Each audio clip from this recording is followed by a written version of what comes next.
the money in the bank. Hit you with the 808. Hit you with the. Hit you with the bang. Hit you with the. Hit you with the 808. Hit you with the. Hit you with the 808. Bang to the break. Bang to the break. Bang to the break. Bang, bang, bang, bang, bang. I'm a boss, yeah, you know that I'm finna shine. Got the money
wanna get it crunk in the club, crunk in the club, with a crunk in the club, crunk in the club, crunk in the club, crunk in the club, with a get it crunk with a couple hundred thugs.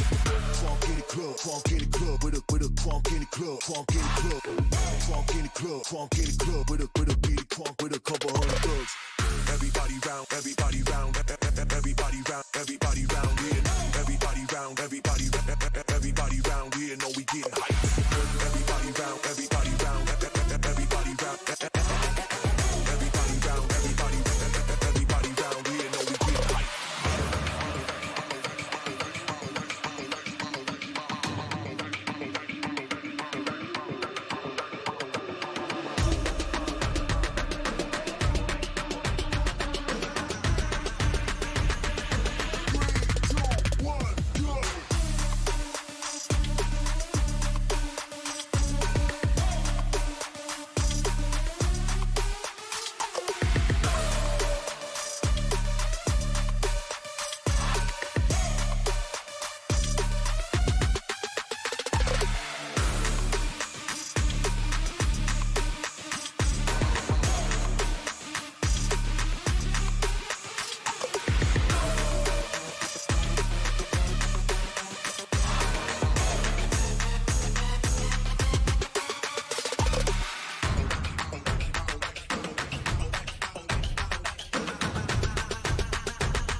We wanna get it crunk in the club, crunk in the club, with a crunk in the club, crunk in the club, crunk in the club, crunk in the club, with a get it crunk with a couple hundred thugs.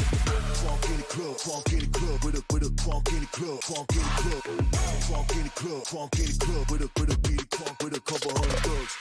Everybody round, everybody round, everybody round, everybody round here. Everybody round, everybody round here. Know we getting hype. Everybody round, everybody round, everybody round, everybody round, everybody round here. Know we getting hype.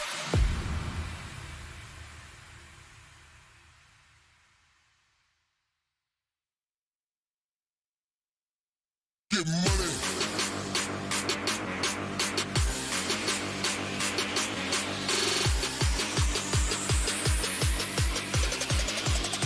Let's get the Get money.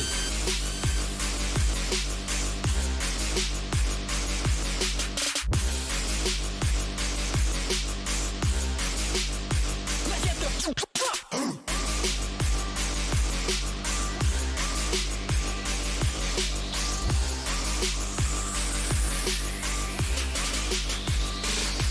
Get money.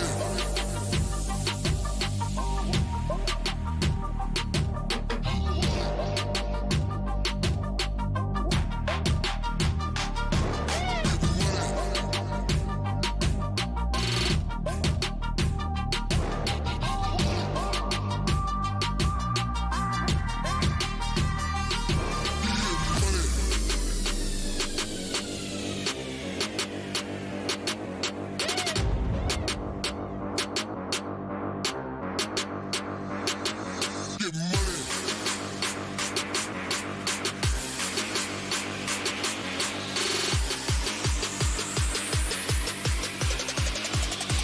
get the drop.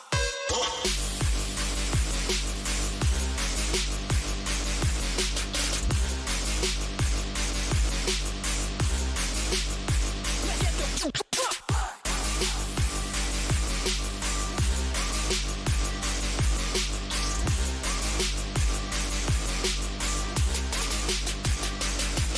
Get money.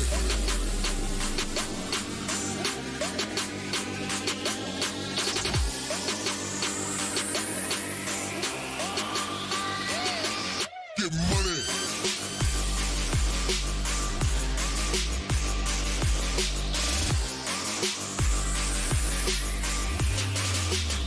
Let's get the Get money.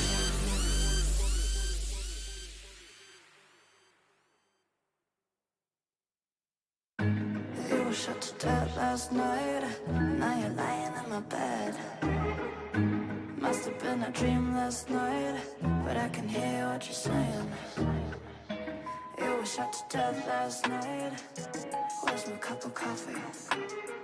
I was dreaming something bad last night. Can't you hear what I'm saying? One gunshot, and I forgot to look at you, to look at you, to look at you, to look at you. Two gunshots, and my thoughts. We're not with you, we're not with you, we're not with you, we're not with you. You were shot to death last night, and I thought of someone else. Didn't care about your life last night, at least less than about his. All our dreams were shot to death last night. I see the clock stand still. Nightmares at your heart sometimes, but this is unbelievable. One gunshot, and I forgot to look at you, to look at you, to look at you, to look at you. Two gunshots, and my thoughts. We're not with you, we're not with you, we're not with you, we're not with you. We're not with you, we're not with you.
See me fall, you ain't never ever gonna see.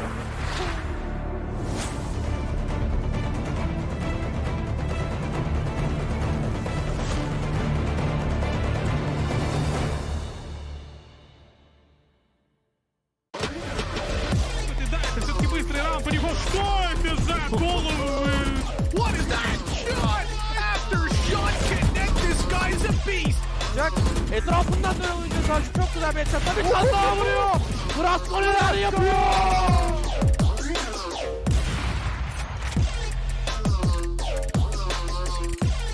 This is it. It's time for the playoffs of the VCT Stage 1 Regional Masters. We are kicking things off with the semifinals and 2 best of 3s. I'm your host, Yinsu, and with me is the man, the Mitch, and the legend. Welcome back, Mitch, man. Only 2 more days to put up with my awful puns. Yeah.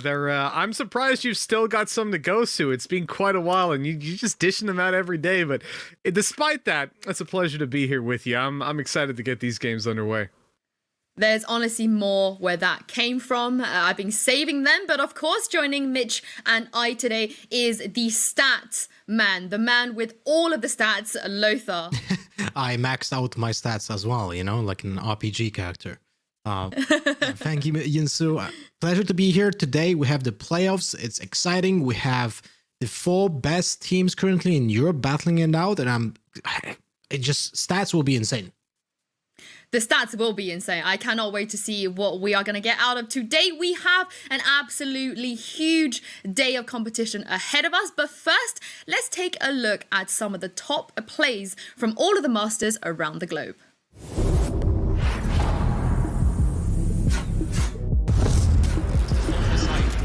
They have no paranoia anymore.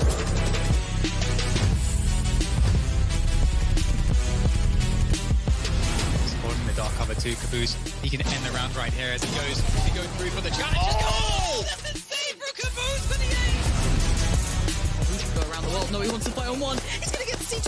Oh, this is huge from Bobby. No way! Step in the right direction, but Leo, great work from him.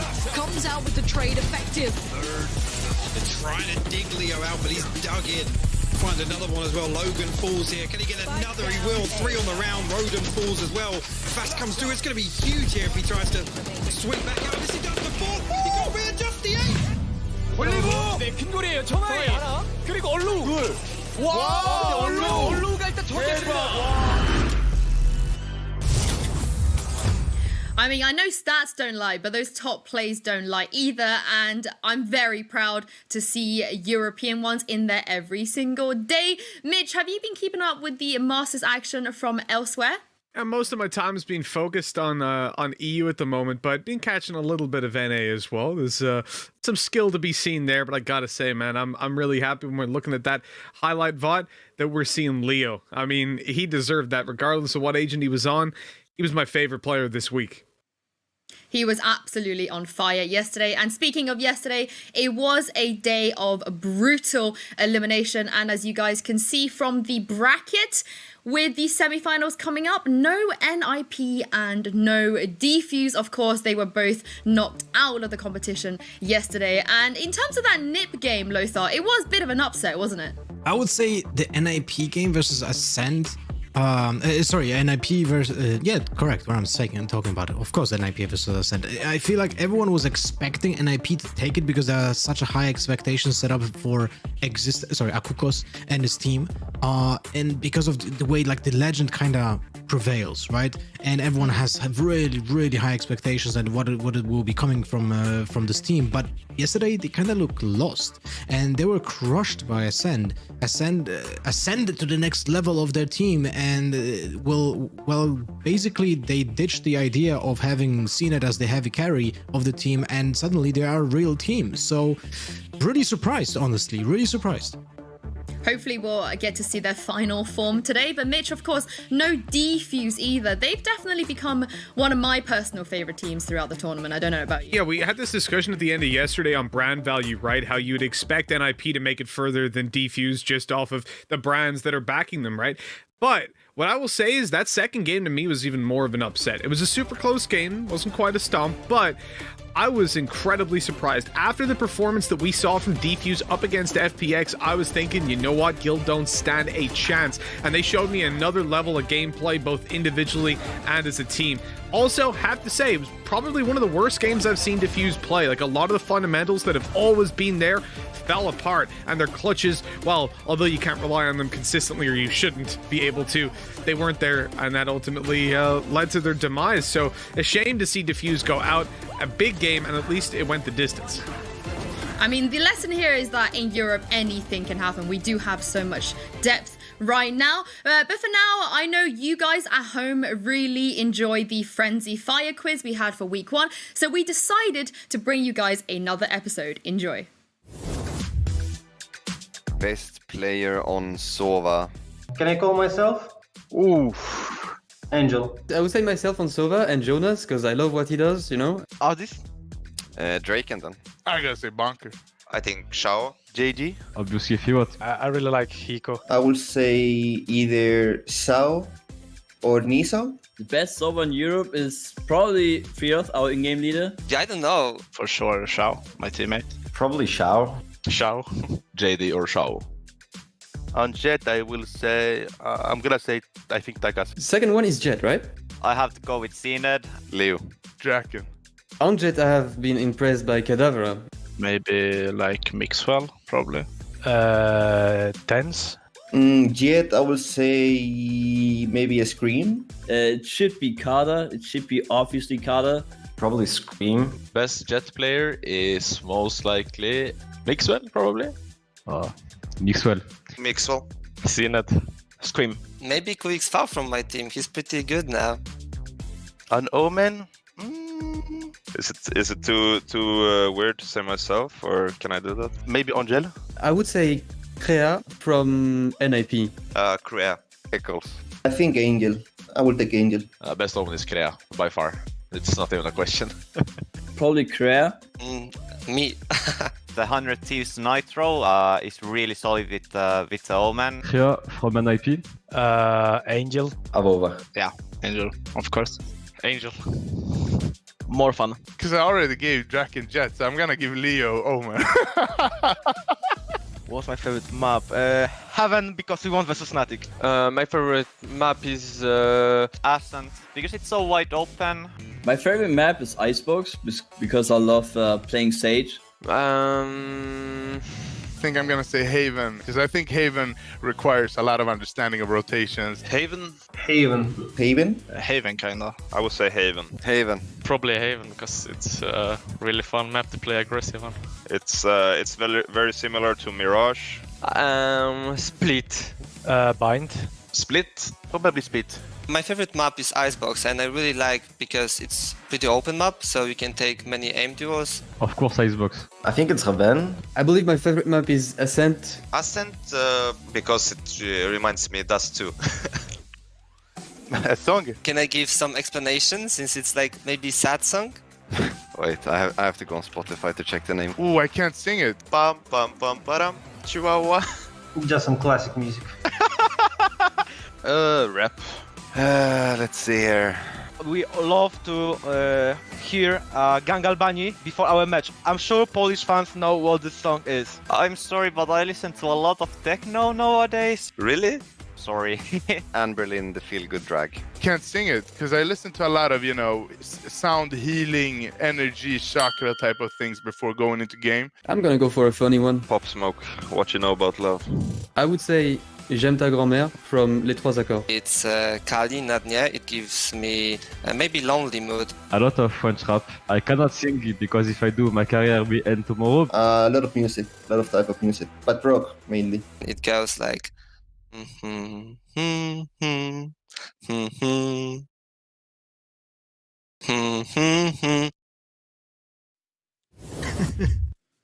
Well, one interesting thing I picked out from that is the fact that Lau chose Niso as the best Sova player. Of course, Rubino is their main Sova right now. Lothar, what do you make of that? So that tells me a little bit of a story.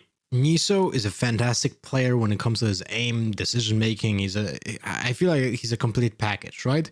But Rubino takes over on some maps from him, and he plays that Sova instead of Niso. And that tells me that Rubino is very valued for the team as an IGL, because when he plays on the map, he actually takes that from Lowell, and Lowell is not IGLing anymore. So, or at least they split those decisions. So it shows that Rubino has so much value for the team that they rather have someone who is a little bit less consistent on the stats on the ADR than Niso, but more impactful when it comes to decision making and supporting the team. So in general, I feel like that just shows that something that we don't know, and it's backing up the decision. But when so many people ask, oh, why is Niso not playing on every single map?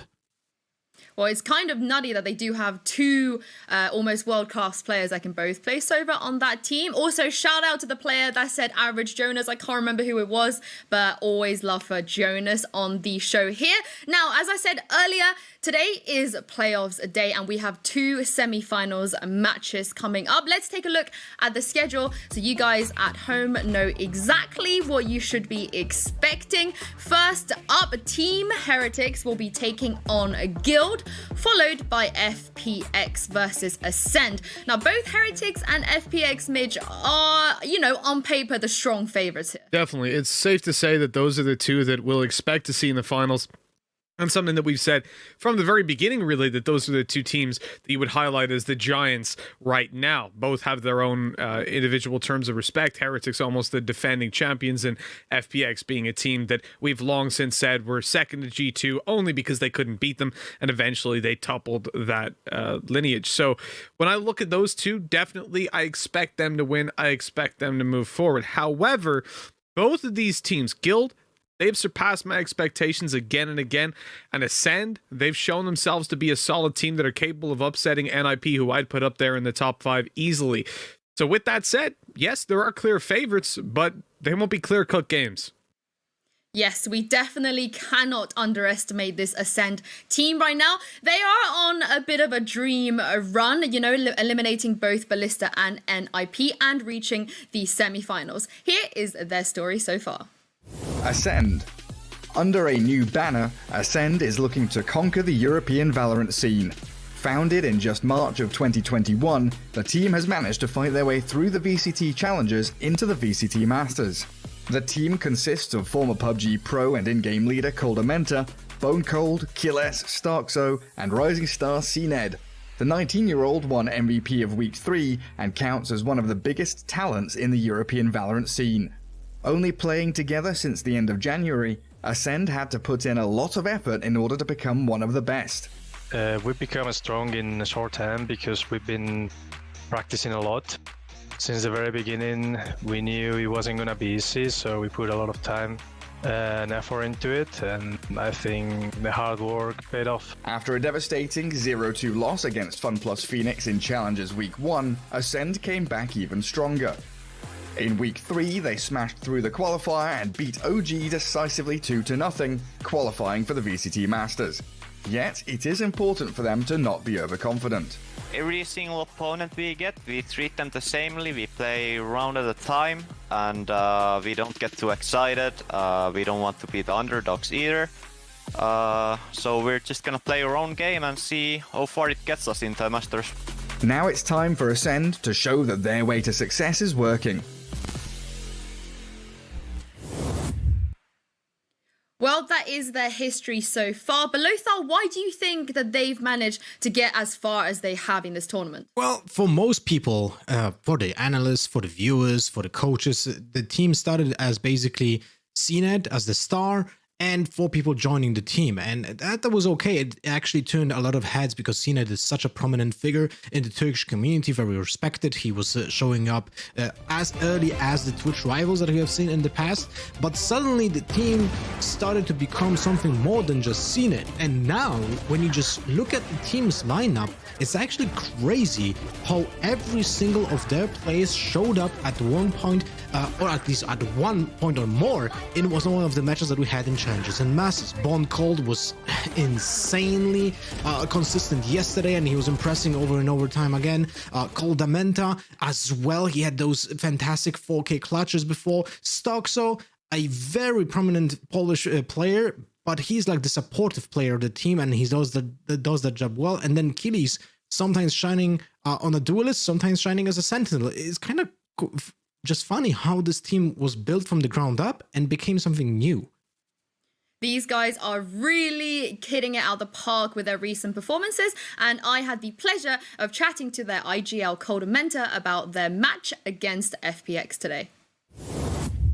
I'm now joined by Acend's IGL Coldamenta. Hi Coldamenta, welcome to the show.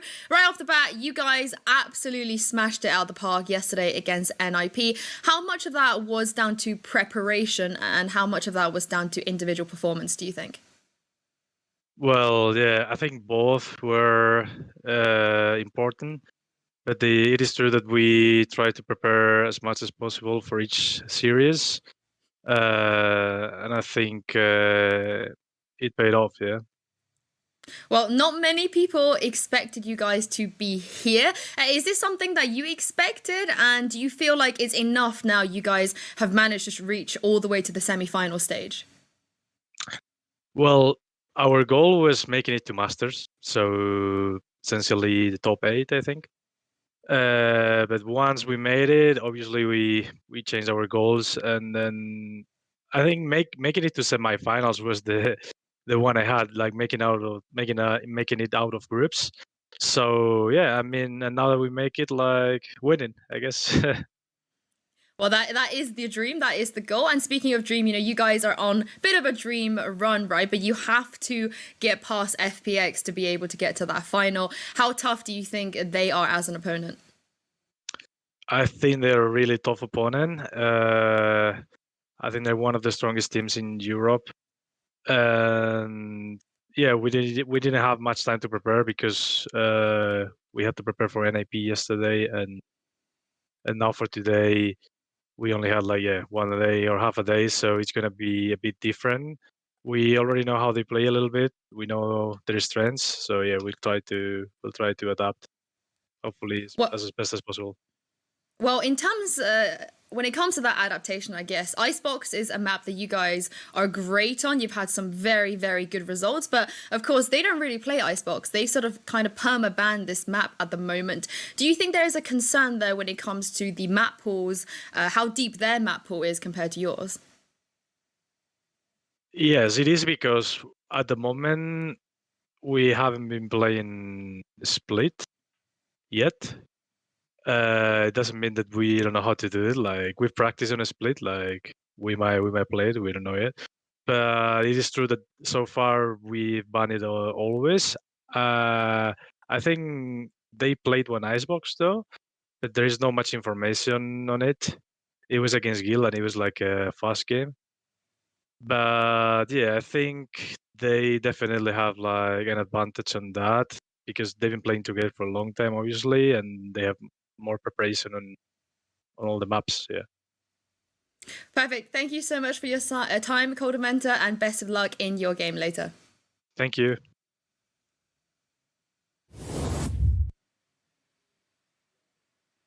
We love an underdog story, and Acend are the ultimate underdogs right now. Mitch, how great would it be for them to take it one step further and get into that final? A place where not many people expected them to be, maybe with the exception of you. I'll be honest though, at the start of this tournament, I didn't expect them to be there. I was the one that coined the phrase CNET and 4 dudes, right? But I've been quickly proven wrong on that. I would love to see them reach that new height. Thing is though, versus FPX, it's a really, really tough game.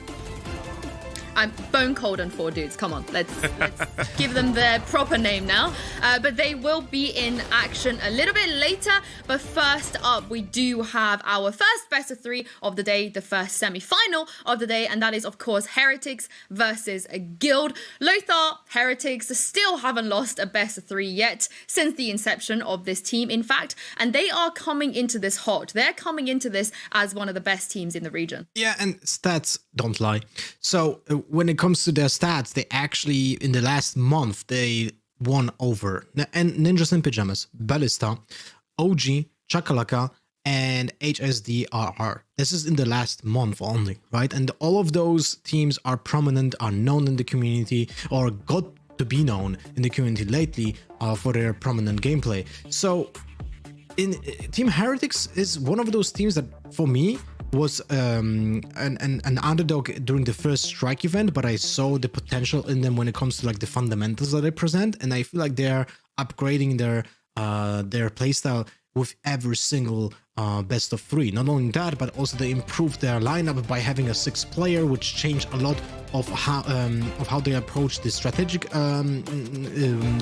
angle of the game, with Rubinho as the new IGL on some maps, and then Yinsu being the duelist on Split, and most likely Icebox. We didn't see Icebox from them yet because they always ban it. Maybe today will be something new, and we're gonna watch Heretics on that snowy map. We will see. We will see. But Mitch, you know, their challengers, their opponent in this matchup is Guild. They have been a little bit shaky in comparison here and there, but they are really starting to prove their doubters wrong. Yeah, and I'm one of them, I'll be honest. You know, for me, Guild as a lineup is a team that currently and for the last few months has been able to compete up until a certain point. There's like a roadblock that they hit, which is the tier 1 teams, as you'd put it, your FPX, your G2, although they're not here, and your Heretics. And when I look at Guild, I don't know that they've surpassed those expectations, but the fact that they beat Diffuse, basically now this is a question of, was this Diffuse with the nerves, with all this sort of stuff going on, that they did not show up and they didn't play a good game, and the Guild were just good enough to punish them for it? Do they have more dimensions than their Yassine running out and playing super loose? I'm sure they're working on it, but if they reach that level yet, well, this is where they get to decide or get to prove that they're a team that can actually compete at the very highest of levels, and that they've overcome the challenges that they faced in the past. And looking at the gameplay yesterday, it wasn't just a case of mistakes being made on the other side. It was a case of players like Safe being solid on picking up lurks, Yassine having so much to bring to the table when it came to the aggressive early round, and I gotta say, Leo playing probably the best game of Valorant for one player that we've seen in Masters so far. Well, speaking of these players, we do have some stats for them. Yassine in particular, you know, a player we've spoken about already quite a lot yesterday during elimination, but as you can see, those stats, Mitch, 21.5% first blood, although I will say that Nuki somehow trumps it. Yeah, the thing is, for me, when I compare those two players, Yassine's opening duels are generally traded back on. They're very aggressive, and he doesn't always get the reward you would think, and the way we described this was by saying on the defensive side, if you push forward and you get a kill and they trade you, on paper, yeah, you're great, you know, oh, you're winning opening duels, fantastic, but if they're traded on the defense, you actually leave your team in a worse position. For me, Nuke, maybe just down to his agent even, is getting much, well, also his approach, but I don't want to say just his agent and take away from him, but he's much cleaner in finding those opening duels. I think if we had a stat to compare them, you would actually see that he gets away with advantages for his team, puts his team in a better position more often than Yassine does, despite the statistics. Well, Lothar, you know, speaking of Nuki's agents, he's sort of been moving on to that Reyna now. Have you been impressed with that? And do you think he's giving his team the same impact now he's playing an agent? That is a little bit different from Raze. Yeah, it's a little bit different. And I feel like the reason, sorry, I don't feel like the reason. I know that the reason is that Nuki wanted to throw the opponents off guard because they can prepare against the playstyle that Nuki represents, and they can have just an answer, right? This is something that we approach closer and closer to when Valorant will reach a point where your opponents will be so good, so well prepared, that they will have a read on what you're trying to do or what are your usual playstyle like preferences, right? And now Nuki tried to counter that by playing a completely different role. This is something that also brings a very interesting topic to light, which is Nuki switching up from a first entry on attack to a lurker, and he played that role exceptionally well. So in my perspective, my point of view is that Nuki is a very complete player that can benefit his team so greatly by making his roles switch up so quickly. Well, of course, this is map dependent as well, right, Lothar? So talk me through Heretics map pool, and in this case, which player also plays on which map, because they do have 6 players to choose from. Yes, that is correct. They have 6 players, and Niso typically plays on that split because they don't run Sova on it, right? So Niso comes in with that Reyna, super impactful character. I don't know if we're gonna see split today because, as we know, their opponents today are not really someone who wants to play on split. But Heretics typically ban Icebox, and this is something that I kind of hate because I love seeing Icebox on a high-level game, high-level tournaments. But Acend and Bind and Haven, I would say those are the 3 best maps for Heretics, and I believe we're probably gonna see those 3 today. What do you think, Mitch? What about on the Guild side? What would Guild want to sort of manipulate the map pool picks even into today? Well, so far we haven't seen Guild play Bind in Masters. They've been leaning towards the other maps. Split and Ascend have been their most played. So I'm guessing we're probably going to see just Haven, Split, and Ascend just straight off the bat, with heavy favor on Haven towards Heretics, in my opinion. Despite the 100% win rate from Guild, Haven has not been solid for them. There was OT, I think 4 OTs and a 13-11 win versus teams that I would put below Heretics. So they're doing a little bit of homework. That might not be a bad pick for them. Well, Heretics have never lost on Haven, right? To my knowledge, from the stats I'm looking at. So it's going to be kind of scary, but let's look at the actual picks and bans now, so we know exactly what we're going to expect today. But probably, as you guys expect, I'm not also expecting the Icebox to come out. Oh. Well, as we have seen from the list, Lothar, very sorry, no Icebox today, but we do have Haven, Ascent, and Split. Yeah, not really surprised, to be honest. Like, that Haven was, and Ascend probably was always picked up. And I was a little bit uncertain about the split because of, you know, Niso picking up the map. So to see it being picked up by Guild, I'm kind of surprised, because if I would be playing as Guild, of course, against Heretics, I would have been a little bit afraid of Niso coming to that map, and maybe preferred because of that the Bind. But I'm not sure what's your take on that, Mr. Mitch. I mean, the thing for me, looking at Bind in the last, in Challengers, right, they played it. Even though I said they don't play it in Masters, they haven't so far. They've been leaning away from it. We have seen them take it up in the past. The thing is, versus the high-level teams, like that game versus Fnatic, Guild didn't look too confident, and I think Heretics would stand a much better chance there. So I can understand it, you know, leaning towards it. But really, for me, the question on Split is, how are they going to handle playing against Heretics? It's going to be a pretty tough matchup for them. We already touched on Haven, and this is somewhere that, to me, yes, you can look at it and go, 100% win rate Guild, right? Easy wins, easy peasy. But those matches were not clean, and now they're against a higher caliber of opponents. So I really think this veto, to me, has gone Heretics' way. I think map 1 and 3 are in their back pocket already. I mean, when it comes to Haven, we have seen other teams sort of ban this map against Heretics, because 100% win rate at Masters is very different to 100% win rate all time. And it's not... If you look at how many times Heretics have actually played this map, it's not like 100% win rate over 7 or 8 times, right? It's double digits. These guys know what they are doing. Lothar, how big of a challenge is this going to be for Guild? They might actually hit a wall here. And, you know, I'm a big fan of underdogs in every single tournament that we see. Like, I was a big fan of Team Heretics before they showed up as a tier 1 team. But I feel like this is the moment where Guild will probably not surprise us with an upset, because there might be a little bit too big of a gap.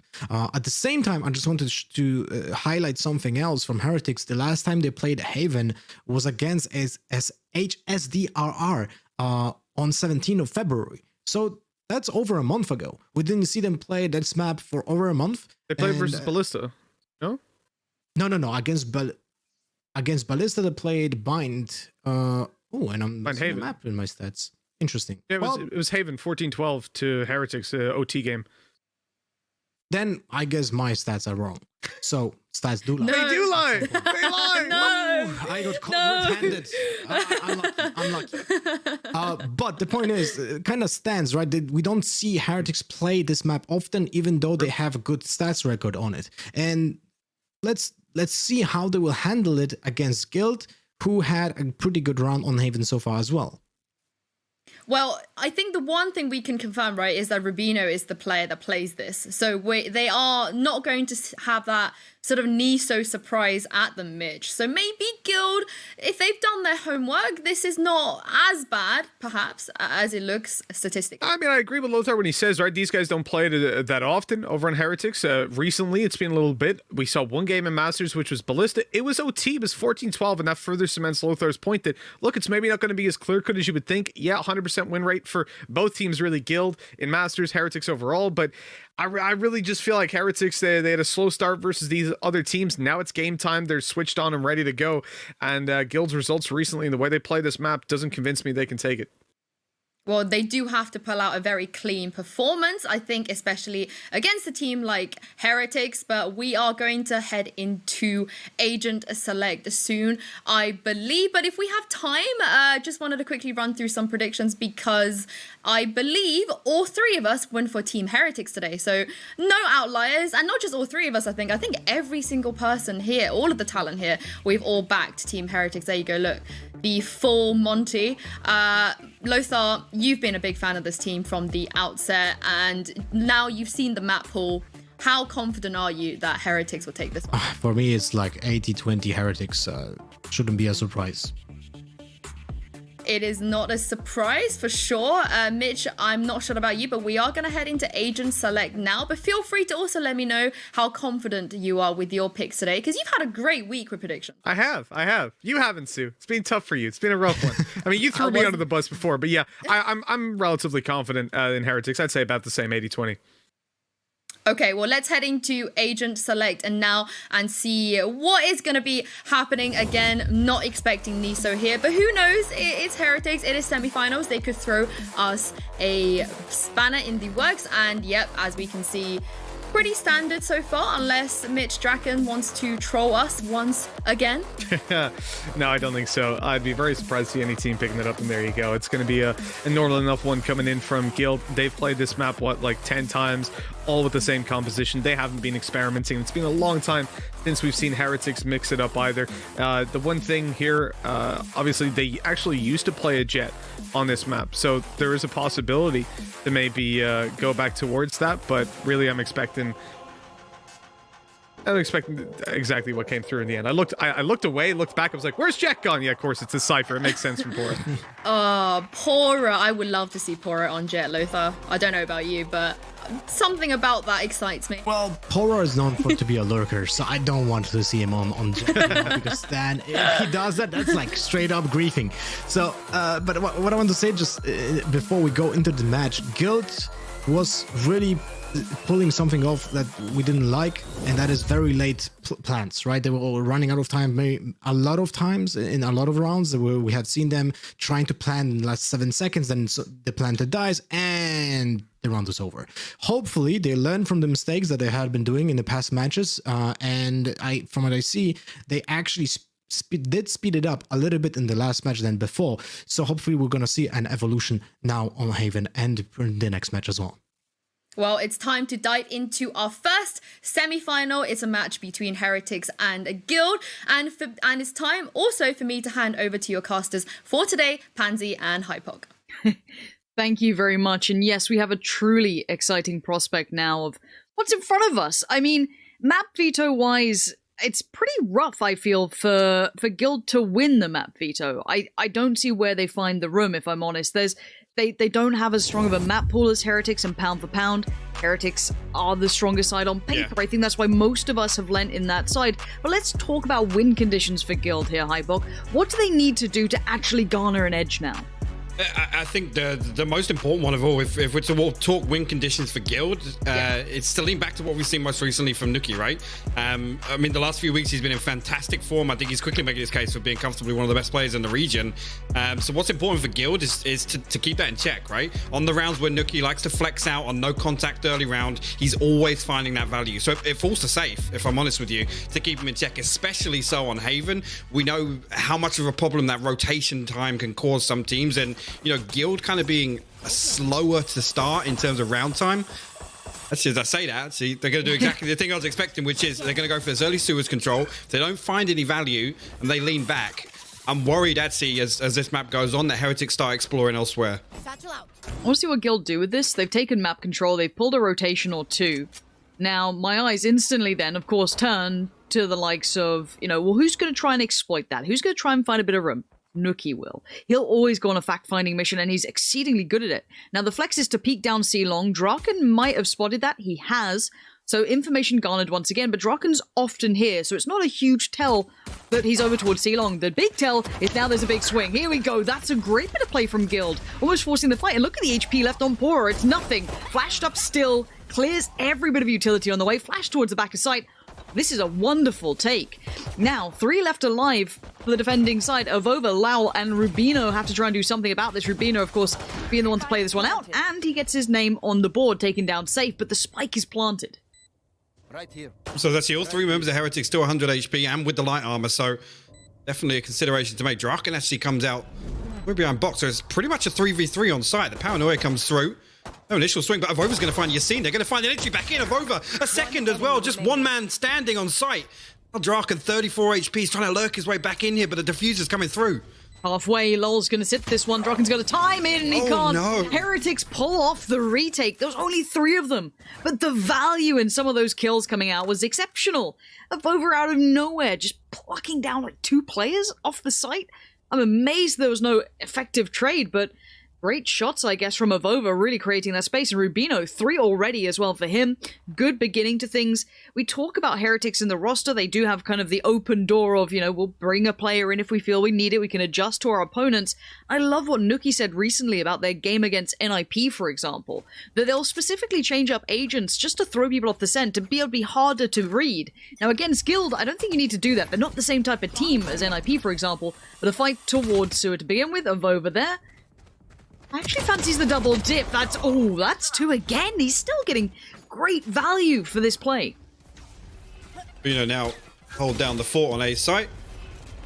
Gets spotted from the recon, but again, this is a concern for me. Once again, Guild doing, it's almost rehearsed at this point. Every single time looking for this sewers contact. No, they can actually force their way in here. God, going to spot out both players. Now, do they still decide to commit to this? Actually, the flash comes through, yeah. Trade will come through from Lau, but again, it's not an awful lot of value on the side of Guild, right? They don't want to go for these 1-for-1s in this scenario. No, but Draken could maybe make some space on this. The adjustment towards long is interesting. They still have the spike to hand, which is actually pretty important. Now, can they maybe hit the brakes for a second, get a little bit of paranoia building amongst the defending side? Now, Sage reaggressing to short, it's pretty interesting for Lau. That's good information recovered, and he might try and slow clear, so it's I guess, the double-edged sword. Yes, you get the info, but the timing is everything. Does he get checked on by Bonka? Does he maybe get picked up by Draken? For now, he can hold this, and that's pretty good information relayed. Now, the timing towards long is good, though. They might be able to get at least a plant out of this, potentially, if they can defend against one of these angles. And I love how deep you're already seeing the response from Heretics B. They'll play for the close plant if they need to. They don't want to have any more danger coming their way. Plant comes in. You see the smoke's gone up. And already we're into the nice little post plant. It's on Draken, I feel, here to be the big influence if this has to go right for Guild. And already Lau, though, this is the one that's going to be a little surprise to them. They wouldn't have accounted for this position. Now they know, and it's all down to Draken in the 1v3. Doesn't get the first, and it doesn't matter. Very, very considered retake from Heretics. Lovely positioning, and just disallowed danger. And that's such an imperative thing to play in your anti-ecos. It was, yeah, and even actually to have the awareness to throw that smoke down, just covering the top of sewer, again, it buys Bonkar a little bit of time, yes. Now, I mean, plays that perfectly. He's actually got both options there. Long went unchecked also, so him just staying alive and being that threat. Again, there's almost no time once the spike goes down. Comes straight back in and back up. This time, actually, Guild, on their buy round, going to flex away from this heavy A lobby presence. Again, that's what I want to see from Guild on attack. I want to see them flex out a little bit. I don't want to see these slow, drawn-out early rounds. I think that's really where Heretics are going to pile on the pressure, so to say. Okay, I want to keep my eyes on this, and we talk about clean. There is one rifle on deck. That's the scary one. It is with Nuki. Everyone else is on the, the bonus buy, pretty much, so that's fine. There's no subtlety to this. A very good read coming in that this is either, mid or potentially C. Now, Pora is dedicated towards site. Nuki's now here. Everyone's here. If they peel from this, there is still... Well, there isn't that much information to give away the peel. I guess it's just timing more than anything. Yeah, you can see now, Rubino, guess getting a little bit suspicious, but Heretics, I mean, we read that perfectly based on the back of what we talked about in Guild in the early round here on Haven. No sewers presence, so everybody flexes over towards Garage and C. Actually, that recon is going to have to get dealt with, and that's going to give the information over. It's going to hopefully draw one more member of Heretics this way. Rubino, swing out. You've seen Phantom better at that range, though. We'll deal with him. I'm a little confused. Actually, you see, sorry, Lauren, two people still committed to C here. I think it's been hard to read. You look at the default that comes out of Guild, it's pretty well done. I don't mind it by any means. Draken's constantly at C-long, so it's always hard to read into presence because they will have players on the extremities. Now, of course, this is obvious for us to see, but the retake now is where it gets a little dicey. Those SMGs aren't terrible at this, but again, Nuki is always going to be that kind of knockout blow. If he gets something, and there it is. Starts it off with a bang, Draken goes down. Does he decide to go for this one now? How much more can they find? Here comes that CT presence, bit of a spray, timings, everything. There they go. Leo and Yassine, good combination, but now the 1v1 the underhand. Oh, this could be sick. You hear him in hell, he's dropped down for it, Nuki! Oh no! The pre-nade from Yassine, it's perfect. Brain. It's actually perfect. A little parting gift. Take that. Look at it, it's actually spot on. Wow. Well played, Yassine. I thought that might be his own nade for a second, then I was like, wait. I was worried for a second, yeah. But it's perfectly read by Yassine. Again, we could talk bigger picture how technically that's a bigger win for Heretics than anything. They're going to come back into this with 4 rifles of the Sheriff on Pora. The now Guild will look to try and pile the pressure on in terms of the economy. Oh, does he get away? He does actually escape with his life, but Guild, a much faster hit this time around, is going to give them A site for free. Pora already making moves elsewhere. Yeah, off the back of the ultimate from Yassine, I like the pace switch on that to just kind of hit it quick and try and just use that ultimate to crack open the site, and it's worked. And now Satchel gets lobbed down. Did it find target? I don't see it doing too much damage, so seems to be fine. Heretics once again put in this position. This time though they do have rifles, excluding Pora, of course. Yassine, pain shell early this time, maybe. Over the first star looking through, and Nuki wants to begin, tries to clear out towards that kind of short box. Yassine sprays in, finds Avova. That's great value for him, and he could do with a little bit more because Nuki's still being the equating factor. That's ultimate coming up, but he gets caught mid-air. Still finds safe, but his Bonker on the site. Holds it down, expects for the flex, and it comes in, but the shots don't come through. Bonker again doing well here. And well, the timing's dissipated. There's no chance on this now. Got to get out of there, keep that rifle, and look towards the next one. Guild, hey, whether or not you like the ultimate being used like that, oh, it didn't get a kill, doesn't matter. It got them the site, which pretty much got them the round. It's a number of times now we see, especially players like Yassine, right? You have to respect that showstopper. Have to back up, have to give it the space. And ultimately, I mean, A site's always one we talk about on Haven, where lots of teams opt to just back up, give this up, play the retake.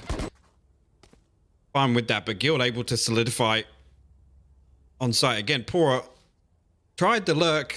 Again, the flank came in a little too late for my liking. Everybody else kind of charging in. I guess he's got to be careful to clear through lobby, make sure nobody's deep on A-long as well. Look at it from Guild. It's the 4-man walk up C-long. Nobody on site here. Saw them do this a number of times on Haven as well. They're looking much faster in the early round. Way faster.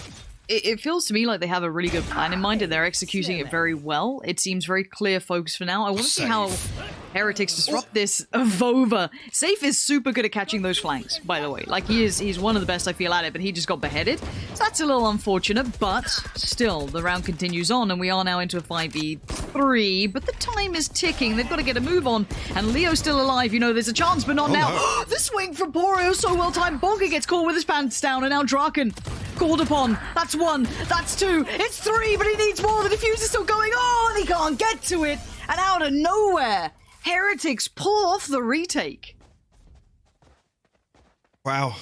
Yeah, Bonker, unfortunately, just tries to swing onto connector with the recon bolt in hand, and I think that's a pivotal moment there. Again, I think his teammates swung on, saw 3. As soon as they get that kill, you know they're going to charge you down. Almost no value in getting information off the recon, right? A little bit of a slip up there, but Heretics respond with round win. It's actually going to put Guild in a funky position economy-wise. You can see now 2 frenzies, 2 sheriffs into this one. See, Romino going to pop the Hunter's Fury, so that's going to clear out a lot of A lobby. On the flip side, Bonkar on the other side of the map actually going to send his out. Again, Guild going to walk their way onto C site. If they're confident in their retakes, I don't necessarily mind it. It's one of those though, isn't it? You are probably up against a slightly forced up team. I mean, it's not really a forced buy, it's just sheriffs and frenzies, bits and pieces. Some armor, but not a great deal. So this should be easier to play retake against. However, it always feels against pistols, they stay packed and it's really hard to break in. But Nuki is so sick at that. Just instantly finds 2, creates some space, but Yassine wants in on some of the action as well. And now suddenly there's a bit of a problem. And actually that problem is mounting. Leo's still there, it's sort of over. But oh, look how stunned he is. Sees nothing but Leo's bullets being placed into his brain. And Guild convert another round. And we've just had 2 ecos essentially converting the rounds. Yeah, and again, you can understand that this early round setup from Heretics to try and find value off the Hunter's Fury. Again, actually backing away and giving up C for retake, I'm okay with it. But Poor is the man you'd look to go on that kind of lurk and flank through elsewhere. In that scenario, you're against Frenzies and Sheriffs, I feel like one of Heretics needs to go long there. They need to create that second angle. Again, put their weapons to use, right? They want to play these ranged fights. It's actually, I was going to say, Draken posted up for this, whether or not he finds the first, but that's going to back away because it's all 3 are actually going to nade him all the way back into spawn. I'll see what the plan is while this happens. But look how they're funneling them towards A. This is really nice because Lol's got the rifle again.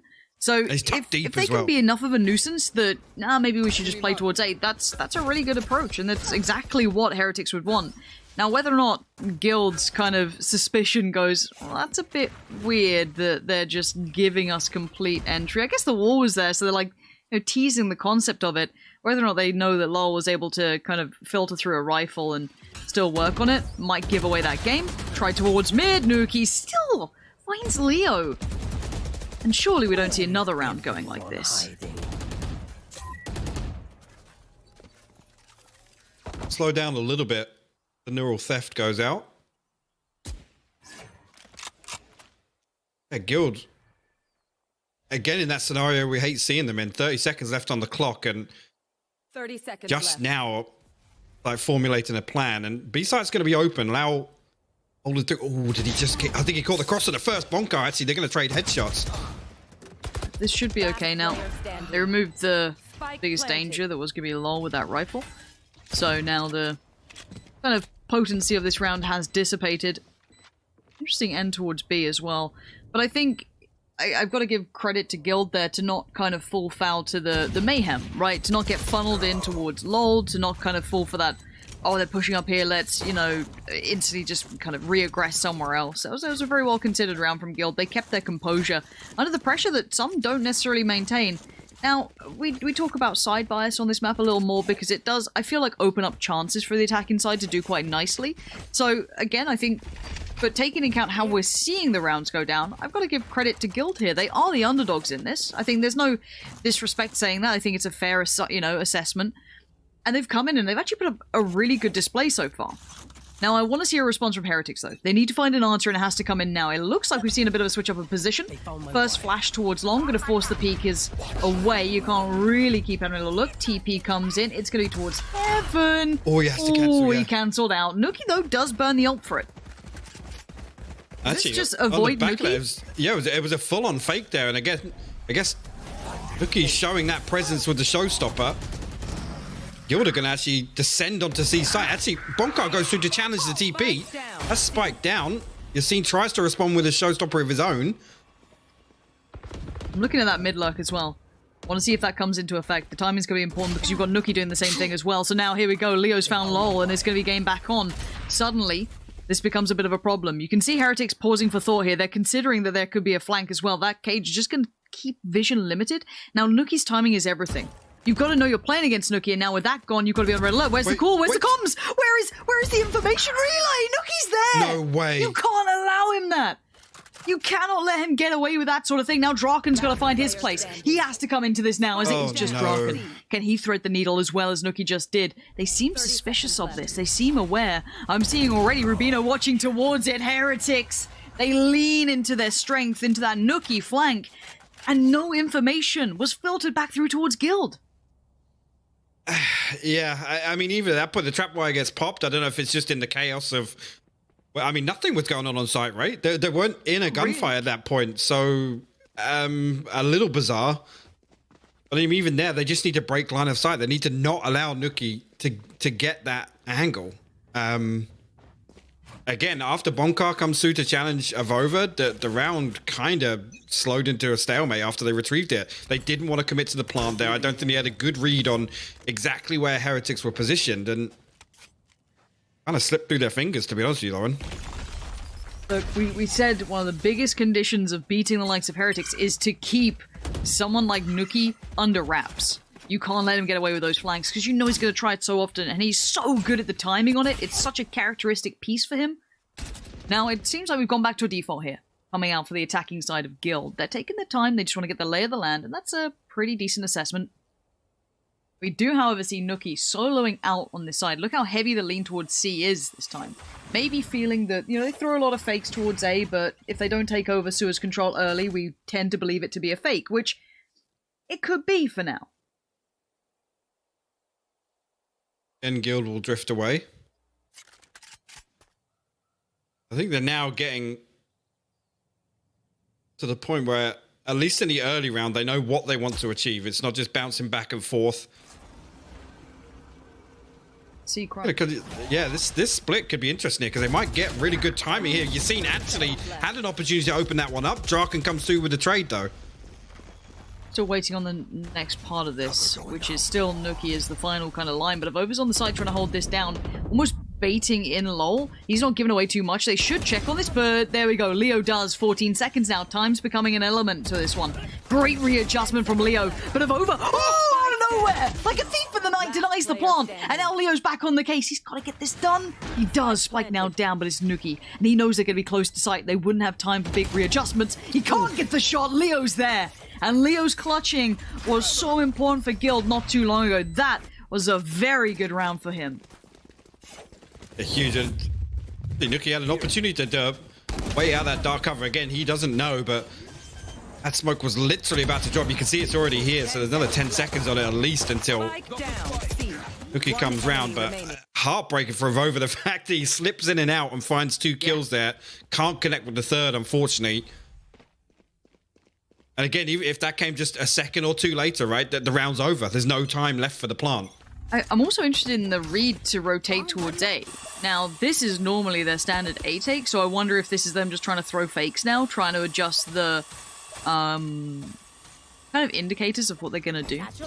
Most teams will have kind of giveaways and tells, but this sewer control normally does eventually lead in towards an A take. It's not subtle. But by now they're working with less. This is going to be one of those very low buy rounds. You've got Sheriffs. Now they have both these teams have converted these the way they shouldn't, I guess, technically. But present, getting the feel of things, maybe thinking, feels like an A stack.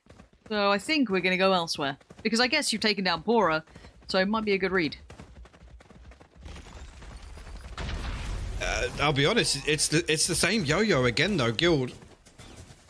Well, once again, yes, we could talk about the equipment and the purchase situation for Heretics, but this early A presence is, I mean, Heretics is not able to get a grip on it. They're not looking to challenge it. They're not looking to kind of pivot elsewhere on the map. And again, whether or not we see Nuki become the defining factor of this. Seen Atsi manages to tuck all the way in behind. Kind of over, but the lurk now noted. Ooh. We weren't watching, don't worry. You had a good nade earlier, you allowed that one. Yeah, you can whip one, that's fine. But I'm impressed with Guild. I don't want to get overly excited by it yet, because you know, attack and defense on this map is... It's a little different to some others, but I do want to highlight that Guild have had Heretics in their pocket so far. Heretics have not been able to get a good grip on the read yet, and their money's also been pretty much consistently broken. They're able to fashion a buy this round, of course, but as said, it's full buy to eco straight away. They've been barely able to establish throughout this one, so they need that read. I don't know how they're going to get it. Maybe a tactical timeout could help them try and analyze and quickly adjust to what Guild are doing, and maybe some of those tells to be in the right place. Because look, this map is traditionally the one that's hard, right? Like, you can get aggressive on it, sure, but you got 3 bomb sites, spike sites. Definitely not a bomb, all right? It's a spike, I promise you. But it's one of those where I'm just kind of considering, you know, what tells can they read into? Because the problem is now, Guild know that, okay, well, the tactical timeout's been called, so let's just switch it up. Let's just do something just super obtuse. Just go for something straight up, in your face. Doesn't matter. They can instantly switch up the pace to throw them off. This is the time I want to see a fast sight here. Like, just straight out, as soon as the barrier drops, come out swinging. It looks like they might try and find something down C long. 3 players. Yeah, no, it's just an owl drone up. Avova's position going to be noted, but they're going to anticipate a second player close. Actually, the wall goes down, so yes, the information will go across that there's at least 2 over here. Hunter's Fury gets invested to try and find one of these. Actually, it does connect onto the owl, but won't secure the kill on that one. He's going to go for the double shock dart. Nobody behind default, though. Jonas will love that in chat, obviously. I think they do it just for him now. Yeah. You know, it's like, I just want to make you smile. But, TP invested. Over looking for some info. They've... How much he got out of that there. They still haven't really responded to this, and it's a slow creep towards A again. 2-2 split towards it, and your scene's going to have a little wander towards Garage, but if anything, might just keep him present towards mid a little longer. Guild do get side control, nothing to deny this plan either, so once again, I said there was nothing. Now they did get a tag, but not There's 2 tags. Yeah, that is actually 2 tags. I just saw at the end just catch him. Now they're both down to 70 HP, but they're still very much alive. And they're still very much in a 5v4 post-plant. Leo gets a bit more chip damage as well. This is starting to get a little dicey. Yeah, no utility, actually. So, well, they have a shock dart and 1 recon up now. That's going to get a good ping, actually. They'll try and send the owl drone in just enough. Avova will find safe on the way in. Guild now need to secure this. This is going to get overwhelmed. Yeah, they absolutely are. Nuki's already kind of wormed his way out. Draken's there, but on towards the spike. Pora goes. That's not on. No That's way. not on. Pora's just going to sit this full faith in the teammates to lock this down, make sure no one could pressure. And that's a frustrating one for Heretics. There was very little utility on Heretics to play back with, right? Like, they had, I think it was literally just owl drone and little bits and pieces. There was not much more than that. But the fact that Nuki got to this point, unchecked on, uncalled on, I don't know how you've gotten away with that. A brazen push. I mean, actually, the last thing that Heretics used, I think, back from that spawn connector was the paint shells, and that drew out the Rolling Thunder.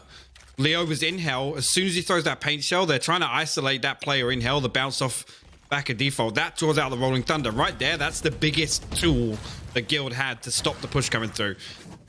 So actually, they find no value off that because they're anticipating the hit coming through to follow up on the paint shell.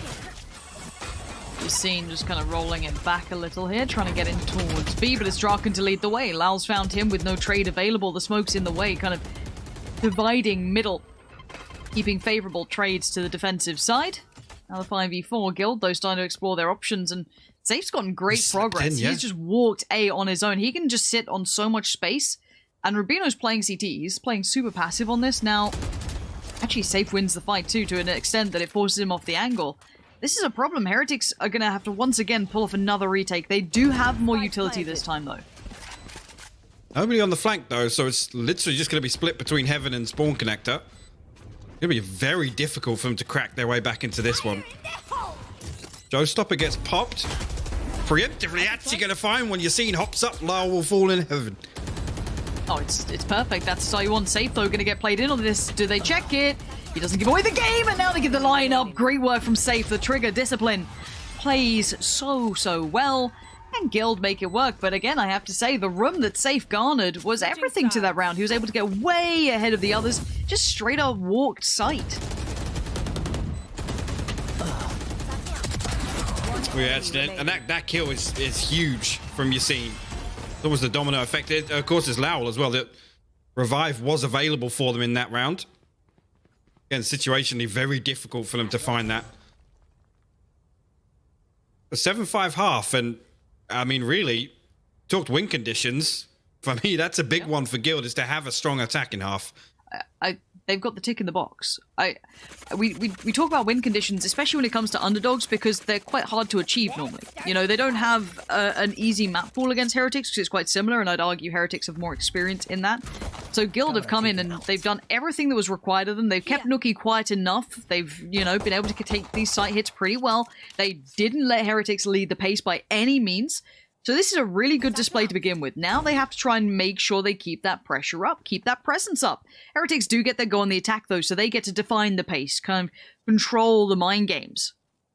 Keep in mind, this is a semi-final here. This is where the big boys come out to play. Suddenly, it's all a little bit dicier. Draken's the one who's going to receive all the attention. It looks like everyone up long. Now, that's going to be a good bit of time bought there by the utility, and an ambitious swing from Safe, but they came out of it at the right time. Olel was just anti-flash on this. He caught none of it, so he's fine. That's a free pick, and now they look to adjust. They're just going to swing back over. They have the man advantage now, so they can stack up like this and go wherever they want.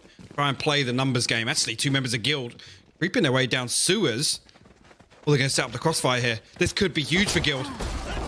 Oh no, that's one, that's two, that's three, Guild! Huge. That's just the clothesline through sewer.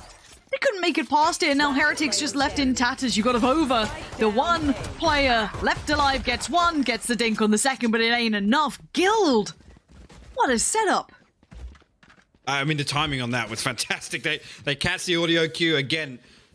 Tried to split through 3 sewers too long, which, yeah, I mean, it's hindsight, but when it comes up, just challenges the same side there. Again, it's two 50-50 angles. Like I said, the timing is brilliant for Guild to catch the cue when they did. That's off the back of the first blood as well. I mean, at that point, if it was one player, yeah, you'd expect them to play back passively, but right there, I don't think Heretics are still anticipating that double stack. Oh, they definitely weren't. Didn't handle it as well as they'd like. Now they are going to just suffer through this round. We do have a Ghost out, and that's about it. Wall as well, so maybe looking to try and create the avenue in. Don't even need it particularly, actually. Be very open and ready for taking, so Spike should be able to be planted. I don't think much is going to stop that. Boombot on the way. No harm, no foul. Draken. A little glimpse himself, but he's working with like a Marshall here. I'm glad they didn't go up C-Long for their sake, because we saw what he did yesterday to people.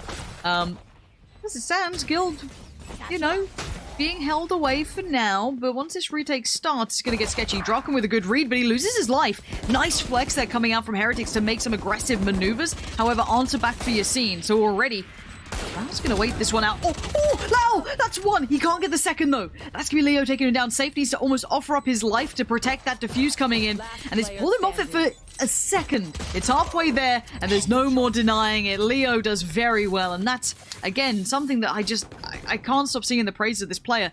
His kills are always just high value. Really is. I mean, for Heretics to get the plant down near damage-wise. Couple of kills. Not bad. But the thing is, I mean, Guild's still pulling 2 Bulldogs into this round. Yeah, we'll see what Draken and Yassine settle for here, whether or not they just try and roll through with the pistols. It looks as if it's going to settle for that. So 2 Bulldogs, a Spectre, and a couple of pistols to go for this. You'll see if Guild try and capitalize on this a little bit. Actually, a quick hit. Yeah, Yassine actually going to charge right the way down long here. Try and pick up this kill. Avova just going to swing, though. Not sure about the Boombot in that scenario, but... Sometimes you overcook the thought. Sometimes you give it a little too much thought, and Leo, no thoughts, just frags. Just wanders in, batten down the hatches, brings it back to a 4v4. Now, this gives away that, of course, there are further presence towards long, but Heretics, they're keeping good enough control of the flank that you can see the awareness starting to rise. Like, is there a chance? I think we're okay. So a split through sewer. Actually, they're peeling away on this side. They've backed and left one player towards heaven, I think.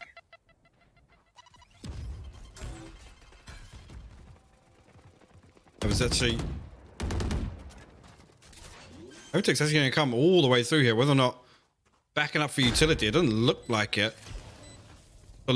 spread a little thin, I'll be honest, on the side of Guild. I don't know if they're going to look to just settle for exits here. I'm not sure really what the plan is here. Nobody coming through to contest right now. You can see just about now leaning in. Here you go, the utility. Yeah, they are going to come for the retake. Timing's going to be a big factor on this. They're going to have to work quick. Now, Safe's going to get a good run up towards long. They actually might catch the timing towards one. No, Rubino turns around, feels that pressure mounting. He has having none of what he's trying to sell. Bonka in the smoke. As soon as he goes through, advantage should have been on the other side, but it actually goes Bonkar's way for a second or two. But look at the trade outs. Heretics still in drastic numbers, and Draken, there ain't no time for this, bud. Maybe just trying to keep them present, cost them the rifles. That's done pretty well, at least towards one. You see that again, the emphasis really lies on Guild to break the economy in that round, and actually, as it turns out, that late hit, it keeps them present on the site long enough, right? Yeah. Doesn't give them time to push through and hunt down those kills. Just delaying it by 5 to 10 seconds actually works out in their favor. Only 2 that survived through. Yeah, they did both. I know, obviously, Heretics was their buy round, whether or not they had. Well, actually, yeah, Rubino's still down on 27 armor, so. Not perfect. I've got to say, if Guild are coming at this purely from a perspective of trying to keep the economy from swelling, then they've done really well at that. That was probably the best they could make out of it. So fair enough. They've kept it. Good England. Kept it on a fairly even keel when it comes to that. So it's a fair shout around. Bonker is going to be suffering a little bit, of course, as he does only have the SMG, but he does have his ultimate, so maybe he can utilize that. I like what Safe's doing here. That's... Oh, has it been noted? No way. Oh, look, he still goes for the check on it. No, everything that's going on. Safe's in a horrible spot now, but... Timing. Does he get it? Yes, he does. Safe. Well played on the lurk around the smoke, but here comes that quick pressure through short. But wait, Avova finds Draken on this. Safe is still a danger man because he's on a really favorable angle to work with. But for how long? Lau's found 2, and Safe's position is still valued. No, it's gone. Pora checks on him, and this round has been wrapped up. Bonka tries to play it back in, but he's a mile away from getting past Lau. And what a moment for him there. That was beautiful. Again, Nuki identifying one player being tucked in cubby, and there's somebody from site has to keep him safe there. They have to bail him out of that position. And actually, yeah, even though Nuki doesn't find that kill, as soon as the pressure comes through onto Nuki, you can see straight away the explosions through Garage. They split. They know that the focus is elsewhere from that second site player. And ultimately, Safe can't do anything from cubby, even if he gets that kill, right? The fact that Lau then pivots off that pressure finds those 2 kills and connector. Absolutely fantastic round there from Heretics. Okay, 9-7. Go again. Guild probably starting to feel a bit of a pinch here. Money has dwindled down to buckies, sheriffs. Not a nice round, and Heretics should do their due diligence. They should be checking everything in front of them. There could be stacks. There could be weird, dirty plays with buckies. Who knows what they're up to? Avova going to go on a fact-finding mission. He's found a little. That's not bad. Information relayed. Safe's corner not feeling so secure now. Actually, I guess that is going to pull Guild off of C a little bit. The recon Dark going to give it away, but Heretics... What? Safe? Just got flying through with a bucky. Will get traded out, but... Poor old Nuki, head still ringing, gets brought back to his feet. So it is still a 5v4 even after that early work from Safe. A wall placement. Now that wall, quite nice. That keeps the site almost way more accessible for the planting side of Heretics. Now, Al's got a bit more safety for some time here to play with his filters. Guild through to very few angles. Nuki's loving it as well. Where does he take this up and over? Just sends it.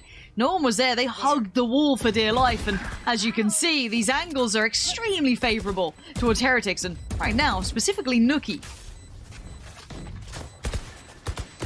One enemy remaining. A bucky, yeah. They just posted up. Leo going to try and keep him as close as possible, but Heretic's going to be able to slip away here. I love the placement of that wall. It's so clean again. Just literally cuts off the possibility of them being able to pressure that plant on backside. Heretics actually bouncing back a little bit. They definitely find a nice stabilizing factor. The money's certainly looking good for them too, enough to an extent that they've kept Guild pretty humble at this point. Here comes the second go of the buy, and that's coupled with a fair few ultimates. Now I'm looking at Yasin, Bonkar, and Safe to do some work with this. Draken's not far from his either. Now, what do we have on the other side? Now, I guess Rubino's got his if they want to try and make something happen off the back of it, but look at this aggression from Yasin. Now, he will instantly take C long control. Now, what's the response? It looks like Heretics want to take back mid. There's always normally a response to aggression on extremities, and there's straight run middle. Wall goes up, and Pora takes space. Got to be careful of the connector here, and oh wow, Pora just walks through it! No brakes, all gas. Spike should be planted any second now, but no, they're carrying on. They want to take this towards A. This is going to be on that one A player who is that waiting, but it doesn't matter! Heretics! Oh my God. They check this? Oh, this is filthy work. Nuki is having a tear of a round as well. They just took the world tour of the map and they've just won every fight. That's flawless. No better word for it. Just beautiful. Again, coming through, finding all that space. They can isolate that kill outside sewers. And right here, there's an absolute death grip over the entire map. As soon as the Hunter's Fury comes through, again, they know an extra player over towards C, right? They know that they have the space to flex out and do that. Beautiful. Absolutely beautiful, Heretics. Okay, and again, this is, look at the money buffer. 8k already in the pocket. You've got 8.4 and of over, 7.9 on low. Everyone's good. And the money for Guild is in dire straits, broken down. That's a pixel, though, that Yasin can take down. Pops the ultimate. He gets another. This is sick stuff from Yasin. If he can get that rifle, though, that'd be perfect. Can he maybe get it back? Maybe a deep nade? And he can hop up if he fancies, but maybe overfeeling that would be a little bit too risky. So he peels back towards B, but damage done.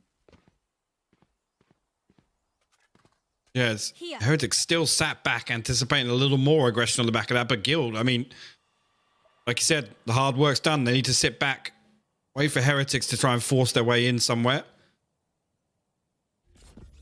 Ooh. Just took the trap wire, right? That's going to give away the audio code exactly where he's positioned. Draken jump peeked it. He knows what's up. Puts down a smoke for himself to try and play around, but Nuki's found safe, so he's all alone. Draken can't make it out of there in time. Lol grabs him and drags him to the ground. 3v3 now begins. Spike to be planted. They've made up for those mistakes, and that wall's back in place. Look at this this angle's dirty angle for Lau. That is, ooh, just filthy in all the right ways. You know, just brings you a little joy. Now timing's a factor, and Leo could find it. Ultimate gets popped. There it is. Lol is just the guillotine waiting. Leo continues forward, but by now he's lost all of that bite. The trade to close this down, but Lau with a fantastic end to that in the post plant. Yeah, I'm not sure exactly what the reasoning for pulling the trap wire off there. Again, with Draken jump spotting, I guess just a little bit of a mistiming there, but the fact that Heretics were able to stack up so close and Safe pulls his trap wire away without even getting the information, yeah, nobody's down long, right? There's no reason for him to take that away, and again, it's the audio cue that gives up. Nuki able to hop up. Yes, Draken can jump spot it. You can say, yeah, the people long, but with 3 that close, they charge him down every single time. Now they know that this is one of the few buys the Guild has, so why not just switch up the pace, go for something quick? And that looks what they're going to do. There are 2 players on the C site, and there's actually one pretty close by that can swing over too, so this is still actually a pretty hard side take if they commit. Now Nuki fully blind, though, doesn't quite catch Safe leaning forward, but they both somewhat backed away out of this. Now they've drawn 3 players, and they've also posted up Nuki into a really good flanking position to catch the rotation. Now his timing's going to be everything the barrel shows, and the execution comes in from Leo. Nice work from him to predict that, but you can see what Heretics were trying to do, and it almost worked out. But they recommit towards C long now. We're going to creep up. Safe. It has to get something done there. Leo will respond, but you know, now actually going to throw the Rolling Thunder in. Try and charge. Oh, he's so close to that, but of over. The counter peak is so good. Standing ahead. Ultimate's being invested as well. This is information now free-flowing. Scene and Bonker called upon. Spike is yet to be planted and has to cross the site. That's a bit of a problem, as Yasin can watch that, and he's going to catch off Pora. Now, who else is up for the challenge? Bonker's got a bit more info, relayed this. This is really good work between the two. But look at this flank from Yasin. The readjustment's mad. The paranoia of him being in towards Garage is enough to buy them time, because this cross, they have to invest into it. Round Q may have given away here, but let's see what Yassine can achieve. The plant comes in, they have no idea of long. Now Yassine, if he takes the time, he can find so many. That's going to be one. He needs a second. Can they find Rubino? Now Rubino knows. Okay, there's one on long. There's one towards CT. He's going to posture up for a clean fight towards the long player. Let's see what the timing's like coming in for Bonka. He's trying to divide the battlefield into favorable 1v1s. The timing, though, just peels away. Oh, Yassine's readjustment is a gift in this round. He knew that that short cross was going to just hinder them for enough time that he could readjust towards long. Really well done. Like as well, like the discipline to sit back. They don't rush through there. They take their time. They're clearing angles. They're playing off each other as well. The pinch comes through after there's no possibility of them being anywhere else on site. Really, really good stuff from Guild. And to tie things up here, 10-10. Like I said, we've already talked about Heretics and their economy. They're sitting pretty right now. Ultimates-wise, Nuki have over one away. Al has that revive online. Actually, on the side of Guild, it's the Neural Theft. The Drachms from the Shadows available. Whether or not we see them get invested here. Again, we look towards the Playmaker Ultimates, the Hunter's Fury. Showstopper, the Rolling Thunder. Nothing at either side's disposal this round.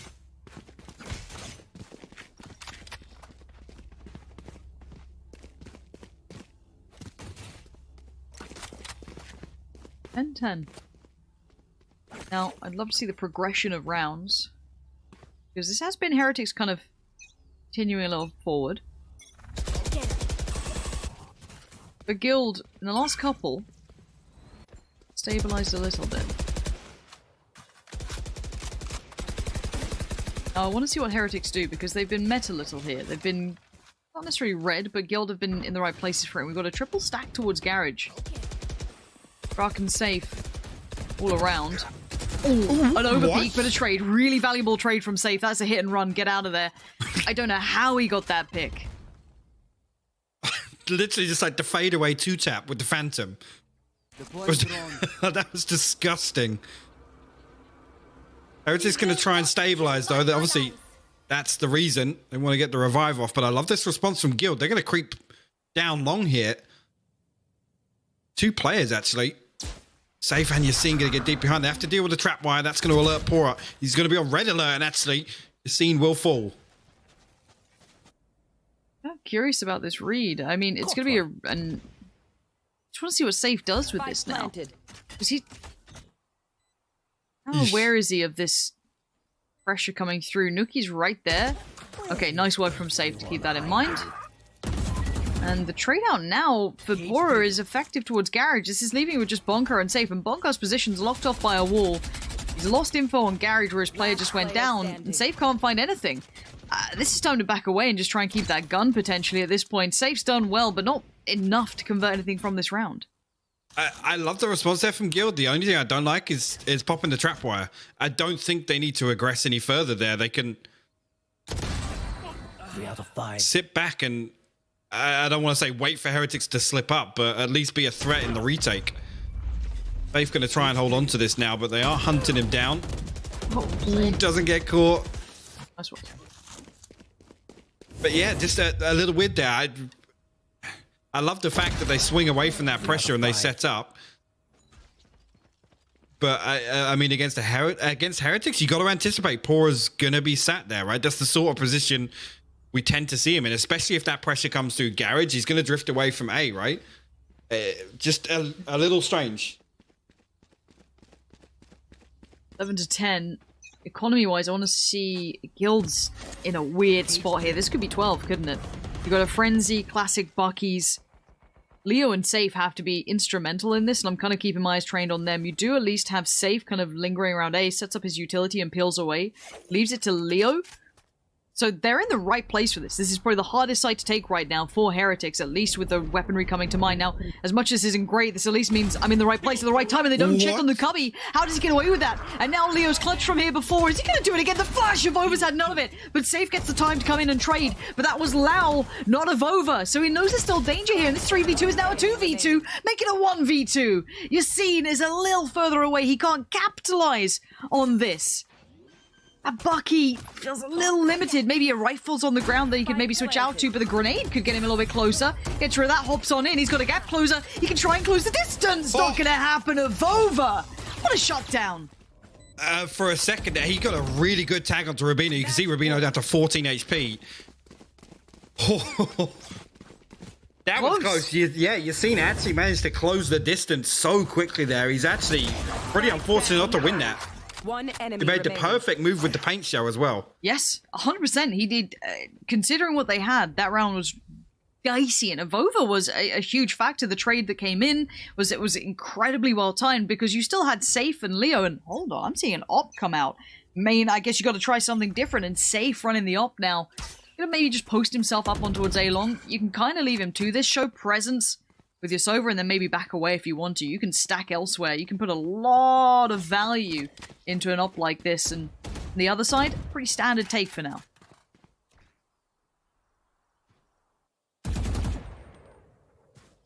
Heretics gonna sit back. I guess maybe anticipating a little bit of desperation on the side of Guild. Was the back end of map 1. Or we're going to readjust. So that makes me feel as if, yeah, the C hit's going to come through. You can see now, 4-man walk. There's 3 members of Guild here. And Draken going to catch that information. So we set up with his paranoia. The paint shell's actually perfect. Going to do a little bit of damage. But look at it's a response. You've seen actually going to open up with a showstopper of his own. And Heretics, they've got to hit the brakes right now. They found nothing from this.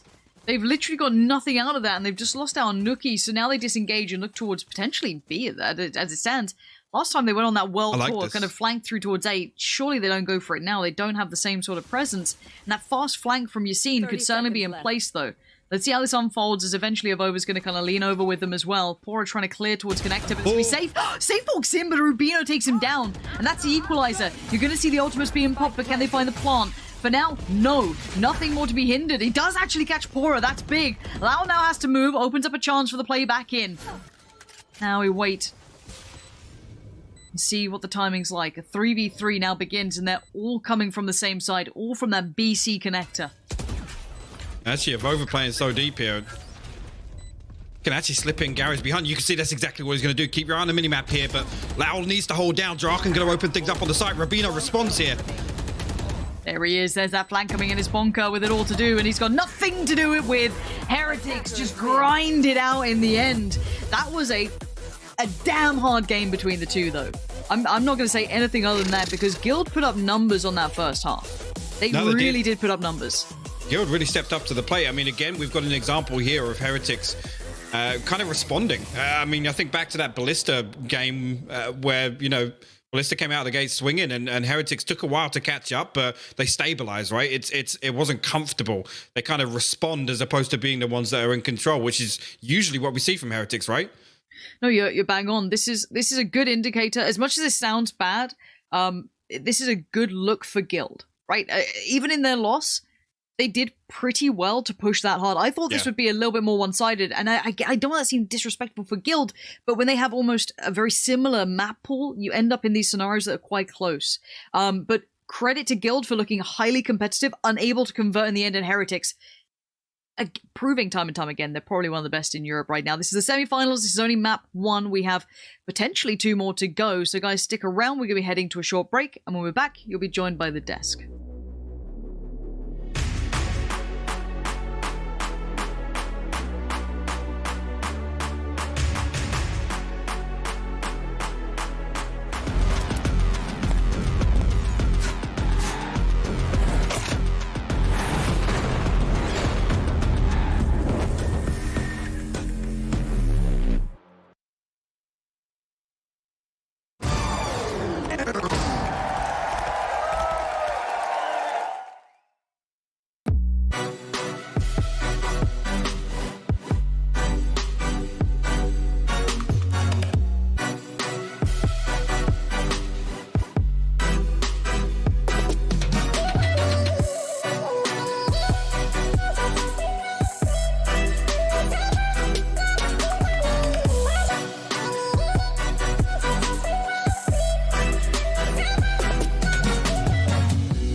the boss does it. Wind, show me where to go.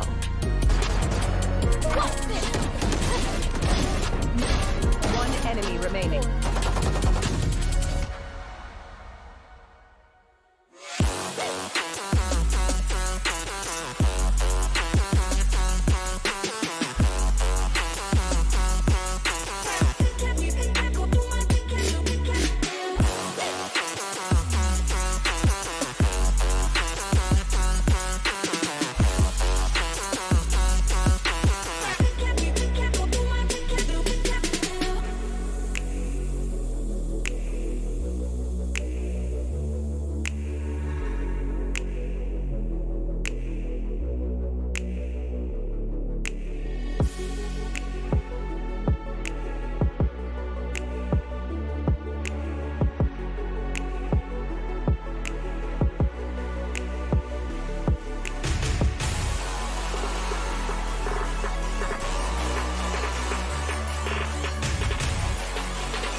Welcome back, everyone, to the European Valorant Regional Masters, where Heretics are one map up against Guild in this semi-final best of 3. I am your host Yinsu, and I'm joined by Mitch and Lothar on the desk. Mitch, it started off pretty well for Guild, you know, 7-5, not bad, but then what happened in the second half? Yeah, 7-5, let's just settle on that for 1 second, because, you know, one thing that's always difficult when it comes to Valorant is determining whether a map is attack or defensive sided. And that, to me, becomes even more difficult because sample sizes, team head-to-heads, like if you're only playing against mixes and in low-tier tournaments, of course you're going to be great on both sides, whatever you generally start on. What I'll say about Heretics is their defensive side is very, very good on this map, and to only get 5 rounds, that was a pretty bleak picture, especially in the context of how they got them. A lot of them were slip-ups by Guild, but I would say in the general game plan, ignoring the mistakes that Guild made that threw away some rounds, Guild were better on that first half. When it came to the second, though, Heretics woke up. They continued to punish the mistakes, and I feel like Guild lacked anything to fall back on once those A plans didn't work. They ran in, taking fights one at a time, and we saw a number of setups from them on the defensive side where it seemed like the mentality was more of a, how can I play this setup, as opposed to how can we, me and the, you know, my site buddy, how can we set this up? And nothing exemplified it more than the A site where Leo was on short, and then they had a player under Heaven who I think was safe. They both took fights completely by themselves, 1vx's, instead of actually combining together and trying to play the defense as a team. In general, I feel like Team Heretics approached this map a little bit overconfident, with a huge amount of overconfidence, and they paid the price. The pistol round where basically Guild just set up at 2 angles in A short, and Heretics just pushed like with confidence that we can take this, even there are 2 people there or someone is holding that angle. Did cost them a round, and a lot of rounds were basically lost because of that. And they woke up, as you said, in the second round because they stopped playing like this overconfidently. They were actually pushing like mindfully with the trade setup in mind. But I wanted to point out a little bit about Guild as well. I feel like there's a little bit not enough experience in callouts mid-game. A very good example of that will be a round where Yasin did what Yasin does on an eco round. He went in on mid and got double killed. Got a double kill, and that's insane. Insane value, 5 versus 3 on an eco that didn't get the weapons, but that's not a problem. They still unfortunately played on sites and tried to counter a 3-man attack with holding a site instead of just falling back, playing retake, and when they plan happens, they can just go on mid and take those weapons and have a full 5-man retake with 2 rifles, which probably would give them a win. And I feel like Guild is lacking that confidence when it comes to calls and having certainty of what we can do with the next step to counter our opponents, instead of just reacting instantly and having just the short-term vision, you know, in front of them. I don't want to talk entirely negatively about Guild. I think we've done a good job over the last 2 points of shutting that down. But one thing I will say, a little bit of a glimmer of light from them. The first half was good. They also dealt with Nuke very well. We mentioned the first blood percentages, and I'm fairly certain that Nuke has got the highest in the tournament so far, and if he doesn't, it must be a very close battle between him and whoever else is fighting for it. But in this game here, Nuke consistently tried to get flanks and open space for his team, particularly in that first half. And this is what made it so difficult for Heretics to get those defensive rounds on the board, because there was always somebody waiting for him. Safe was either shutting him down, or you would see Leo watching the back. And even when Nuke would eventually, there was the round on C, right, where Bonker pushed forward, lost the spike straight away, and they were in a little bit of trouble. They were so focused on regaining the spike, they ignored Nuke coming behind, breaking the tripwire, and taking the fight onto site. And okay, he found a couple of rounds like that, good flanks, but overall, he won only 3 out of 8 of the opening duels that he went for, which is quite rare to see him be shut down in that form in the early game. And you know what? Something very funny to me was that Yasin was actually countering Nuke very well. There were, I think, 2 instances where Yasin use his showstopper in a counter move to Nuki's showstopper, and he was waiting for him when there was a sound cue. He exactly peaked the moment he needed to get a kill on Nuki when he was shooting someone else, and it was kind of hilarious because I always thought that Yasin was gonna be the bloodthirsty warrior every single round with a little bit less, let's say, constraint on his moves, right? And then he was actually making those really good counter plays against his opponent. So props to Yasin. He seems to be a little bit more mindful about how he approaches the game. You know what's also just one quick interesting point when you look back at that game, unless my memory is completely blanking, not a single op kill. You know, both of these teams avoiding that very easy meta, and you notice that it's the high-level teams that don't sync to and the same for FPX, that don't sync to those kind of gimmicks. Well, we do have to move on to Acend because that is the next map that is coming up. And Lothar, Heretics absolutely dismantled Nib on this map the last time we saw them play. Yeah, Heretics have a very, let's say, common plan that they do. When they attack on Acend, they either go very quick, execute on B when they just push us a 5-man, and in 20 seconds, less than 20 seconds actually, they're already on site and planting. And this is something a lot of teams have to be capable of reading into. But at the same time, if that doesn't happen, they like to creep up on mid, get that A short control, and have those two people in A lobby just waiting for their opponents to try to get map control. So a consistent game plan, but they're switching up a lot of tempo, and they have, in general, the attack speed from Heretics on this map is spread evenly across the entire round, which is very cool to see because it's hard to read what they will do in the next round. Well, Mitch, Guild really shouldn't be that disheartened, right, coming into this one. They put up a great performance. Versus Diffuse, yeah, it was 13-6 when they last played Ascent, just that previous map as well, right? The first half was fantastic. They just need to recapture that same glimmer, that same spark that they had in half number 1 and show us the Ascent we know they're capable of. Interestingly, actually, Heretics, attack side very good. Guild, defense side very good. So that's going to be an interesting half. Well, let's head into Agent Select now and see the compositions they're going to be picking up. And Nuki, this is not really a shock now because Nuki played the Reyna twice the last time we saw them. Again, Lothar, you're not the biggest fan. I mean, I wasn't the biggest fan when I saw him pick it up before I saw how he played it.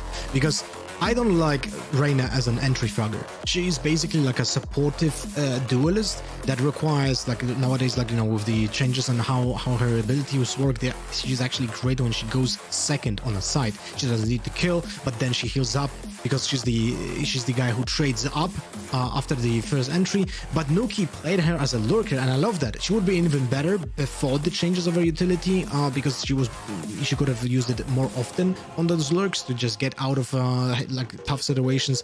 But Nuki played her really well, and I was impressed, and he did that to catch his opponents off guard. So I'm a little bit surprised that he is again playing it because we know how he played it, and Guild should be able to read into that now. But yeah, I guess that's it. Mitch, well, the age-old question, Killjoy versus Cypher on Ascent. Which one are you more of a fan of in this match? I think Cypher gives you more ability to take not individual fights, but to take fights, to control map, to take map control regardless of where you are all across the map.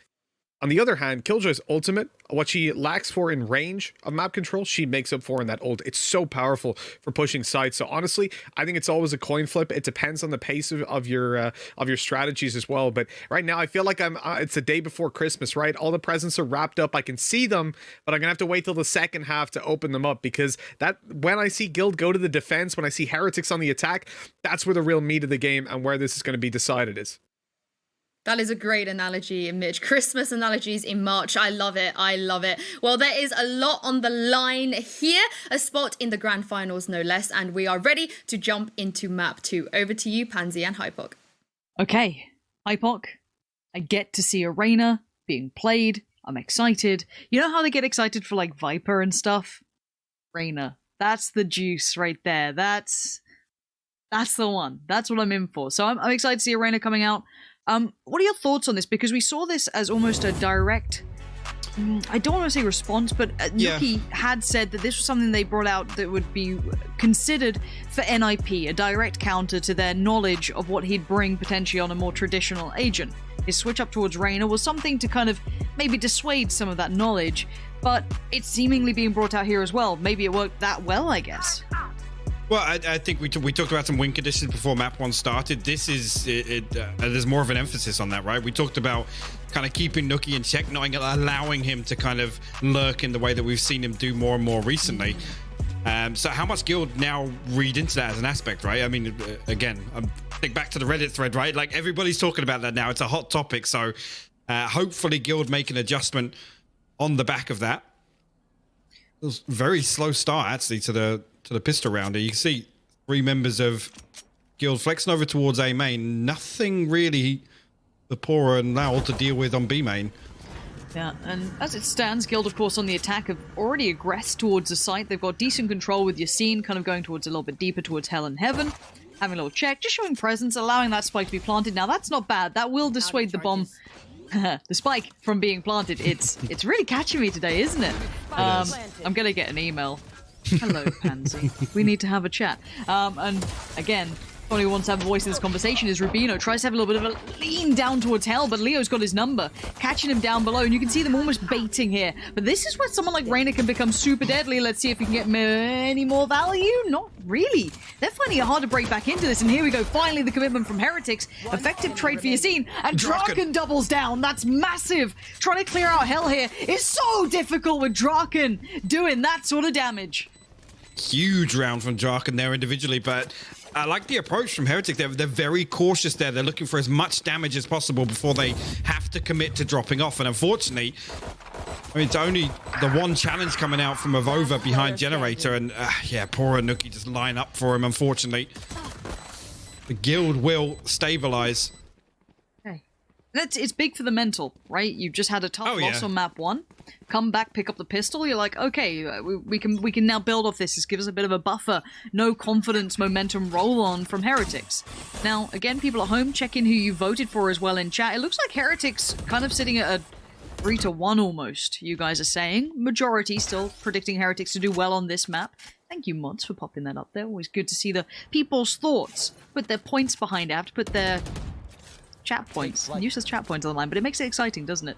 Now, speaking of excitement, this round shouldn't have too much of it. Just looking at the purchase coming out from Heretics, we have 1 Sheriff, and that's about it. Now, there is a stack, and there is a Reyna going for a little bit of a walk. And there's potentially a sorry little Cypher, but it is safe. So I'm not too worried, but there we go. Nuki does trade, and that's a gun recovered. Lovely. That's not bad. Filter that back on through. Could maybe spread the wealth if, you know, maybe Nuki just wants to have that Sheriff. They're going to try and catch him. Filter it out, but you're right. Oh, lucky. Very lucky.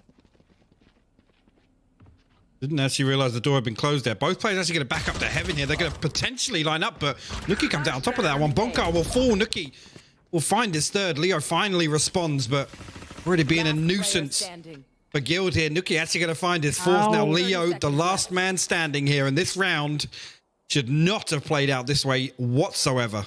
Now, this is what I say about Reyna. It's the most, I'd say one of the most self-sustaining agents, right? Like, it's, especially if you're a fragger, that is. Now, of course, you could argue that someone like Sage is probably the most self-sustaining technically, and of course he aces it! Of course! When you put some of the best players in the world on an agent like Reyna, you get this. That was against a pretty decent buy. There were rifles, there were specters, there was armor, and Nuki had a Sheriff. So this is what I mean. You put 10s on Reyna, you put Nuki on Reyna, they're gonna scream on the Reyna. This is where it just gets a little wild. I mean, I want to see more of it, especially in Europe. I think we've got so much firepower in some of these players. And of course, Europe's, you know, the reserved, you know, thinking man's game, but you add a little spice to that, little dash of paprika in there. It's a little interesting. Just going to sit back a little deeper here again. Want to try and play distance versus the equipment Guild have to deal with. You know, ready. Oh my god! Finds 2 through the smoke there. Avova will find the third as well, and it's not meant to be that easy. No, Hypoc. it's not. Oh dear, that's more. Nuki's just having fun. Have you ever? I don't know how to characterize this. He just got like 2 free kills, and now he's just hanging out, doing just fine. Finally gets put to bed by Bonkar, but to what extent? 11 HP in a dream? Yeah, the dreams of Dash, this is more a nightmare. Already, we talked about momentum, and that sort of like thought process that could come in. You're gonna have a scenario where Nuki's feeling confident. Now, it's something that we haven't talked too much about yet, but like, look at this. He just spams to the wall side. If you're gonna sit there, don't line up on the edges of the walls. Because that smoke didn't cover the other side enough. You might have been able to see, so the smart choice, which it was to spam by that side of the wall. It's actually a really good choice. It was smart. It wasn't just like a random hope for the best. That was a good idea to execute. So the confidence that Guild would have garnered, kind of going, right, we've stopped that momentum, has just been given over to Nuki. He's got that hot hand where the game just feels right. All of those intuitions that he has, all those thoughts that he has, are now going to be feeling correct. It's like, right, I know exactly what they're up to. I can feel out the game. Now a mid play coming out from him. This is bold. He's walking mid, and there is an Omen there. And already you can see over towards that Sabarosa spot. There was one, but he was hyper-focused towards it, and Safe bails him out. This is good from Guild. Now they have the perfect attempt towards A. The spike is left by the back of Spawn, but that can be recovered and taken through. Now the mid take wants to come out from Heretics, but they're being held back. This mid hold is so important right now. They can actually deny this retake completely. It's a 2v2, actually. It's Safe and Leo posted up here. Poor are going to swing out. Safe actually comes out on top of it. Leo with the counter peek. A really good hold right now. Lau will respond. Not going to mean too much. Actually, Rubino finding another kill makes it interesting, but you're seeing will stamp out any further hope of Heretics cracking their way back onto this A site. Now the 1v3. Now they aren't in particularly complementary positions for each other, but there's also not easy to find. They're deep enough that you can't clear these quickly. No one's offering anything up here. Catches. Oh no! What a horrible feeling it is. Now Lau can't make this any more expensive. Yeah. He's lost any shot at this. Time to get out of there, mate. Just try and keep that gun. Get on forward. Get on into this one. Now we have Guild coming back in, and I want to highlight the kind of savior of middle then.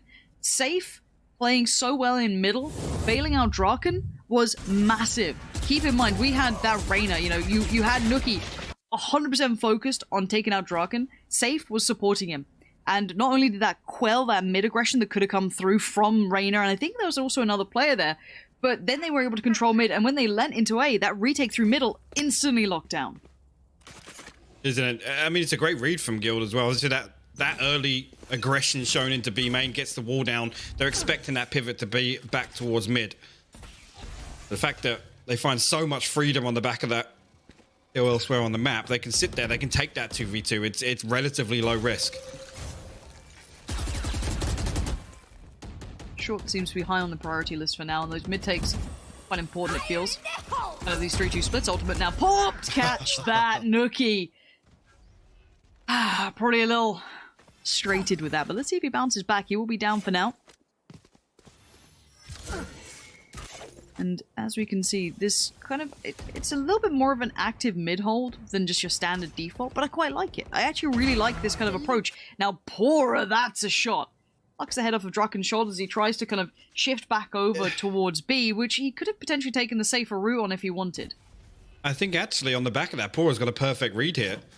Yep. And seeing that player in that position in mid behind Fountain, going to readjust both Rubino and Pora. Actually, the Recon not going to give them any information at all. Wall goes down.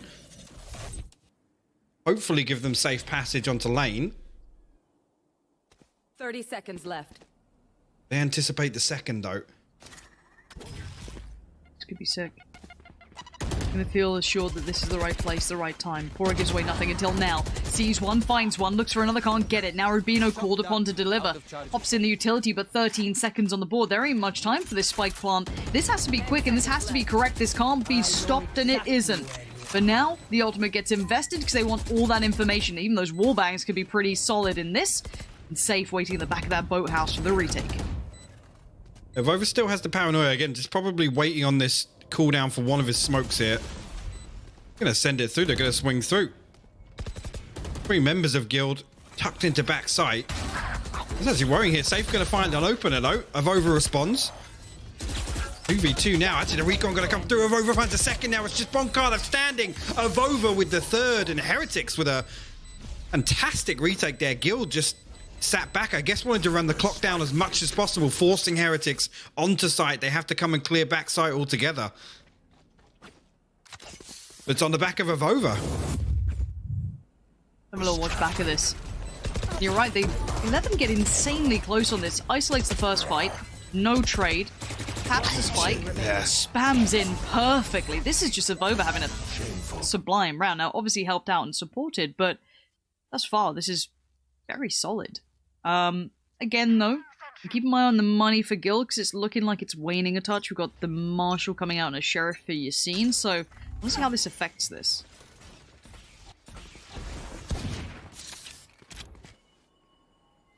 Alright, a different setup here. Obviously, Pora has the lockdown, so they're playing too deep on tree on A site. Now putting this wall down in B main gives them a little bit of control of the other side of the map as well. You've seen creeping in with that owl drone. But with where the spike is, I was going to say, it's looking as if Guild are probably going to lean towards A side. Now that they've got that kill, though, that's going to force Guild away. And I mean, that's a big win for Heretics. I mean, they're not going to commit to this retake now with the lockdown, which I guess was the initial plan, the setup for this round at least. You can see them trying to find those picks in mid, and a very different lean from Heretics, it looks like, this round. Previously, they've been quite proactive through middle. Now, maybe, you know, somewhat learning their lesson, but also you don't want to potentially walk into a lighter buy, you know, that could potentially capitalize on that for the timing's awful for him. Very unfortunate, but a great shot from Draken gives them a chance now of over. Do they know he's here? That's going to be the big question, and how well do they check this? The wall goes up, that's good enough, that'll keep things going. Now the spam comes in.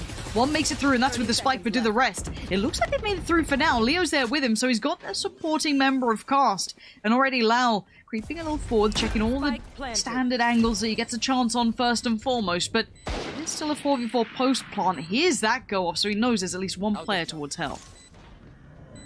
The smoke goes down over. The Empress gets popped as well, so Heretics going to commit towards this. Here, it's the way back. They could indeed. I see the ping comes through on hell. Yeah, Bonkar will fall. Draken swings off that.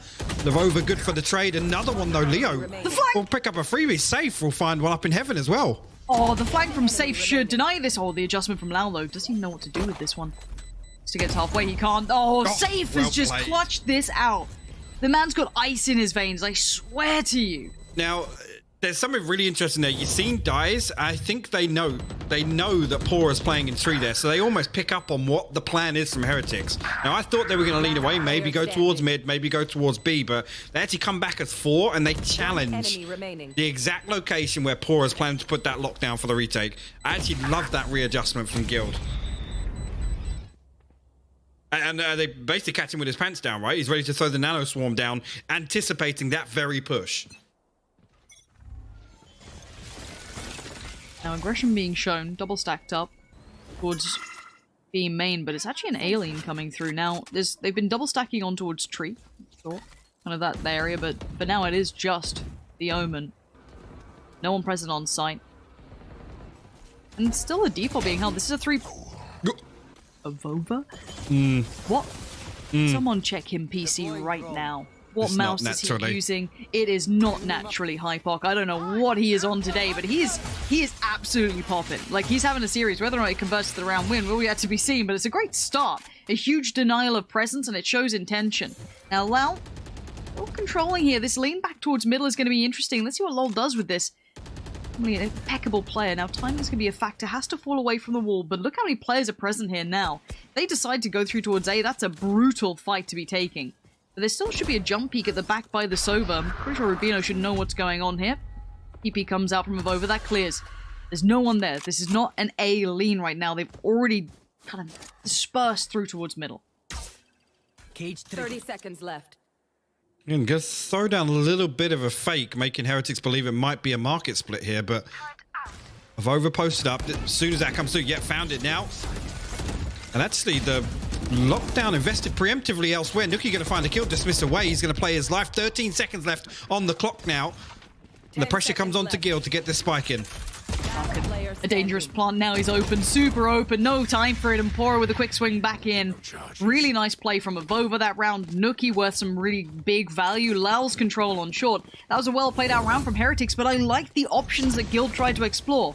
The instantaneous play, it didn't work out, but they made a round out of it. It did indeed. I think Heretics maybe read that they were still going to fake A. Yeah. So just that utility invested towards back market drags out the lockdown from Pora. It's in a really weird spot as well. It's not on the boxes. It's on the right side of defensive spawn on B site.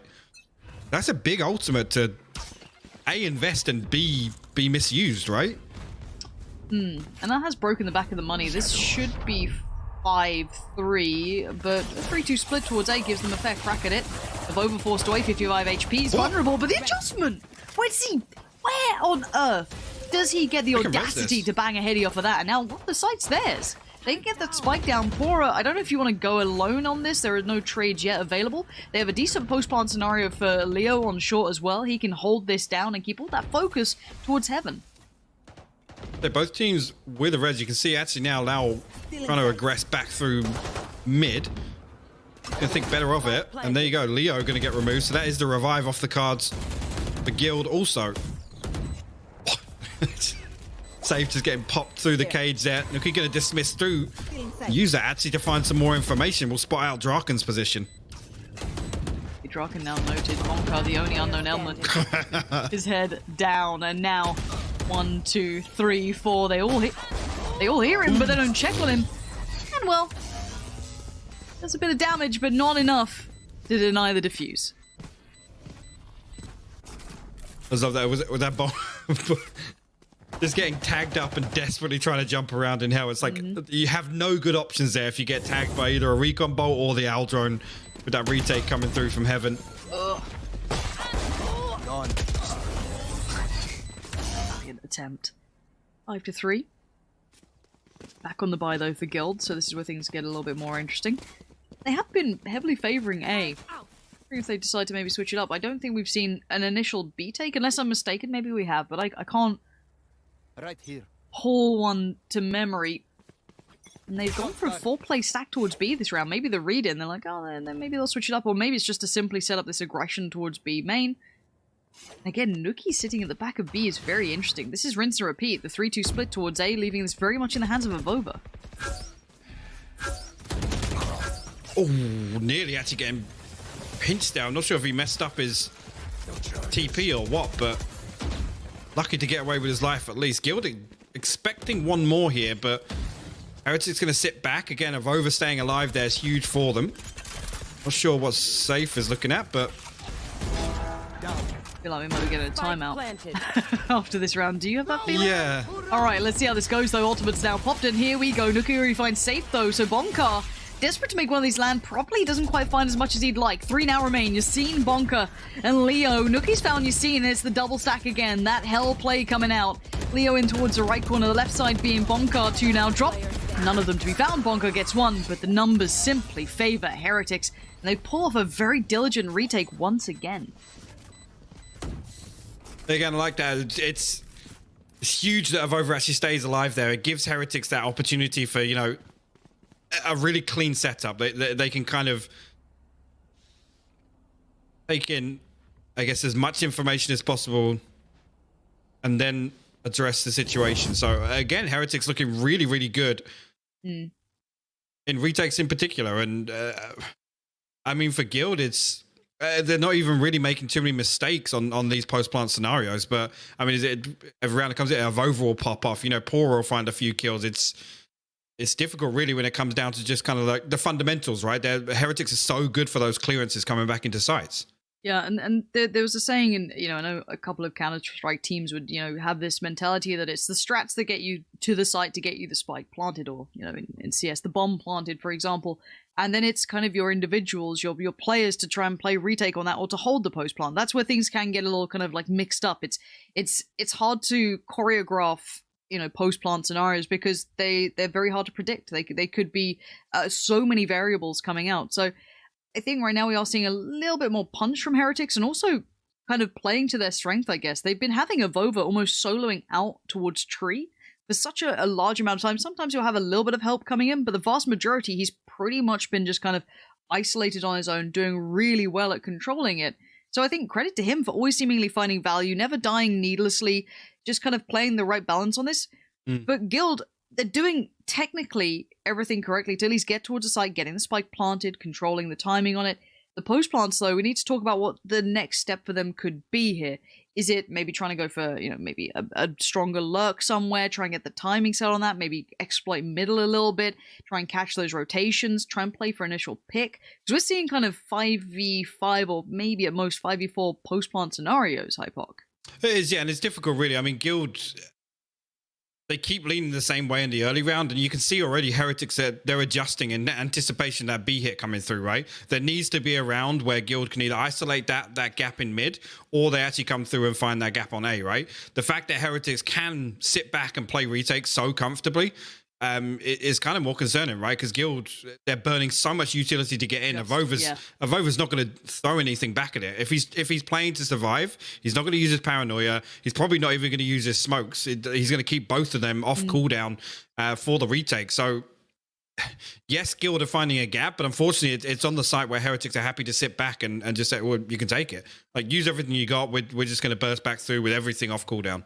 Well, that's the thing. I mean, we then can kind of change the conversation to, well, how do you take that utility away? Hitting default, showing presence elsewhere, trying to kind of apply that presence across the map. So maybe they burn through some of that utility so they don't have everything ready for that retake, but it's all about timing. This is all theory crafting. I mean, we're talking nonsense because a player has dropped. Once they join back on the server, we'll be back in game. Don't worry. We don't actually choose this, and also we don't start the games, but that's another topic for another day. It's Mitchman. Mitchman's the one that starts the games. He does have, I think it's just like a button that he hits, goes straight in. But yeah, overall, I think it's just, for me, I think we need to see a little bit of a change of mentality from Guild, because it feels like, I'm sure it looks and feels to them like they're like, well, we're so close, we've been getting these spike plants, we've been doing everything right, we're getting on the site. Exactly, yeah. But the sad fact is they're not getting as close as they should be, maybe in holding those retakes. So the adjustment there is going to be tricky, whether it be a late lurk. I think Safe pulled a pretty nice late lurk through tree at one point, but I don't know if they can keep finding repetition and success of that. So again, we have to see if this changed now. It was a player dropping from the server, but maybe even just individually they've had time to kind of consider a way to adjust on this. So let's find out what they come back in with. Again, hopefully all is good. I think it was actually Safe who dropped out. So hopefully he's back in and he's all good to go. Thank you for your patience. Very much appreciated. And we'll stop talking nonsense. We set the tempo, not them. Chat will be elated to hear that. We're coming back into this one. 4 ultimates online for Guild. Got a funky bite. 2 Spectres, a Stinger, a Sheriff, and a Bucky. So yeah, actually again going to lean towards this A split. 2 through main, 3 up short. Ravova, pressure kind of falls onto him. They're going to note the position of the turret and try and deal with that. Poor though. No smoke or anything to break that sight line. Draken going to find a kill out of nowhere onto Ravova there, seemingly. Trying to apply the pressure towards tree a little there, but Safe's going to lose his life for it now. Again, spike to be planted. Killjoy this time, though, has even more to bring to the equation. Where did that go? It disrupted the lockdown. That's huge. That's sick. Okay, fair enough. Okay, game back on. That is massive work, but they still need to weather the storm. And once again, you're seeing Heretics just break onto the shore like waves, just completely unfazed by Guild in this great attempt. I like what you're seeing did. It took me a second to realize. And yes, he finds Rubino. But once again, same retake comes in. Heretics put another on the board. So now this is the time, right? This is the time where I want to see Guild flex elsewhere. I don't want to see the same attempt in the early round. Maybe try and aggress onto this wall if Heretics, decide to look for that B main control here. Because again, I think Heretics going to lean away now. They're going to anticipate it. So it's kind of a catch-22, to be honest with you. Of when Guild do it, but you can see now with the 3-man stack over towards B, I think they are anticipating that. They're like, eventually they're going to hit B. They're going to try and split market, but Guild just almost stuck in their ways, I'll be honest, Lauren. They're going to try and take through middle. I want to look at Draken and Safe here, because I feel like they could actually be game changers, because you can't just keep hitting your head against a brick wall and hoping for a different outcome, right? Like, that's literally the definition of madness. So I want to see a switch up here. Now, the scary factor is that Poor has now committed deeper utility because, well, they've been expecting this. And look at this. Again. Just absolutely having his way with them. Yassine's gone. Leo's dead. Now, there is a bit of a fight back. Draken and Bonka find some presence. They've cleared the site out. Now, it's a 3v3 post-plan again. Now, look at the utility. Still okay. It's not as rife as we've seen before. But let's have a little wait and see what the retake looks like. Actually, not much on the cards. One slow orb for Heretics and a Lear Nookie, but going to try and find some value with this nonetheless. Comes through, safe holding close contact. He's going to find the first kill here. And actually the ping comes through. Rubino will respond, but difficult here really for him to dig Draken and Bonkar out of hell. Drop down. We'll find a clean 1v1, but Bonkar holds the line. We'll close that one out. Finally, Guild cracked the code on A site. Last round before the switch. Yeah, I guess they were playing a little bit more dedicated towards the site. Not at this point. It was the fact that I think that Killjoy was playing a little bit more present on the site and had a great initial couple of kills, but by the time it came towards the site take, they didn't have as many players for that retake present. So it's kind of that, you make your choice. Do you try and take the players on the site there? You get a good couple, but they will get the spike plant and then potentially a 3v3 post plant. Or do you give up the site control completely, put down your utility, sure, play from heaven, and then maybe be able to play back in. The round's already live. We've missed the start there because there was a swift one from Yassine, and Nookie trying to be a little bit more of an influence here. Showing presence, gets to know what's going on, but Guild now, full commitment on this. Draken tries to get a little cheeky with it, not going to happen, but information found. Pora, this position, it's tricky to work from, but in combination with the crossfire that Avova could provide, could be huge. Now they've shown presence and hit the brakes, and now they're working on that mid lurk. I like that. Let's look towards safe. Let's look towards what Draken's trying to do with this, because they're just holding for a second. Actually, Safe managed to slip in behind that Aldron. You look at the minimap right now, he's going to get a free kill onto Rubino if he's not looking for it in there. We do see it in the background. That's actually going to open the entire of the map open for Guild. See if they can capitalize off this. I want to see if Yassine starts making presence towards A now. They can keep just pulling these rotations, bits of noises here and there. Save! Save! Is so good! This is the perfect way to exploit what Heretics have been doing. We said about that mid lurk, we were looking towards seeing, either Draken or Safe do it, and they found the right timing to probably give them this round. This should be 5 on the board, as Pora's a mile away. They know where he's been playing. He's been noted. That'll be in the, the mental banks here. Good first step towards Leo, takes no damage. That's important. Keeps himself clean. Ultimate thrown into the mix. A little bit more pressure added in. Spotted in the middle, and Draken is there. Yeah, 2 rounds. The last 2 rounds and a half. But again, that's just a completely different look from Guild, right? They're able to create that presence in the early round. Yes, Nookie gives up the kill, but straight away you see the pivot elsewhere. Straight away you see that mid lurk come into play. That's kind of what they've been lacking, I'll be honest. It's perfect. I mean, it was funny. I was watching Potter, who does the NA Analysts. She was just having a stream talking about it, and a lot of these players, it's all about catching that rotation, right? You get that first pick. The knock-on effect is not necessarily hyper-readable, but it is readable. As a player, you'll think, okay, well, they're going to shuffle X and Y now towards this position. Can I find a way to exploit that? And someone like Safe is really solid at doing it. In that round, he knew that after losing our Nookie, they might start building towards that A, presence that they had before. So again, great read from Safe. I cannot highlight it enough. However, we are into the round now, 5-7. Side switch comes in. Heretics on the attack this time. So let's see how that Reyna now looks, and let's see how Guild fare on their defensive side. Initially, Heretics just looking. A couple of signs. So you've seen already hitting the preemptive rotate away from tree. This could be interesting here again. They're able to kind of create any sort of presence towards A main. I'm expecting, you see now actually going to drift back towards heaven. Heretics are leaning a little heavier on site. They're like, hey, you guys keep doing this. We're going to try it out. Let's see how it goes. The 3-2 split towards A. Smokes right now. Keep my eye on the spike to see when it commits. That's now, so much clutter. Yeah, look at this. Look at the amount of smokes. Look at all the utility that's just been thrown down. Now, Nookie's going to spot 1 towards the cubby up towards heaven. Yassine does better than him. Nice work on that. Now, the Spike's still hesitant to commit on this, I feel. They're looking for a frag, and it's not coming. Let's just sit back. The Nano Swarm is what forces Yassine out of that spot. Avova. Find another as well, so Safe. Spike planted. Last man standing in heaven. Actually, no, Bonkar going to wrap up behind him here. But a 3v3. Standing ahead. What Gil can put together for this retake. See if they can do it just as well. Pora, super postured up, super happy for a fight on that as well. Finds Bonka, spots out another, and they found Leo, so they know where the last player is. Safe now going to have to pull off a miracle play. A 1v3 on 7 HP. time ticking. Gotta make his move, and he starts to build forward. And you can see the crossfires. The first checkpoint would be that Hell player in the deeper corner. There's nothing to be done on this, and keep in mind he can play this however he wants, but he finds Rubino. Now that's interesting, but it's Pora who takes the proactive angle to make sure that Avova never felt alone in this, and it will be Heretics to pick up a good start here. Actually, just one small thing to highlight, and it's this smoke that goes down in front here. It creates this really, that angle right there, that smoke just gives Pora such a good setup to deal with those players as they swing out of helmet. It's actually really difficult for them to respond onto that. They either dip into the smoke, they're very vulnerable, and then obviously the counter peek comes from sight.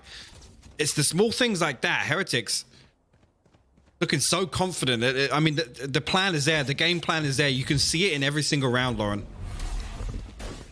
Here we go again. Guild now going to start feeling a bit of that pressure starting to mount. The pistol would have been really nice to kind of just give you that little boost. You'd be like, okay, probably end up on 7. That's us right at the doorstep. We're right back on it. Could be right now. We've seen these rounds go either way on the previous map, though. So, still certainly a chance. Nuki starts his walk. Has a little look. They'll get some... Now, that's 2 players noted towards short. I'm pretty sure he noted that that Cypher was there as well. And there was an Omen too, so they know there's a double stack towards short. And Pora catching that flank so well. Reading Guild like a book, and now they know where the last 2 players will be. It's going to be towards short, towards tree, and safe. Again, called upon in dire straits, so 1v5. This is a conversion, and I doubt they'll get many kills. I love the fan, man. The fan's the best. The fan is the best skin. Ridiculous, isn't it? Hands down. Especially in that scenario, it's just like chilling. Yeah, well, what do I do? What do I do? I'll chill for a sec. Might as well. Good work from Pora as well. Lovely little catch on that flank there. Good work. Come through, but it's again a strong bonus round opportunity here for Heretics. Spectres across the board. Ultimate wise, Pora 1 off the lockdown. Rubino 2 away from the Hunter's Fury. Again, this is the round that really you look for them to maybe go for some orb control. Maybe pick those up as bonuses coming into this one. I see Guild going to try and flex a little bit into B main. It's all 5 players of Heretics behind it.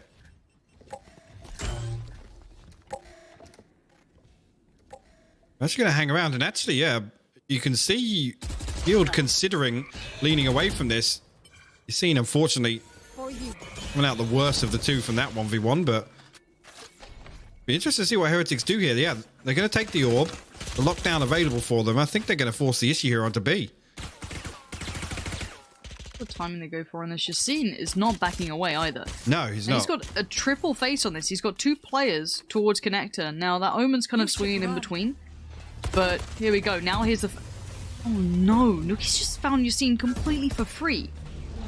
And you're going to see, once again, more isolated players on the fight, but Draken just bails him out. I'm pretty sure he was blind then. Oh no, they're going to peek him. He gets detained. Bonkar, good for the trade, good for a second as well. Lau, the last man standing. Leo will clean it up. An awkward round, I'll be honest. Draken swings forward under the paranoia, finds 2 kills, and then gets detained, but Guild stabilize and... Yeah, yeah, I'm fine with the lockdown usage there. Again, you're using it on kind of the off tempo from Bonkar, having the Hunter's Fury available. Right there, I mean, it's difficult really to close out that round when you can't find that entry. Looking at it, actually, yeah, Yassine's only member for Guild that's down on the Spectre still. There's a Bulldog on there, but the Heretics come back into this with the full purchase.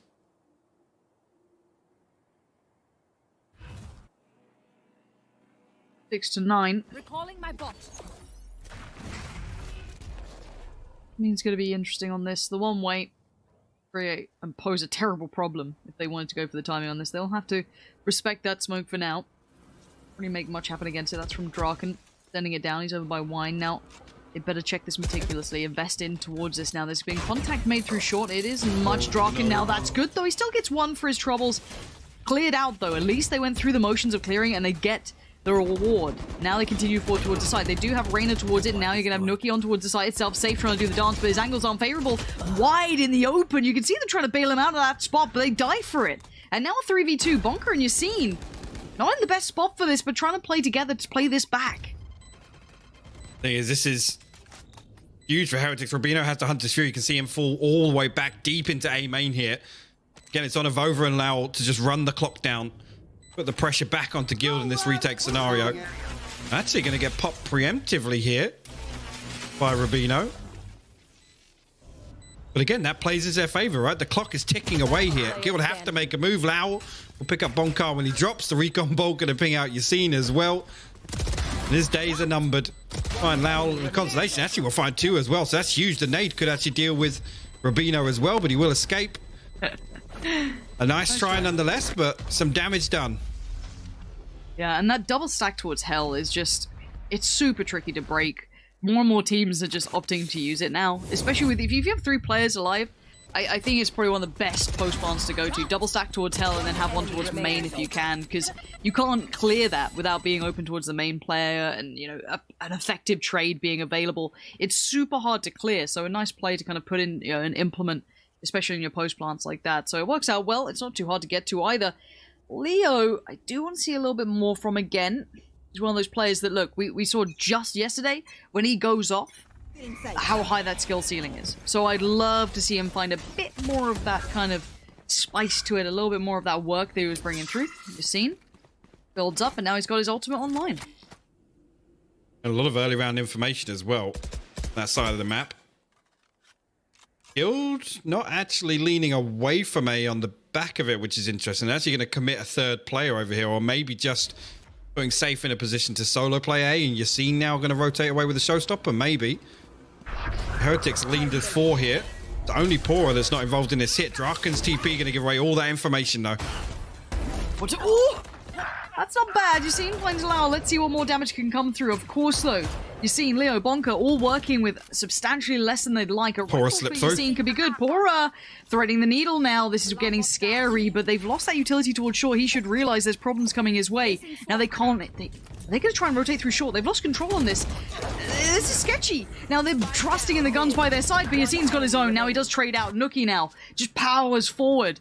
That was a little dangerous, but they took maybe a calculated risk, and it's down to Bonkar now in the 1v2. The turret should give it away and create such a favorable fight. Yeah. Bonkar tries to clear. And now what opportunity does he get given? Not a favorable one. It's going to be Heretics just building in the right direction. And they're not far from securing their place in the final now.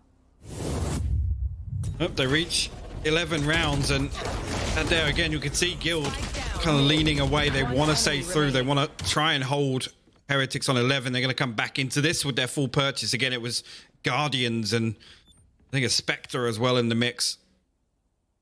Scene obviously throwing the showstopper in to try and maximize their chances of closing that round out, but they got to dig deep now because Heretics have found their groove here on Ascent. And I've really watched so much of the potential show for Guild recently, and it's been really enjoyable because Guild were a team I feel we were waiting to find that form, and it just kept slipping away from them. But they had been landing the results. They've got to the semi-finals.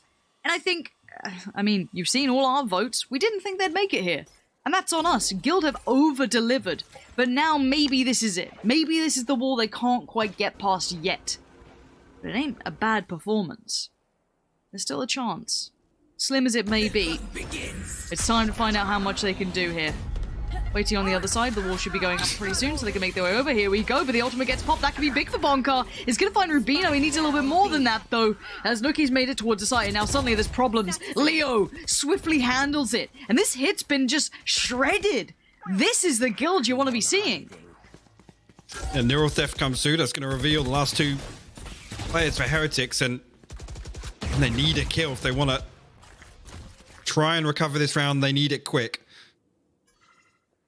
We're going to pick up the orb just to make this as worthwhile as possible. And maybe they're just looking to do a little bit of damage. I mean, I want to see Guild kind of hold strong here. Actually, Lau going to swing in. They find 2 kills in quick succession. They finally responds, but Lau actually going to get somebody back on his feet. Brings it to a 2v2. 13 seconds left. They want to commit to this. 10 seconds left. 6 seconds. 5. How do you find this? You don't, Guild. Lock it down. Lau can't find this. There's no time for the spike plant. Again, though, we'll have to take a look at it, but what does that do to the economy for Guild? Yeah, look. I mean, yeah, it's not great from Heretics, but I mean, when you're in a position of being on 11 rounds, I'm actually okay with that. Maybe not the revive getting invested, but looking to do that damage. So they can scrape together a judge and 3 big rifles and a bulldog. It's not terrible, but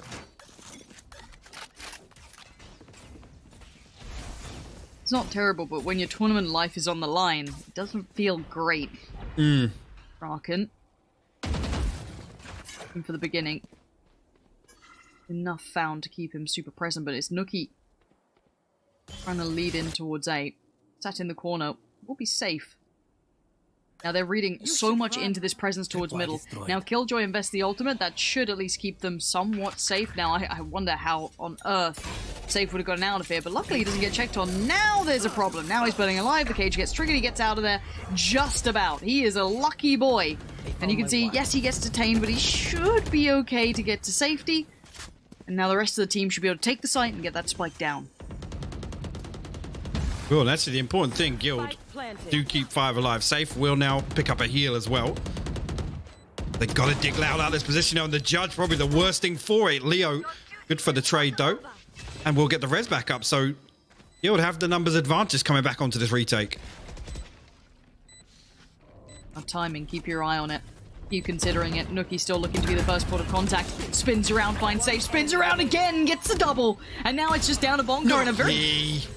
God, I was going to say very so reasonable good. 1v2, but apparently not. Nookie denies, and we are on 12 now. 1 round away from Heretics making it to the finals. He's so good. That readjustment to find Leo there. We just need a separate stream. Just Nookie Pov. Nookie Pov, just every Winners game. POV? Okay. 12 to 7. And you mentioned the money before, and it's hard to not keep note of it. It's in the bin now. It's in the bin. This has to be a huge swing of performance. No ults Dig either. deep. They've got so little to play with in this round, Hypoc. I mean, looking at it as well, I mean, look at the utility. Look down the left side of the screen. No paranoia. No slows. No wall. It's not good. Whatever way you cut it, it is not good for Guild in this round. Time to face the music here, potentially. Scene could be on the verge of something big, and that cool from that Aldrin saying, they're in middle, so they're probably coming towards you. There's one. He needs more. Gets the paint shell ready, doubles dips. Has a little look. He's trying to get a little deeper on that. That's pretty bold. Doesn't quite receive damage. Now he has to respond, though. You can see the vision gets removed. Lau's found Bonker, so this isn't going well across the map, and there it is. Avova finds one. It's falling to pieces. Heretics surrounding Guild at all fronts. Draken and Safe still desperately trying to hold on to this. And the middle duo, the last two to try and make it count, 30 seconds have to try and play retake with a judge, but no, the upgrades. They've got rifles. And now this is it. Tournament life on the line. Heretics on the verge of making it to the finals. And Guild staring down the barrel of the gun. Avova at the backside. Rubino has his Rubino ultimate. with him. And you're right, he's got the ultimate. It might be time to utilize it. Decides not to yet. There we go. Here it is. Hunter's Fury going to lock down that right side. That is not available. Time beginning to dwindle. They've got to make their move, and they've got to make it fast. Avova, though, spots out one, but actually Safe slips away. Gets down, but no, Avova connects so perfectly. And now just Draken left in the 1v2. Heretics on the verge of it, and they get it. It's 13 to 7. It's Heretics making it to the grand finals. What a performance once again. I mean, every time we see these guys play, they are just rock solid. As soon as they find their groove in a map, you know, whatever team they're playing against, once they get a good grip on the game, I just feel like they're unstoppable. Their ability to just, I mean, I'll think back to, you know, a couple of times we've seen them really struggle in the first half. Balist is one that stands out to me. Again, a lesser team, you know, coming out with that hyper-aggressive play style. But as soon as Heretics stabilize, man, there are a few teams that look that good. I'm with you. And I think this is reaffirming what we saw towards First Strike. Kind of, you know, we didn't know where we put Heretics initially because the European scene was in a constant state of flux, right? It was very hard to find out who was where and who's performing. I think for now, Heretics are setting the bar. I think that's a fair assessment. And I want your assessment. You guys at home, head over to the socials, head over to Twitter, and let us know your player of the match. You've got a couple players to pick from. There's a couple of choices, be it Nookie, Avova, LOL, whoever you fancy. Let us know who you think was the player of the match. And, you know, maybe they'll like that. Maybe players like that. I don't know. Avova for me today. That man stepped up and delivered. Yes, Nookie has been the highlight for this team the last few weeks, but Avova looked fantastic today. I'm with you. Maybe I'll head over to Twitter and get that vote in. And while I do that, we're going to head to a short break, and when we're back with this, we'll break down everything we just saw and get you ready for that next semi-final.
and welcome back to the European Valorant Regional Masters, where Heretics have just eliminated Guild and made their way to the Masters Finals. I'm Yinsu, and I'm joined by Nookie from Heretics for a quick interview. Hi Nookie, welcome to the stream. Congratulations, this is your second back-to-back major final. That is a fantastic achievement, isn't it? Yeah, hello and thank you. It feels amazing. That's all I can say. You know, making 2 finals, it's sick. That's all I can say. It's emotions are still flowing through me, you know, and I'm really happy that we made it into finals of the second event, the second big event. Well, you and your team have had a great performance today, but I just want to announce that you were actually the winner of Player of the Match on our Twitter poll. What did you make of your own performance today?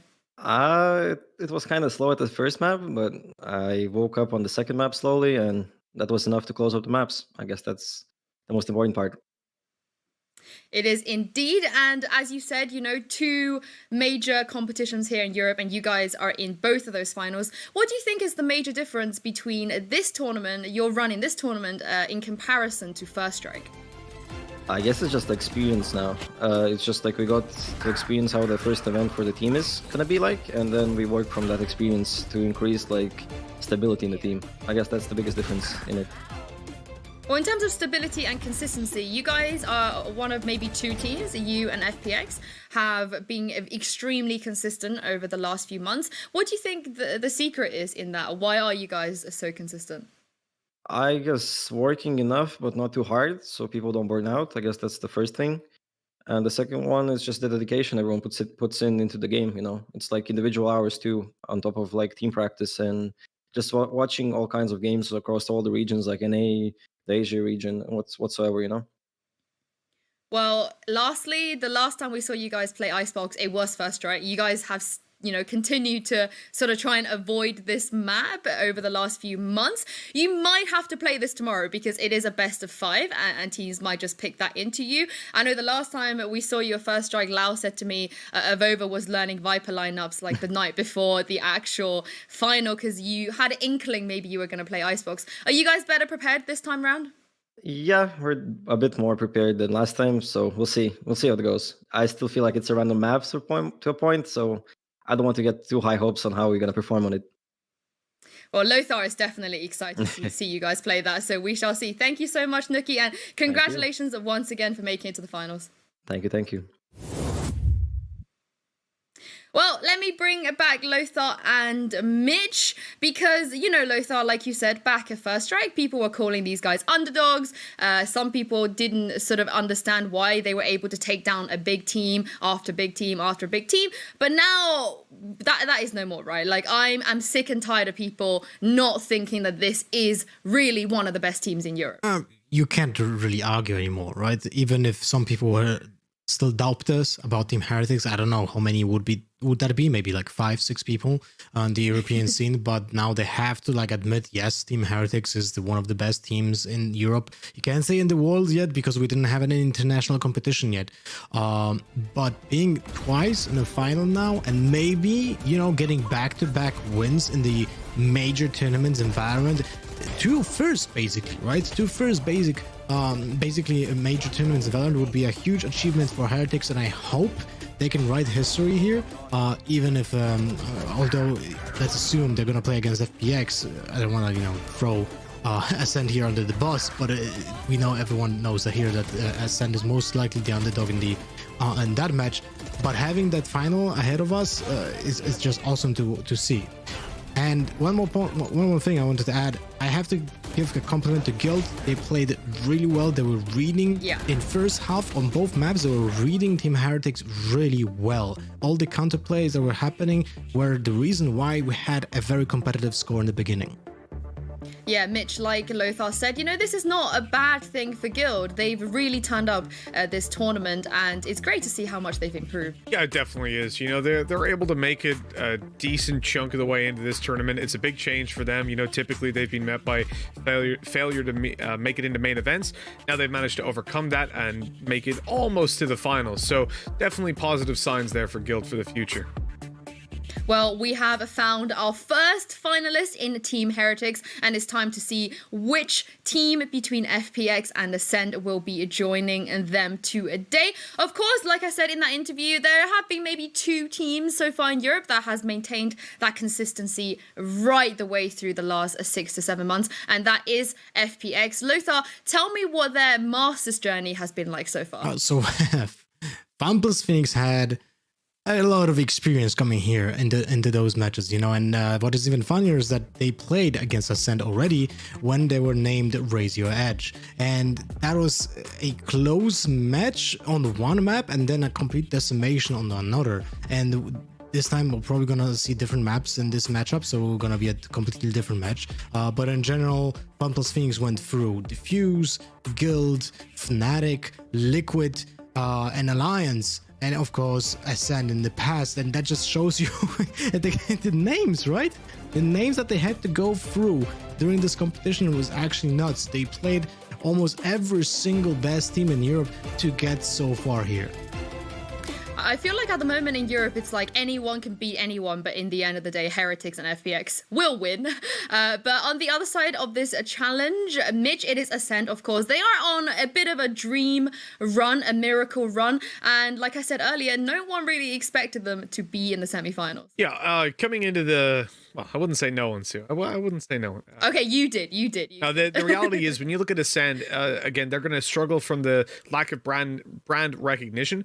And also these players, you know, they haven't competed at the same level as most of the FPX guys have, whether it's in this esport or another. So there's definitely some things holding them back in the eyes of the public opinion. But in general, when you look at this lineup, they have got a ton of experience, a ton of ability. Now, as a lineup, fairly fresh, but the fact that they're able to deliver such good results in such a short period of time speaks even more so to how strong of a team they are. And you look at Cold and Menta, obviously playing on the Sova, you expect him to do pretty well, but I honestly think in the last week he has gotten so much better. Like, Acend under pressure seem to perform better than they did when they weren't playing under pressure. It's a very strange scenario. Oh yeah, they do not feel the nerves at all. We do also have some stats prepared because, Mitch, you know, this team, I like to call them Bone Cold and the 4 guys, but they all step up even when CNED isn't maybe having the best game ever, yeah, right? Bone Cold and the 4 guys. I mean, the first name that people are going to go towards is probably CNED. He's got the big following on social media. I'll say that whenever those votes come out. 18% of First Bloods go his way for this team. Now, that is a pretty significant statistic because playing on Operator with Jet, and notice in the previous game, we mentioned how both of those teams, Heretics and Guild, were playing without the Operator, but CNED, well, he rarely plays without it. It's always in his hands, and he likes to participate in a lot of opening duels. But what surprises me looking at the rest of the team, Killez, okay, you expect him to be doing quite a lot. He's playing an entry fragging agent of Arena, so 11.4%. Yeah, that's reasonable. Bone Cold's what stands out to me. Is this guy, he's playing your controller. We saw him in a game yesterday on Viper, participate in 10 opening duels in a game, winning 9 of them. So that's pretty impressive for your controller to be able to imitate such an aggressive playstyle, usually not used by his agent. Oh yeah, Bone Cold's my guy, but we do have to move quickly onto map vetoes and see the bans and picks from these 2 teams. We haven't had too much time to really talk about the maps, but again, we can't keep the players waiting. So let's see which 3 maps we are going to be playing today. My oh my, Lothar. Do I spot a little icebox at the end of that graphic? So this is a different matchup than we have seen before. In the previous match against Acend, FunPlusPhoenix was playing Split, Haven and Bind. So the reason why we don't see Split right now is because Acend lost to FunPlusPhoenix 4-13 on that map. Then this time they banned it, if I'm not mistaken. So good choice by Acend. I feel like this is a conscious decision, and I would love to see that icebox being played first, but unfortunately that's not going to happen. Well, Mitch, how about that bind, you know, selected by Acend straight away? Yeah, pulling out a bind in this matchup, look, with Haven taken out, there's no surprise considering the fact that FPX played well, but it was a very close game. I'm surprised then looking at, sorry, not so much surprised. When you look in towards Raise Your, almost went there, Acend is their no. dry as they were It now happens, before. it happens. When I was looking back Yeah. through their stats, one of the things for me on Bind that I love about them is that they've been able to show us versus Ballista, a team that had previously had a very good Bind. They shut them down. It was the attacking side for Ballista where we were sort of worried for them, and yet they only managed to get 3 rounds. Their defense here is unbelievable. Well, we know what they like to play on this map. Their team composition is not really a surprise anymore, of course. We have been somewhat critical of the Jet over Raze, but it's CNED. CNED playing Jet, you know, I'm not going to be that upset about it. But of course, Lothar Killers on that very reliable Viper. Oh yeah, I'm in love, you know, in Viper in general, and I love how the way Acend is playing Sky to complement her utility, because you can use so many pop flashes.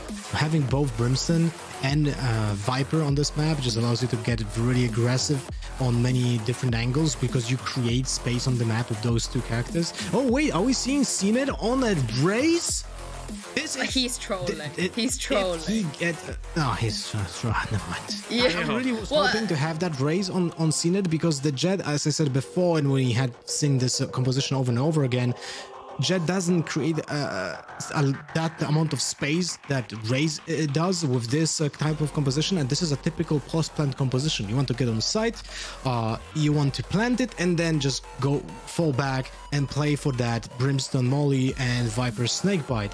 And because of that, you want to clear as many angles as possible with the utility first. If that doesn't happen because you don't have a Raze, you have to do it by brute forcing with Jet, and that doesn't necessarily happen every single time. But more importantly, Mitch, Angel, no Viper. The guy that first played Viper back in First Strike, going Omen this time. Yeah, I mean, we've seen this comp come out from them now twice before. Both times were versus the Fnatic or previously Summon FC. I mean, this isn't a map that they play very, very frequently, and both of those were pretty tough losses. But the reality is, few teams play this map like Summon and Fnatic do. But this team does. So it's kind of an interesting clash then, FPX getting their 3rd match in a row versus a very similar comp. Well, we shall see. This is the ultimate battle. You guys, it's time for us to get into game. A rematch between FPX and Acend. Take it away, Pansy and Hypoc. We will do this with absolute honor. Now, the prospect to me is, 1, that Acend surprised me in the fact that they absolutely outdid NIP in the way they approached this map, specifically Hypoc. Not many people get to walk away and say, we outcalled the likes of Existence, aka Akukos. Now, he's probably one of the biggest brains that ever came from Counter-Strike, especially as an IGL. Brilliant read of FPS games in general. But do you think you can get away with it against Angel? Now, that's the next step. If they pull this off, I'm all aboard. And don't get me wrong, Hypoc, there's a lot more than just that to it. We had Killers playing a really good Viper, kind of aggressive, you know, really hindering those site executions that were coming out. Brilliant control coming in, perfect play from Starkso, CNED, super aggressive and really well timed. This was a brilliant looking Acend. Now, the one thing I'll say though is FPX is a different beast. They have the firepower to back up every strategy they bring in. So this is going to be an excellent game, I feel. Absolutely agree. Yeah, actually, well, hold that thought, because FPX are just going to explode their way all the way onto B site immediately, actually. Starzo got it all to do. We'll go for a 1-for-1 trade, which isn't bad considering this pace set already in the pistol round from FPX. Why did I take that spike? Yeah, I was going to say, yeah, if they go to retake elbow here, it could be tricky. Spike planted. Spike is down. First fight begins. Phone call. Joined by CNED. That's pretty important. Xiao's there as well, though Xiao plays the angle so much better on this one. Yeah. Just dipping back and forth, kept complete control of the fight. But the site has been taken back over by Acend. Now they touch towards the spike, try and draw that first peek, and they do. So they now know where the 3 players are. But how do you dig them out of these positions? Shadow even still has utility to pull into play. Now, again, Killers tries to make something of this, pulls a player out, but Demasik is right there. FPX perfectly played in the really essential fights. Really, really nicely done. That's, I mean, it's not often we see FPX with this sort of play. And yes, it's the pistol round. Actually unlucky here. Both players vulnerable there from the snakebite, but Demasik holds the line, finds his 3rd on the round. He'll clean that up. Now, one of the interesting things, again, we talked about this in the Ascend series versus NIP, is how keen they are to just go in, find these clean plants and whatnot. And obviously that's leaning more towards their attacking side. But actually, on the defense, Acend don't flex out very often. It's not often you'll see them being very proactive. So this being a save round for them. But we get a different look this time around. Not happy to sit back, and that's a Shao there to greet Keyless as he tries to retrieve the orb. Demasic will find a kill on the other side of the map also. Okay, so this is the perfect beginning. You've got to pick on either site. So now that you know that wherever you go, you will have the advantage. If you're in the FPX camp, of course. Whereas Acend, don't know how you try and fathom this one to come back through. You need CNED to go mad with that Sheriff or something. It might be worth just trying to stack out here. Try and gamble stack. Just put yourself together, maybe sit towards either U-Haul or Lamps. Actually, hold on, I don't want to find out. You guys in Europe. Now, I know NA, because I casted NA first. It was called U-Haul. Do you guys still prefer Lamps? Let me know. Shut up, Hypoc, I'm not asking you. I'm asking chat. I like a bit of interaction in a round that really shouldn't have any more danger to it. That's why we can at least have these conversations, because if done correctly, FPX simply have drastic numbers with weaponry against very few. Dangerous. That's going to tuck his way all the way back in. The pinch onto Lamps is perfect there from FPX. Spike planted.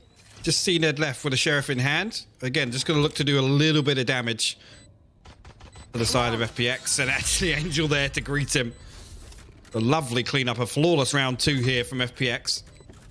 This is the thing, really. If they can keep Acend honest, really, on the defense. Like I said, it's not often we see them flex out. Acend isn't a team that we see them go very aggressive because of their composition, right? I mean, they want to kind of bait a push into the Viper position. They want to kind of play off the wall and the flashes. I know that Lothar has touched heavily on that budget Phoenix setup almost between the Sky and the Viper. But really, I mean, if FPX can keep kind of switching back and forth to what we saw in the pistol round and what we just saw in that second round, it'd be really difficult for Acend to get a grip on this as the spam through the smoke comes through. Starzo, he gets shut down here by Zipan. And immediately, especially on this round, look at the equipment. That's a big win for FPX to draw first blood. Spike can be left because they're pulling a default right now. They're kind of exploring the extremities and trying to catch any aggression that might come through. FPX have a very good plan in this. You don't want to commit to either side with that spike just yet. You still have above a minute to play with. They can fall back, and if they get another pick, because traditionally, if you are now put down to 4 players, part of you wants to get aggressive to try and maybe even it out. And Cena's done just that. That plays into it really well, but actually they just lost the fight on the other side. Healer's tried to get the information too, maybe a little bit too aggressive on this. Now Cold Dementor is in no man's land. He's dead. He's done for. Demasic is right there, perfectly placed. There's that spike being picked up. Now the TP came in. They've got to be aware of this. I think Xiao might have just heard enough steps, and this double stack is hard to break, and you're not going to. FPX, man. This team is looking so sharp. Like, they're actually just playing everything right. And it's the anticipation factor. It's the timings. It's holding the right angles. As soon as something happens elsewhere on the map, they're equipped to deal with it and follow up and react perfectly. Seen it once again in a position where, again, here, look for some damage. Try and get a kill. But I don't even think FPX are going to give that to him. Shadow just committed to this angle right now. I look at FPX as being such a well-rounded team. Cena's going to get a little exit, but that's fine. You look at the bonus that they've walked away. FPX were on their bonus round. Came in with, your Spectres, and I think they had a rifle, maybe 1 or 2, I'm not 100% sure. I think it was 1.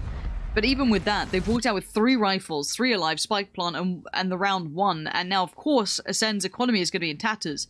Now, when we look at FPX, to try and characterize them, people see them as a very strat-heavy team. Now, I only see that as part of the look. I think that almost undersells the brilliance of FPX sometimes. Yes, of course, they're a thinking man's team. Yes, they are well-stratted and well-considered. But their fundamentals and the firepower to back it up are phenomenal. They have a really good mindset towards just the standard approach to the game. Their defaults are extremely well considered. They read the gameplay really well. But now let's see if that can be disrupted. Ascend are going to have one of these moments where you're going to see if they can try and maybe disrupt this. They've gone for a heavy stack. 4 players towards B, but they've still indicated, yes, the Viper's towards A. So they're not going to try and give away free information that, oh, where's Viper gone? So FPX might be a little caught out by this. Let's see if they get a good read on where the stack could be. Nobody really giving anything away. Actually, the swing comes through, but FPX find the first two and the third. A brilliant clearance here. Bone Cold just has to sit and wait this one out. Elas will rejoin his teammate, but both in Hooker, it's going to be difficult for them here really to get anything done. Again, got to close the distance. Demasic there to greet Bone Cold, and they heard the TP as well, so FPX not missing a beat right now. Yeah. Now, people have gone a little too hard. They're like, okay, Lamps is the front part, short side of U-Haul. U-Haul is the actual horse bonnet. No one's getting that specific. Alright, look. No one.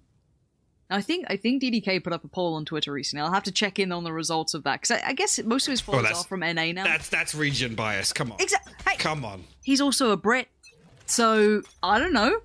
But what I do know is that CNED has the op out to play. Now, a different look on the Viper wall is going to be unique, and that will also give away potential information. And I'm sure that'll be relayed through FPX. Okay, well, that's not the same what we've been seeing towards A, so let's expect a switch up. But how do they then approach this? This is a chess game. This isn't just, you know, paint by numbers, simplistic stuff. No, this is truly going to be that kind of working out the information, trying to filter something through. And Angel's starting to get a little proactive towards showers. So he takes the control. That's one of the extremities won. But you can see the answer back now coming in for Acend, trying to take territory back towards B long. And one player actually going to get spotted out by Starzo there. That's the Owl Drone in response. Xiao looks like he's got a really good opportunity there. We'll shut him down with the Hunter's Fury. So a little bit of a gap exposed on A site. It's Bone Cold and CNED to pick up the slack. Let's see. Zipan going to get up top here. Going to get a lot of damage onto him, but isolate that kill as well. Angel there for the pinch. A beautiful take from FPX. Well, look at that. Ascend respond with 2 kills of their own. Jets grounded. Okay, there's still a bit of space on this.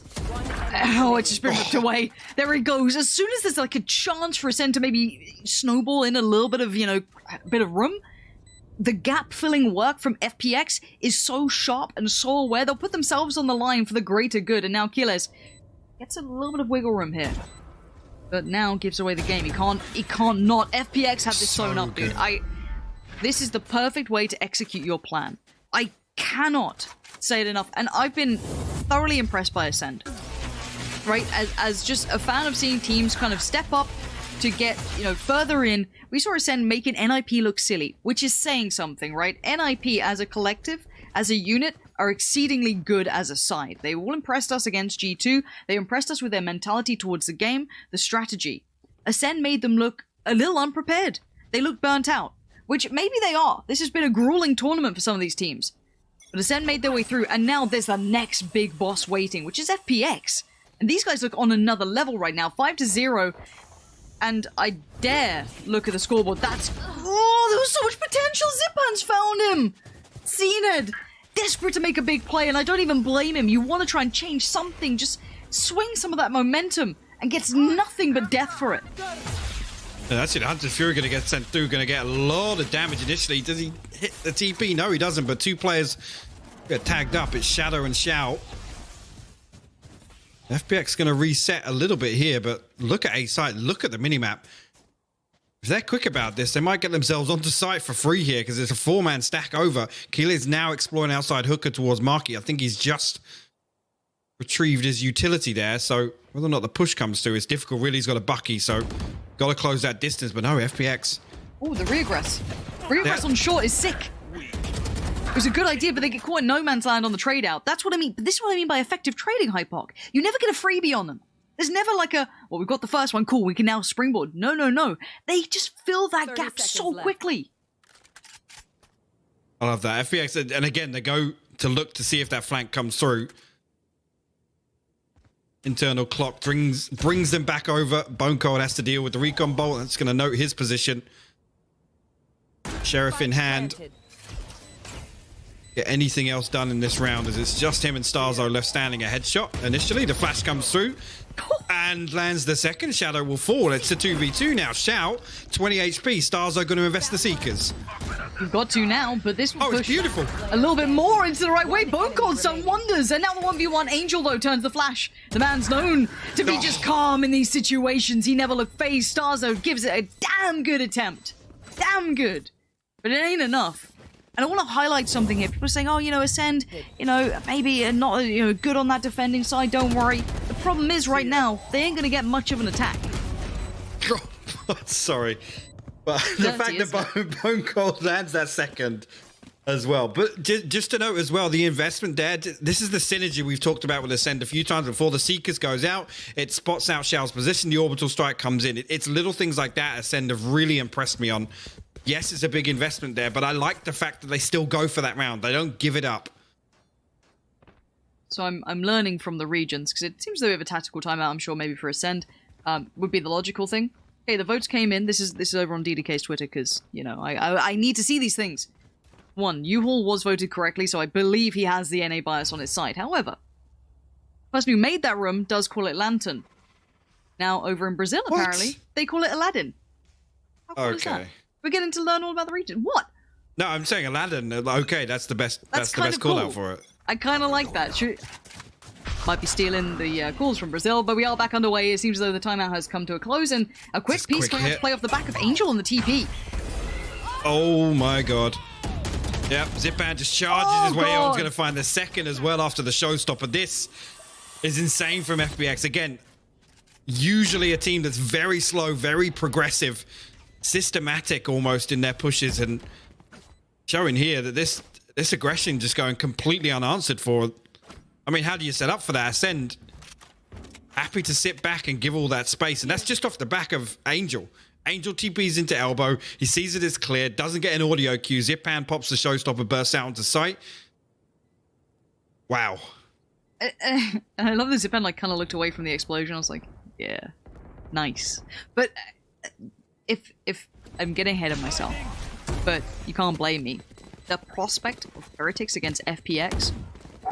Now that brings a smile to my face. I'm cheesing right now, but let's see if they can keep all these guns, because FPX's economy is pretty established. They want to just try and remove these rifles away from Acend and get that op out, ideally. Now, Killer's on the nice readjustment. This is all to try and just cause some sort of damage to the economy. Unable to do so, they will maintain those 3, but you could have seen, if they got maybe one of those taken off, the reinvest would have been incredibly difficult.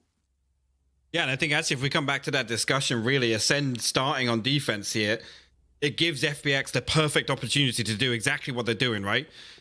Set a good round, put the pressure back onto them, because if Acend are able to coast through on their attack and get those cheesy rounds, you know what I mean, eventually, you know, they find a gap, they hit the right side, they find that first blood, they can lean on that post-plant cheese, right? This is literally the perfect approach to this map from FPX. I'm seeing it. The two heads in chat, oh, what an exciting semi-finals. Are you not excited to see one of the best teams in the world show you exactly how to play this map? Acend beat NIP and made it look so easy. Like, FPX are putting on such a sick display. Now, Angel on the as an operator does with this. Angel, what year is this? Well, it's not your year. It's CNED's for now. He's going to at least take down that element, and that's a spike lost. Now, that's an interesting little bit of information CNED can relay here. How much do they want to read into this? Because keep in mind, Belong's kind of under wraps with Viper committing towards that. They've got good utility towards Hookah. So I'm kind of waiting to see how FPX now try and adjust to this. Killers gives away his position. Careful now. Yeah, gotta stay alive. Gotta keep this ultimate up, because it just gives them so much control over this side of the map. Seen it again. Spike down A. We'll find the spike. The second on the round now. Again, we know he's a player of momentum. Now will respond. Bone Cold falls in showers. FPX need to retrieve this spike and come up with a plan. Dina does opt to back away from this, but eventually we'll go back and yeah, he'll know that that's been recovered now. You can see the play towards showers. That's perfect timing. This is really well done for CNED and the combination with Condimenta. But now Condimenta goes down. This is going to leave it towards CNED. He does have support in Stark, so on towards the side. Zipan tries to bait towards a spike plant, but CNED's there again. CNED might just be single-handedly keeping Elise Acend with a round, and he does do. You don't get to out-op him right now. Look, Angel, it's been a number of years. All right, we like the attempt, but CNED is a little better on that. So it gives them a window of opportunity. This is a chance to maybe get a buffer, and that's all they need is a buffer, and then it's game on. Until then, this one keeps going the way we expect. Let's see what CNED does, though. I like the adjustment here. Showed presence towards A short. I like that. So maybe now has a little bit look towards middle, maybe to see if he can get a pick to start with. Let's see if the confidence is overflowing here. A couple more seconds. See if he just barrels down or... Yeah. Let's have a little watch on board with CNED. And he gets the pick. Beautiful, beautiful work towards Zipan. You can see the intention straight away, and he can lean back wherever he wants. This might spur on the hit from FPX, but still, great first kill. I mean, it's perfect. And look at this now. Seeing it actually going to hit the rotate away from here. Not seeing the second, and again, they're going to clear through. Starzo with his utility. Finds all this space now, so they can lean heavier on A. They can keep this three-man stack over on this side.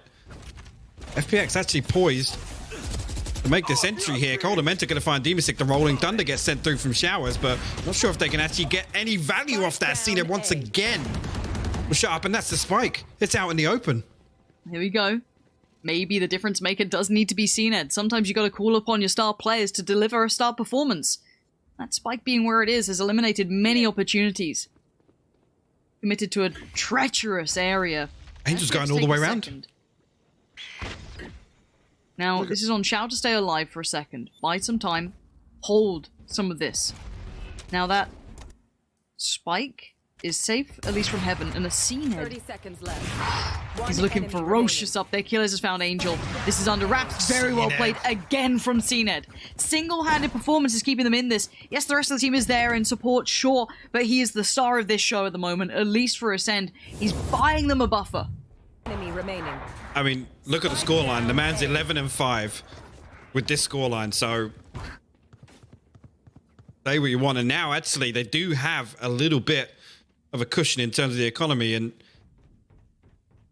FPX considering, yeah, Zipan down on 0, Angel on 300 credits. That operator purchase is not looking so hot right now, but really only one round in hand, to be honest. So if Acend can win this one, FPX aren't going to be on a full buy. Angel actually going to close down the distance. Bone Cold and Starzo fall very early on A side. Timing's everything on this scene. Ed tries to get himself right into the thick of things, and that's the spike. Now, keep in mind, Killers is also kind of closing in here. Now, Angel's created a lot of space and kept safety, but they need to be careful of the flank coming through, and it looks like they're aware of it now. Ed's going to get spotted. Here we go. The ultimate gets popped, but the spike goes down. Gets out of dodge, or at least he believes so, because Killers is still there. Finds Zipan. And now the 3v3 in the post plant. Killers tries to get himself ready to go on this clear out towards Lamps, U-Haul, Aladdin, wherever it may be, but Shadow waits in the corner. And now the flash goes through just to ensure no trade was going to come through from that, and now Ed has to progress forward. Still got 2 shock darts, but no recon right now. Shao going to deal with Acend very easily. Ooh, the timing, but he just caught Coldamenta slipping into Lamps.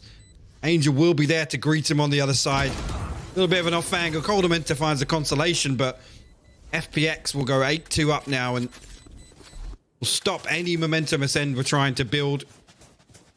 Economy-wise, yes, Acend can still purchase that operator back into this one, but again, I just love that though. Demasic falls. He's the one that Acend finds on long. Acend hits the TP. Keeler's straight on the flank. He knows that Cypher utility's down. He knows that he can probably thread his way right through markets. Unfortunately, he only finds the 1 kill, but now, talk about game read. If you're an opper and you need to be impactful, you'll imagine they'll do the same sort of hit again. So you are seeing Acend over here, and I'm sure Angel will be aware of this too. You've got to be looking at that early utility to try and deny offering presence, and it's not going to matter. Acend still gets one, backs away. This is really good work from Acend. The switch up to peak Showers is great. Angel has been prioritizing trying to take in that Showers control we've seen, and that's an instant answer for it. Here is Zipan and Demasic still trying to edge their way towards B. Spike is in market, so if they've, yeah, with that trap wire, they might lean back towards A short, and this could be unfortunate timing here because Acend has drifted across to B, and that's on the back of no contact, so all to do for Coldamenta and Bone Cold here. They're going to play off the back of that one way.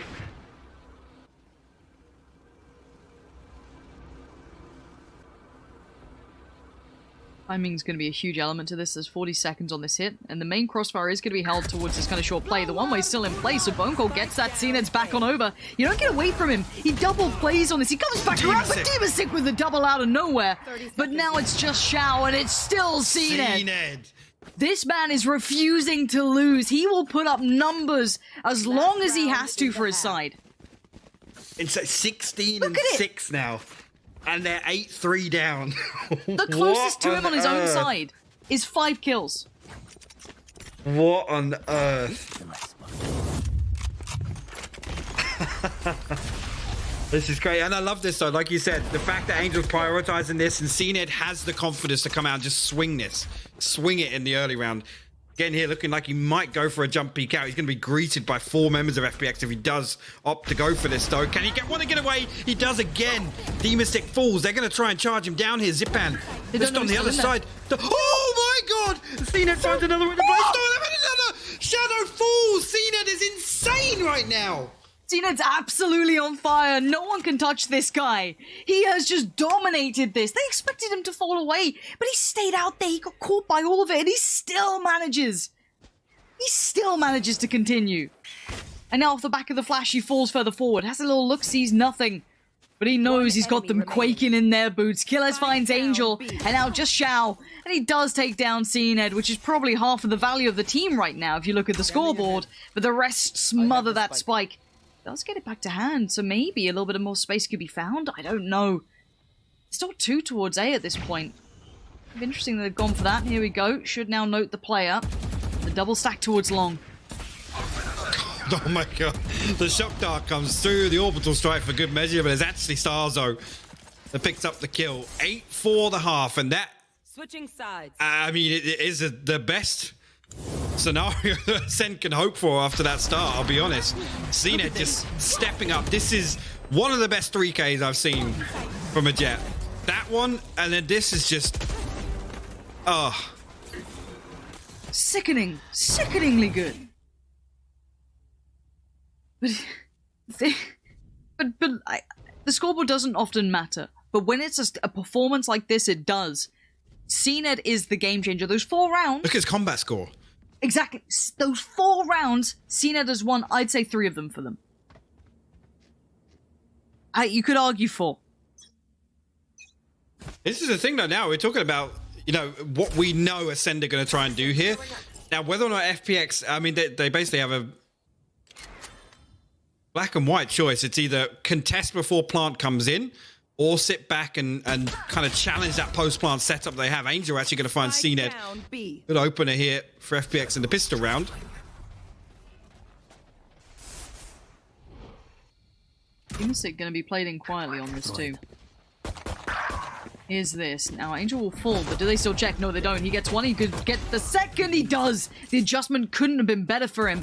And now that's going to create a huge amount of space. The last 2 are going to find it hard to make this count. The 3 play back in through hookah. Now, they go for the safe spike plant, at least. That does give him a bit of time. And Bone Cold trying to isolate the fight towards CT, but Starks has to live on the site. And that's going to be a trickier case than just saying it. But Bone Cold, how much more can you do? Not that just overwhelmed. Much.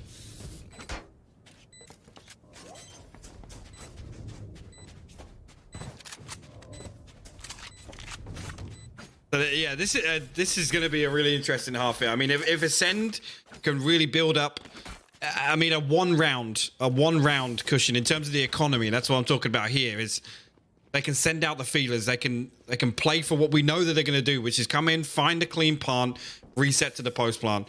Now, it's going to be interesting to see really what FPX decide to do. With CNED hitting this sort of form, this momentum, I don't know. We're actually going to see a purchase coming out from Ascend here. Sheriff or SMGs, one of them a Stinger. Looks like they're going all in here. Heavy presence towards Hooker here, Lauren. Angel sees. Well, they're going to hear those guns, so they know that they've bought into this. Portamenta finds Demastic. This is actually kind of scary now times for FPX, because Angel only does have the Ghost. It's still valuable, sure, but it's not going to get you everything you want. Ready, danger sign him out. He might need to call for a rotation. A lot of faith is being put on Shadow here. Full kit of utility almost ready to play with. But there's so much weight about to bear down on their shoulders.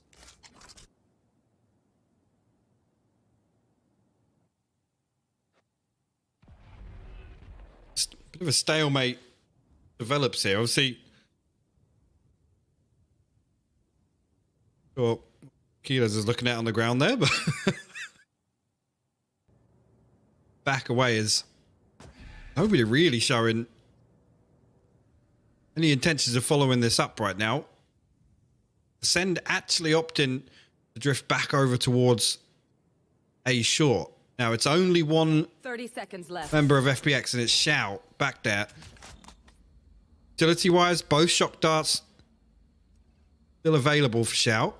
You can potentially contest this plant coming through. We does spot them there, actually. Yeah, they are going to get the clean plant. They keep 5 alive here. Again, now we look towards Ascend's utility. They have the molly. They have 1 snake bite left on Keyless. Nothing for Coldamenta, though. See this retake in action now. FPX come pouring through. Because they want to challenge it early. This is perfect. This could be interesting. The dink isn't enough to take down Starkstone. He actually doubles down on it, finding Shao as well. And these kills are more than enough for Ascend as we only see Shadow left alive. This force back in has worked wonders for them after that messy start to things. It's a perfect way to stabilize. And what an adjustment. I love that, but that's the sort of thing. If FPX find themselves in this scenario, I want to see them hit the retake fast. And this is a perfect example of why, right? You can see straight away Bone Cold comes back, and actually the whole time this fight's happening, whatever happens, you can see the Molotov drop in just a second now. As soon as you touch it, there you go. The molly comes through. So the timing for Ascend is perfect on this. They know when to take the fight. They know when Bone Cold pops that molly, and they know when they can sit back and when they can re-aggress after that timeout comes. 9-5. Build back is on. FPX being pushed a little here and the money being where it's at. You've got Angel on the rifle and that's about it. But Angel's being proactive about this. Look at this space that he's garnering. But this could be a misread. Let's see. Now, the thing is that FPX Shao! Where does that come from? The assassin! Now, they check on it, but no, they don't. Starkstone was having utility in their hand. This is mayhem! Angel is behind enemy lines. He gets traded out on. Finally, Bone Cold takes him down. But it is a 3v2. Now, 2v2. The guns do outweigh, of course. Coldamenta and Bone Cold way better equipped than the rest of FPX. Demasec onto the Sheriff, and Shadow still lingering around towards CT. This is going to be hard to catch. Demasec not gifted a free pixel out of place. Bone Cold has that molly, still has 3 smokes as well, so why they haven't been, but Coldamenta gonna get that kill. That gets his ultimate online. Bone Cold cleans it up, and he's now 1 away from the orbital strike. So now, with that momentum, we see the strength. We see that it gets even stronger now. When some of these ultimates come online, Lauren, their post plant just looks so juicy. It does. Look, we talked about this in the previous game when we saw Ascend, that yes, they have a highly effective attacking side agent pool. And the way they play this, it works really well in those post plants for sure. Now, if you're FPX, you should have 100% noted that in that previous game if you were able to watch it, which I'm pretty sure Angel was, or at least Angel was. I'm pretty sure they do their homework very well on this. So, how do you disrupt that? That's what we're looking for, and I want to see what FPX have in mind for this, because Ascend can pretty much thank CNED for buying them the buffer, because without him, they wouldn't have had this many rounds to play with, and a pistol could have changed everything. But as it stands, they do have a buffer to play with.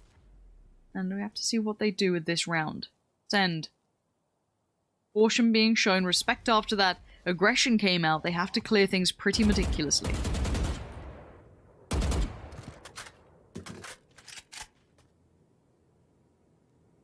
Just sit back, but this is where I think we're going to see them go that clean hit. Anticipating a little bit of aggression on the side of FPX, but it would be uncharacteristic to say the least. The Seekers go out here. That's going to be the green light for them. The hit comes through. Actually, the nade is perfect to slow it down initially, but no follow-up initially coming through for Ascend.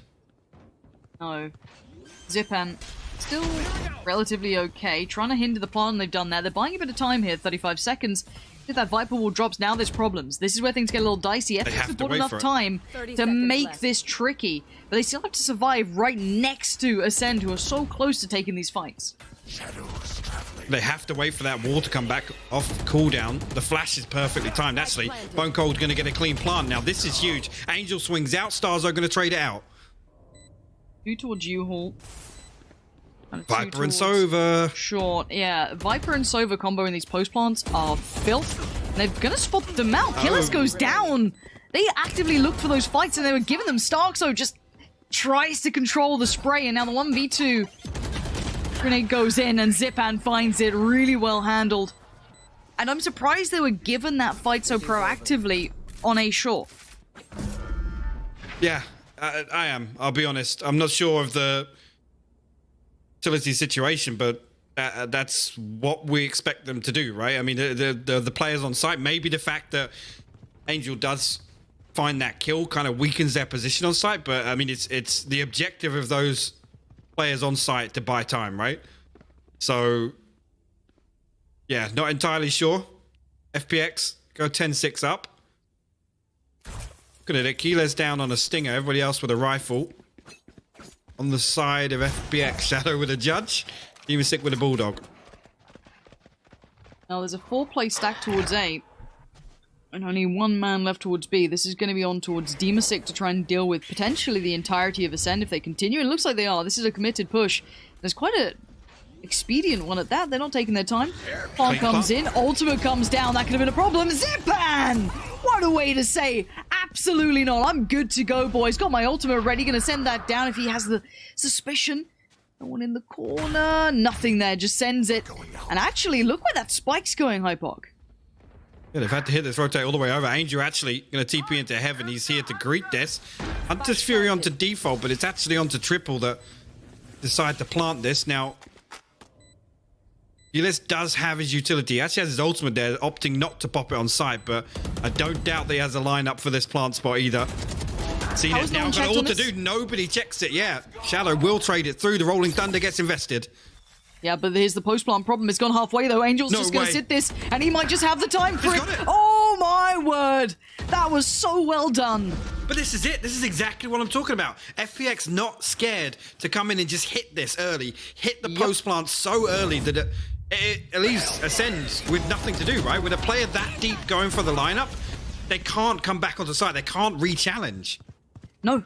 It's such a smart play from Angel. Clearly, this is what we talk about doing homework, because this has caught a lot of teams out. The post-plant with Viper is exceedingly strong. We already see them disrupting the time on the wall to be able to kind of hinder that plant. And then the quick defuse, as soon as there was a chance for it, he knew the readjust would take time. So straight on in there, didn't wait around, because you know how long that travel time is. I mean, Angel plays Viper himself. That's not something you can instantly implement. So now you're going to have to see an elevated play from Acend if they want to continue this way forward. And this is the unique kind of combination, though, with that kind of Skye and Viper combo. It's very unique. You still have such entry potential with that Skye, those flashes that can be sent down, the self-sustain that agent can provide to actually the whole team. I say self-sustain lightly. So I want to see what the adjustment is for Acend, because now they might feel they've been a little too red, a little too close to home here. Sarzo going to try and something form of info on A short. Demasic position going to be noted with the owl drone, but Angel on site this time around. It's a little bit of a switch up in, yeah, the jump is going to reveal that. So Angel now going to get himself off site. So here again, see, they're going to give up the clean plant. Here. Whether or not Acend can come in, get this plant down. Demasic actually going to find a kill off the back of his trap wire. That's keyless. That's a big kill to get here. Again, his ultimate was up and he's at post-plant strength. He's pushing. He's pushing! Demasic! He just read the pace so well. Even if he dies now, look at the absolute momentum from these boys. FPX just have a stranglehold on Acend, and they do not allow Cnet to get away with anything. They have the perfect read. It's the perfect response. Literally, we know what you're going to do. Angel comes back off site. He doesn't even risk giving up that first blood. He's like, nope, it's cool. If you guys can get here in the next 10 seconds, it's going to take him a few more seconds to clear. They're going to plant. It's fine. We hit full force as the spike goes down. Demasic open up, and it's the one player. That, for me, I think is probably the go signal for them, right? Keyless falls. They know they can't play that post plant. This is the crazy part. And this is why I feel like FPX is such an all-rounder team. I feel like Fnatic overly lean into the pre-established site hits, the kind of, set plans, and it was one of their biggest features. But as soon as people learned their tricks, they didn't get away with it.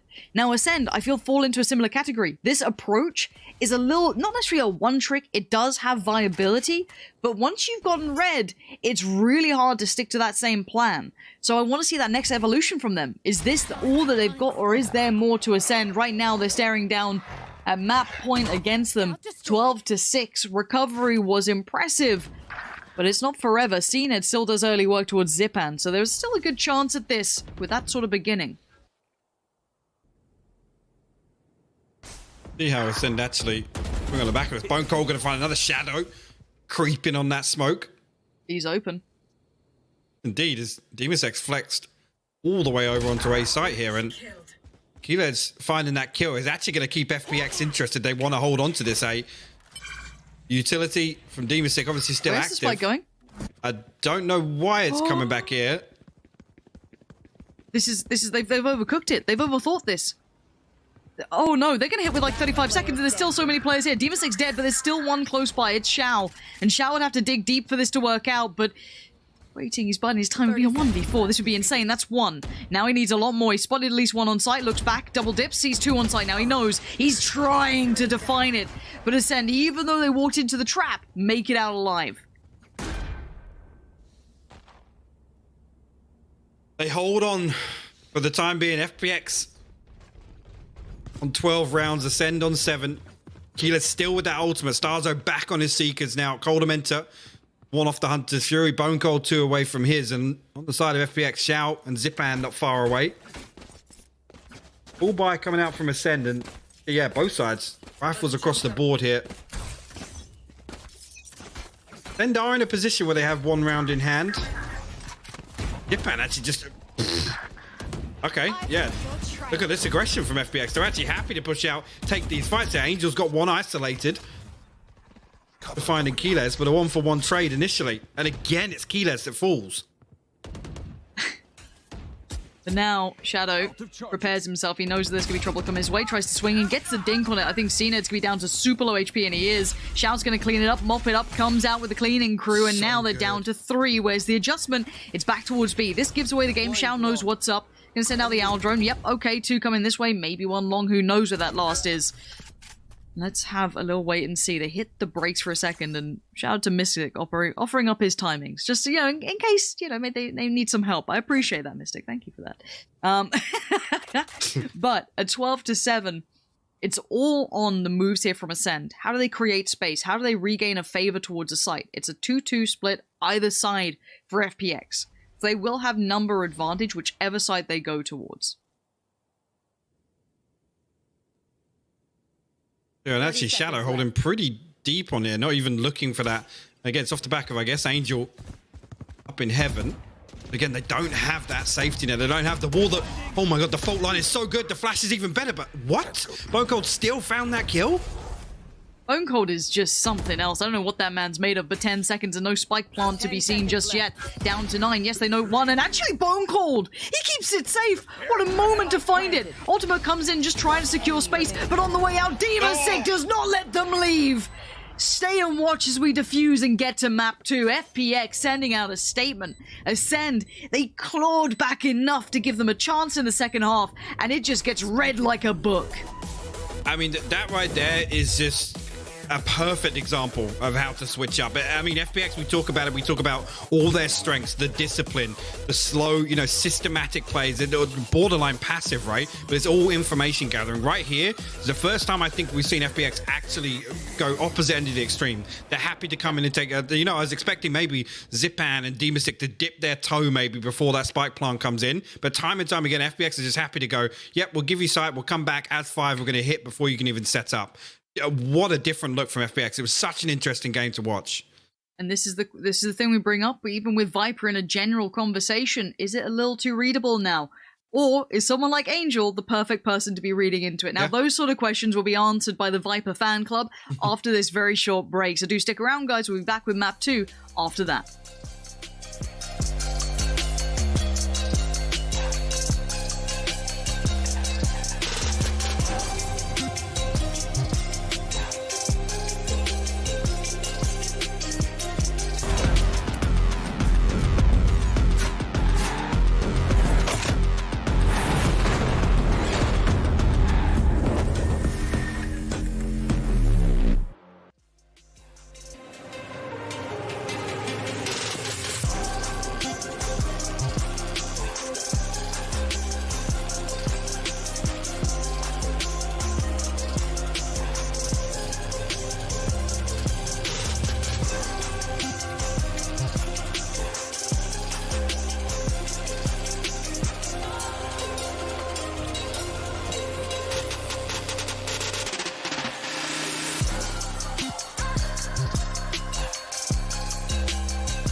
were shot to death last night. Now you're lying in my bed.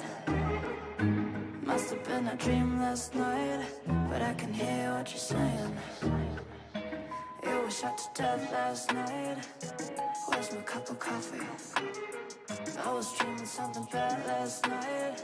Can't you hear what I'm saying? One gunshot, and I forgot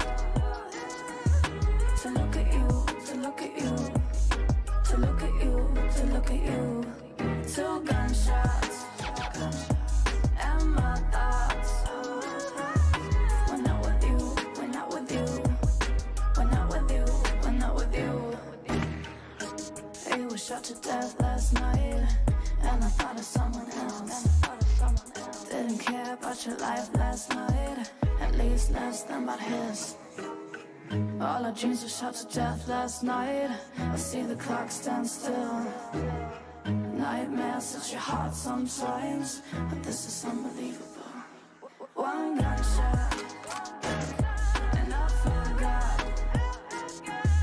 to look at you, to look at you, to look at you, to look at you. 2 gunshots, and my thoughts. We're not with you, we're not with you, we're not with you, we're not with you.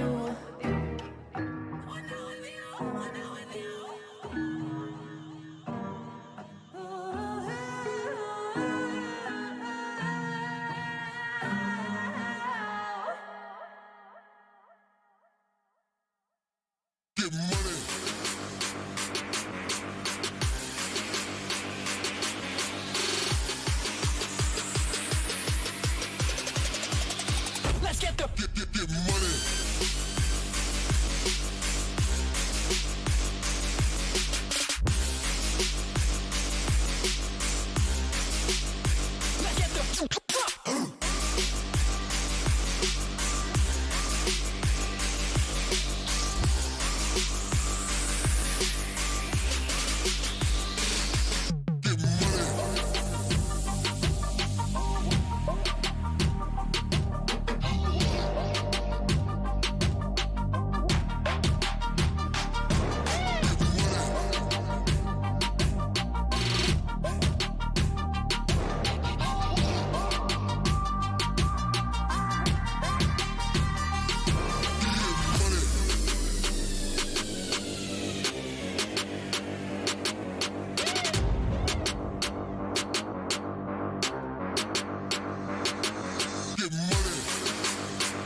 Get money.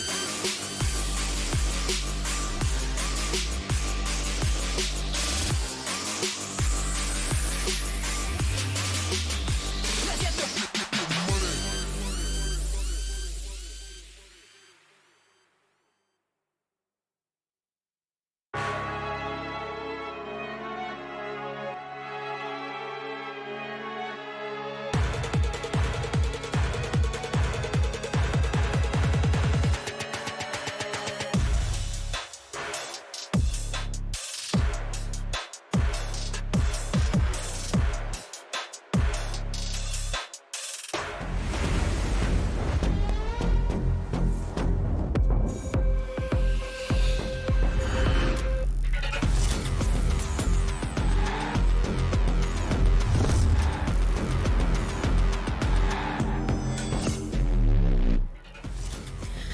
welcome back to the European Valorant Regional Masters, where FPX have just turned up the heat with their map victory over Acend. I'm Yinsu, and I'm joined by Mitch and Lothar. Lothar, FPX knew exactly what they were doing against this team, didn't they? I'm in love. I'm in love because this is something I was expecting from NIP, and we didn't see it at all. And FPX is doing a great counterplay to Ascend's plan. Acend want to play on attack, a post-planned composition where they just sit back and relax and throw those mollies and snake bites in general. This is why I was pointing out when NIP was playing that NIP wasn't really fighting for control of the sides when they were defending.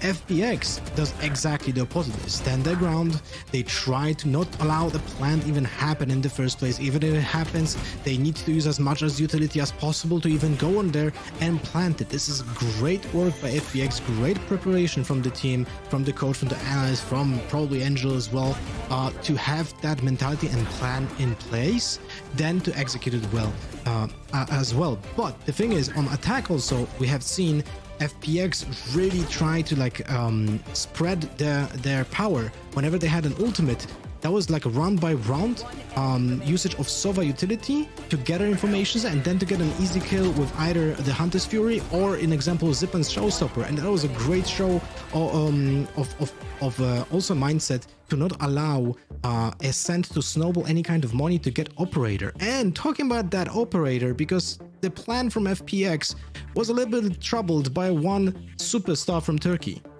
Yeah, a bit of an exaggerated version of when we saw the NIP game that Acend played, where CNED was showing up. But in this game, he had 3 or 4 rounds that I think it's fair to say they didn't win, he did. Like, coming out with that ultimate inside of Hookah, he wasn't seeing people, and he was still right-clicking them through the smoke. It was disgusting watching this guy when he's on form, but ultimately for me, the problem is you can't have that consistently happen. CNED's not going to drop 3 or 4 kills or even ace around every round. Sometimes he's going to get shut down. He's going to get smoked out. And then what do they have to answer up with? Well, in the first half, the answer was pretty much nothing. Like, I genuinely could have believed it if I saw 11-1 or 12-0 to FPX had CNED not have had these star rounds.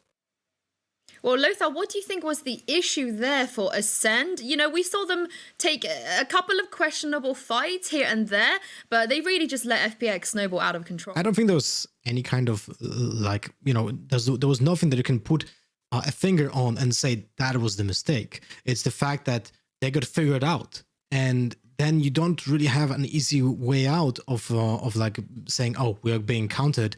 What do we do now? Because the entire composition was designed to do that, and we have seen many rounds where Brimstone and Viper, even though maybe it was more optimal to stay on the side and try to get the side control a little bit consolidated in the right after the plant, they went back to their normal positions to play that post-plant lineup, and because of that, Acend was losing ground. And I feel like Acend is not flexible yet, and that takes experience. That takes experience exactly like this. You get figured out. You need to figure out yourself how to counter that move. And this is what I love Valorant, because you're going to see more situations like that when new agents will be introduced, when new strategies will be introduced, and flexible players and people who can adapt on the fly will be a valuable pick for any kind of team.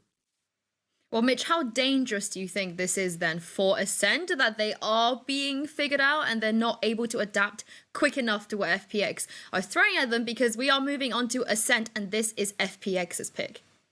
From the very start, I think it's fair to say it was dangerous for Acend. They're definitely not the favorites in this matchup. They've played incredibly well throughout this tournament. They've had their upsets, NIP being probably the most significant one due to the esteem that they have at the moment in the community and the hype around them. But versus FPX, this is a series that, I gotta be honest, very few people will believe in this roster to win. It's not one that they should.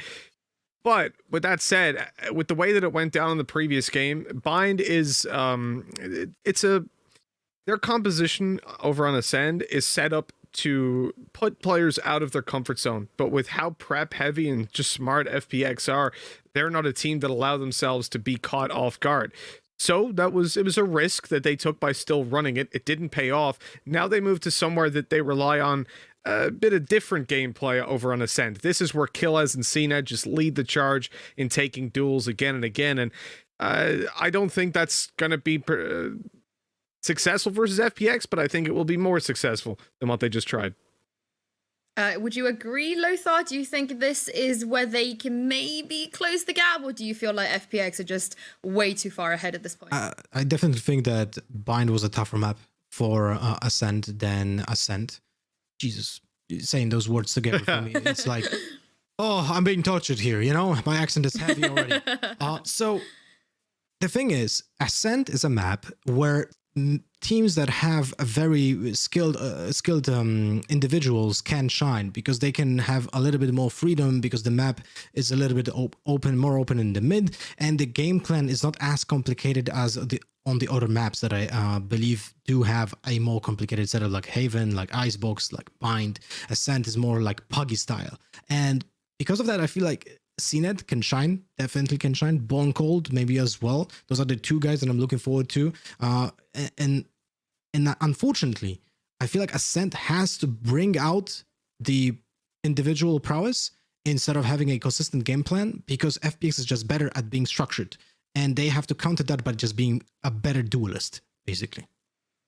Well, how much pressure then, Mitch, do you feel like that is on the shoulders of CNED, and to an extent, you know, Bone Cold as well, you guys have mentioned? I think, well, I would say more so for Killaz, because he's had a rough map, and now he's going to probably come in and play Reyna, somewhere that he has to deliver. Now, on Ascent in particular, this is the one place the caveat of Reyna flashes disappear a little bit. I think they're quite good for exploding into sites, but when you're taking this agent, it's a simple fact that if you're not taking, for example, a Breach, and you're instead taking a Reyna, you better show up individually, because the flashes on their own do not justify that pick. Most of her utility relies on you fragging. So I think it's a lot of pressure. CNED's going to be fine with it, but I keep a close eye on Killaz and see how he responds.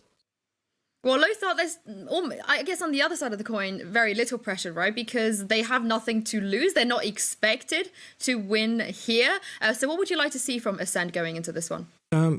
Just confidence from the star players, and, you know, let them shine. Very, very good advice there. Lothar, they've got plenty of star players. Bone Cold and the four guys. Although I feel like after that map, it's probably CNED and the four guys again. We are going to head into Agent Select now for Ascent and see what these teams are going after. Again, not massively surprised there. Mitch, Killaz on that Reyna like you predicted. Yeah, I mean, we expected, right? The double duelist comp that Ascend like to pull through is something that we've seen again and again from them. It's been successful. They lost to NIP 13-11, super close map, and NIP are a very strong team on Ascend. I think that is definitely something that they walked away from smiling, so definitely not a disadvantage for them, even though they lost it most recently. And I really like the pick from FPX when it comes to Shadow being on Breach. That's something that I didn't like on the previous match, when both teams didn't play any kind of flashes on Ascent, and I feel like that's the moment when you see your opponents don't play flashes, you can actually play an operator on this map. And here, FPX has that Breach to try to counter CNED when he has that operator, to have that anti on stride and on site and get that plant. So this is Shadow is going to be a crucial piece, a crucial cogwheel in the entire machine, to have the executes being, you know, well executed, by lack of the better word for me, to get that plant. Well, it's a double duelist versus no duelist at all, and FPX are just one map away from securing their spot in the grand finals for tomorrow. But it's not over yet for Ascend, and honestly, no better time for a triple quadruple OT right now, right, Pansy and Hypoc?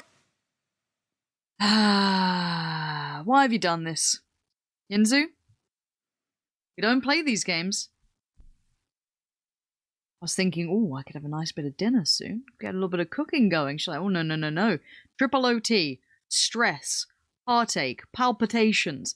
Look, it was already stressful enough in that last game. Did you see CNED single-handedly carrying his team on that half? That was unreal sort of performance.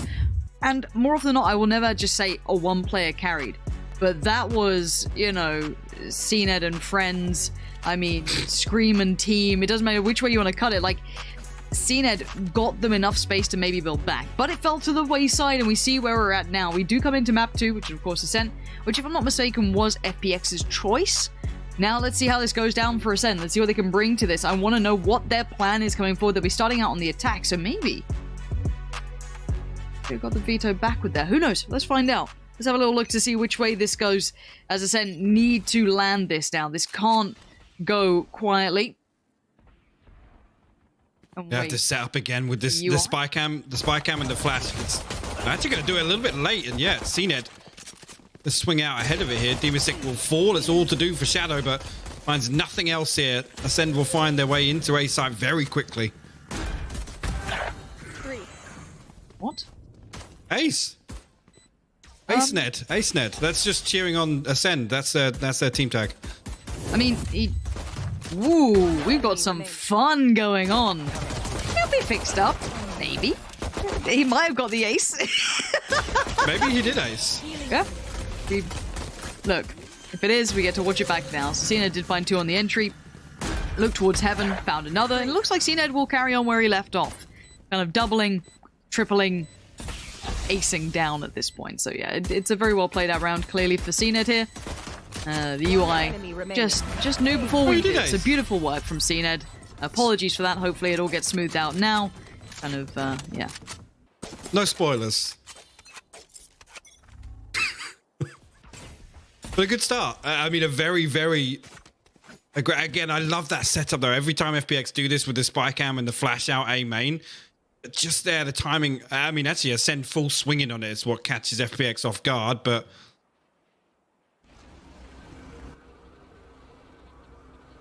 Now Acend going to look back. Actually, yeah, Zipan playing very deep here, all the way back in spawn. He does have Xiao next to him. We're going to allow them to come in onto site, relatively uncontested. So yeah, that's Shock Dart. Going to do it. Shock Dart's going to get a little bit of damage as well. That's something to consider if they do re-aggress onto this. Was that a freebie? That was straight through smoke, right? Now, CNED's still on the case, so... And you can look in the way he's taking these fights. He is just taking every angle that he wants to. He's feeling confident, and I can't blame him. He is now just going absolute sick on this. This is just like this insanest performance already. He's carrying it on. He comes back in looking just ready to fight. And the last 2 coming back in, they have sheriffs. A little bit of danger, sure. But CNED finally gets put down by Xiao, but this player's right there ready to trade in. They know where Demasic is. All of that value he could have had is lost, and they'll have to back away from this. He's looking to do as much damage possibly as he can. It comes back through. Kilo's going to clean that one up, and Acend goes off to a lovely start here. Actually, yeah, well, actually 2 rifles going to come back into this one. Starzo and Keyless. Cedar does have the Blade Storm. Expect him to pop that off the rip. Saving up for that operator.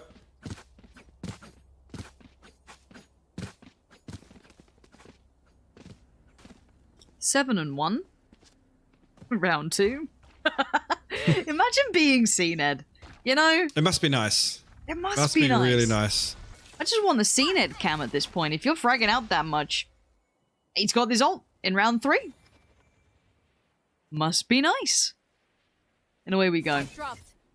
Spike given over. He looks like he wants to be able to create that space towards B, and he might be leading the way. Zipan just got enough of a field to try and deny that. Yeah, they'll break the wall, but they don't give away too much. It was only 1 rifle heard, I'm pretty sure, and CNED still progressing forward. They've sat to a slightly deeper position towards the site. They forced them away from those opening angles. And Sage and Sova sitting a little deeper towards B.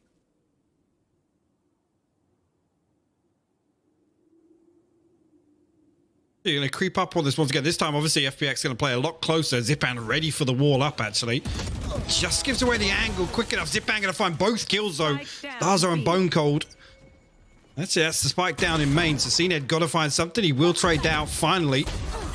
And we'll find a second as well. Okay, look. I have to just keep believing in this guy now.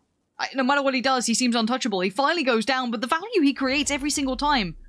but it's put into Commentators' hands and he can't make it work for himself. We do see the round converted, but that could have been potentially not necessarily flawless. Maybe you just normally would get like a 1-for-1 trade out. No, he gets everything. He gets 2 kills, he costs him a little bit, he makes something out of nothing here. Now that was great, the follow-up as well, expecting the reaction. Look at this guy. This is what it's just like when you have a hot hand in the game. It just feels right. Angel is the keeper of him for now. Finally puts him down, deals with him. But he's making so many problems for FPX. That's just right. Ooh, yeah, actually FPX still in a position that the purchase comes through in this round, so...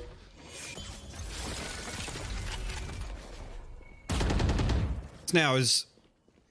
Japan now going to try and aggress his way out A main. And this is the thing really for FPX, is they can kind of quell this early round aggression from Acend, not give up this space for free. Make it cost them, whether it be utility or under the kill. Japan going to sit back in tree now. Acend flex back out towards mid here. FPX actually situated pretty well for this market speed. You can see Angels tucked in pizza and Shadow ready with the flash for him. They're in really good positions for this. A hard clear works for Bone Cold though. He just walks up middle. No noise to it. The spam from behind, he just walks up and takes the fight. Angel's probably left there like, who takes that fight? Just dry. Just didn't even care. Either well prepared or just well positioned. And now they fall away from middle. They've got the control. But, oh, CNED. He backed himself to win and Demasek outdoes him this time. And I always don't want to doubt his confidence because sometimes you got to play like you're going to win. And for now, he has been. But a 3v3 begins and Demasek, the reposition could be huge here, but does he dip through his... Oh, the adjust! He just snapped his wrist! But look at the control! Still showing off. Demasek once more. The timing's going to be unfavorable as Stark Zone now gives himself a 1v2. Covers the spike, and now has to try and define these 2 kills. The utility does have the heal. The fault line going to come through as well. Actually, they're going to swing on top of that. There you go. Fantastic clearance there. Shadow and Shao, but Demasek, what a round.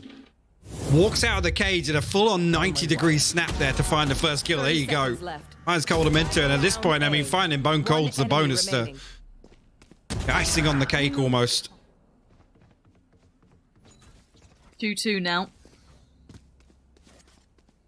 PX starting to stabilize a bit, keep that money from swelling from Acend, and keep in mind, yes, the start was great, but it is the CNED show. It's been a while since I've had to talk about this. I had to talk about it with Tens originally in NA.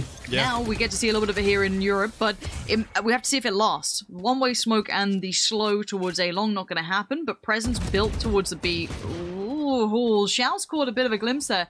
Deals a touch of damage towards Bone Cold, but that's a good bit of info found. So again, they can kind of read in that we've had pressure on both sides of the map now. Let's just bide our time, sit back into a default. We don't have to overread this, but maybe pay attention towards middle, because that's what it looked like Acend like to try and exploit next on their kind of protocols. But they do only have pistols and maybe just that SMG, so it's going to be tricky to make that work. And pull back and looking like actually, oh yeah, I guess considering stacking up towards A main, but they are going to split through A.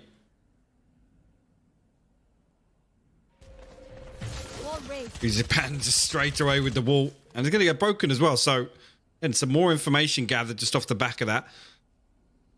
At least how many bodies are stacked up. It's 3 towards main, 2 on short now. Let's see what Acend can get done this time around on A site. Japan will open things up. CNED falls, and actually, it's Acend going to hit the rotation. You heard it there, 30 seconds. They've got to find something. Got to find a way into B here, yeah. Now going to spot it on the jump spot. There's no real way to cross on this. They can burst sight, but I'm pretty sure whoever's playing in the back shadow there is just going to buy time. Yeesh. 13 seconds. They've run out of it. It's so deep. Can they try and get a kill? No. Angels found Bone Cold. And Shadow just needs to play time, and he will do. 5 seconds. Fights 1. Here's the spike being planted. That's a clean 1v1 now. Now, Killers did well, but sure. Ooh, the timing. You could see the intention from Killers to try and bail down, to try and catch him on that, but too many players simply outnumber them and control them on that spike. And Acend, again, try and make it stick. And that was, considering what they had, not a bad attempt. Spike plant 2 kills.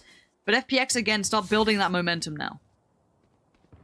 Yeah, and again, CNED's probably the worst person in that scenario to find the first blood on, because, you know, as soon as they get contact, expect CNED to be the one to, you know, smoke, dash onto site, try and create that chaos factor for Acend to get in, close the door, you know, all of those things that we expect to see there. So I mean, the only thing really is time slips away from it.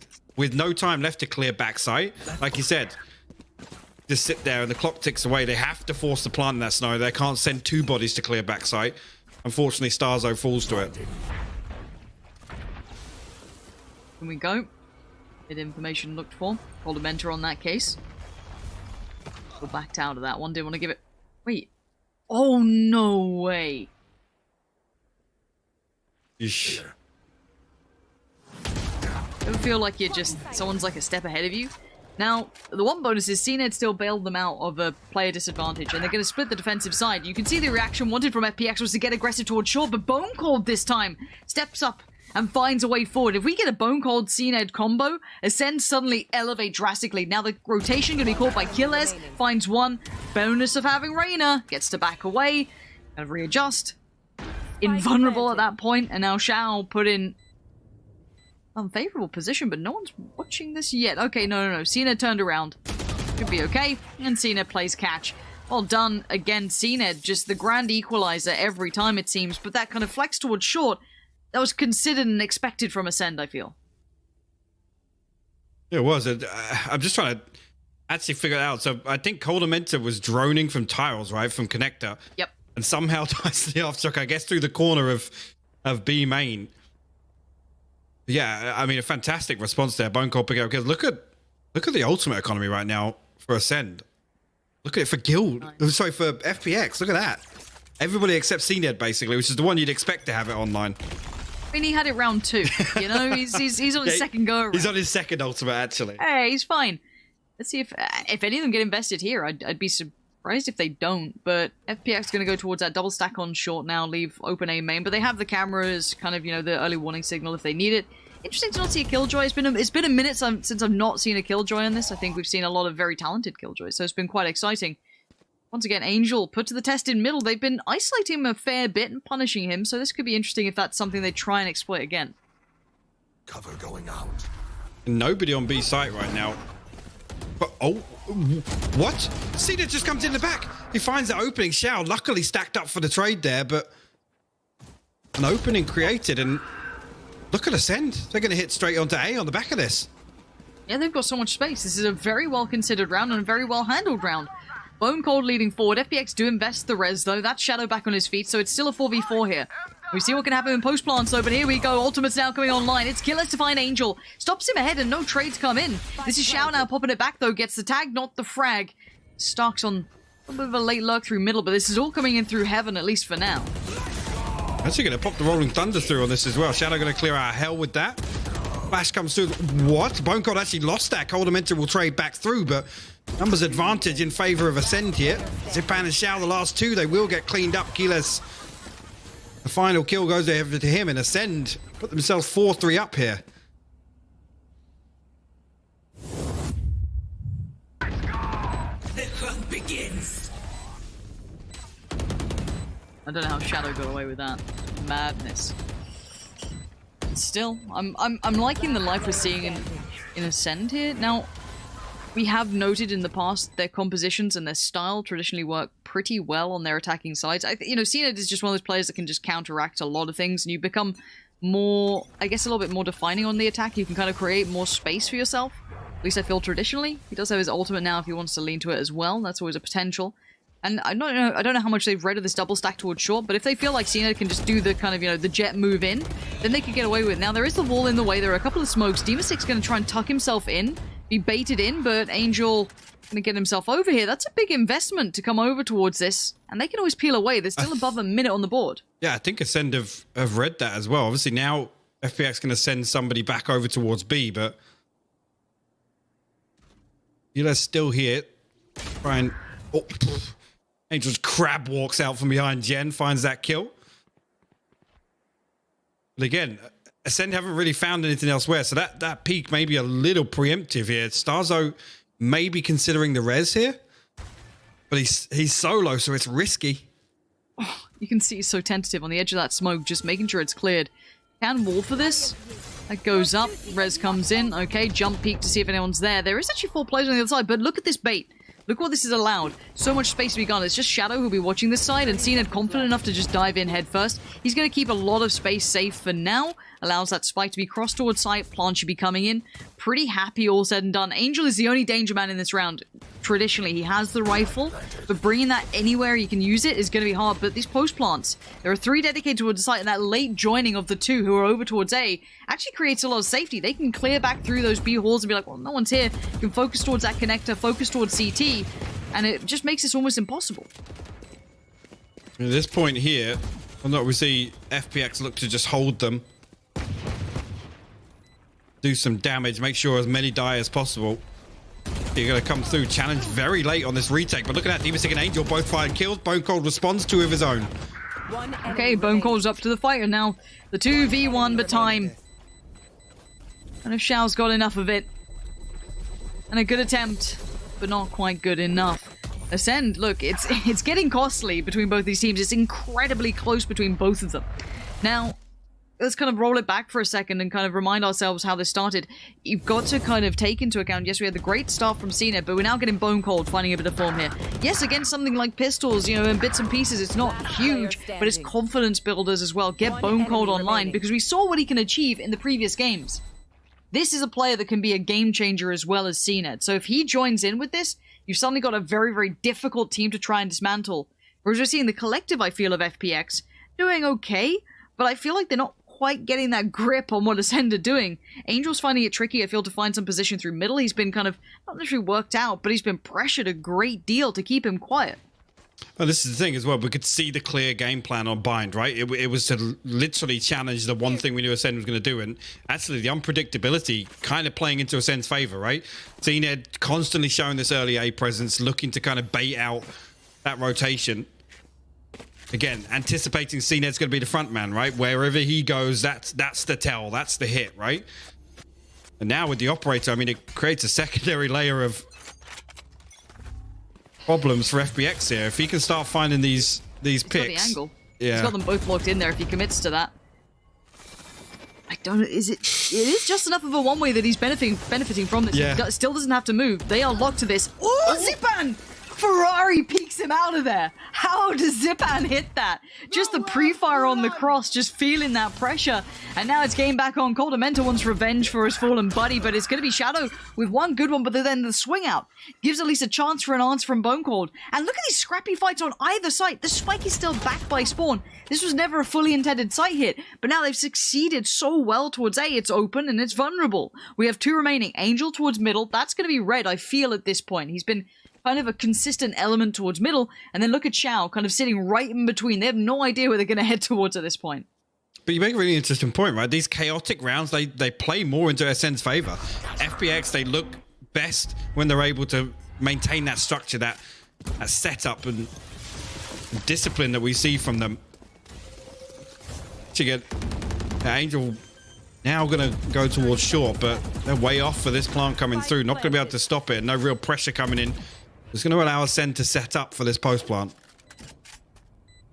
Look and see what the first opportunity would be. Xiao can play through heaven. You're not going to be able to dig the player out of hell. Maybe the one on...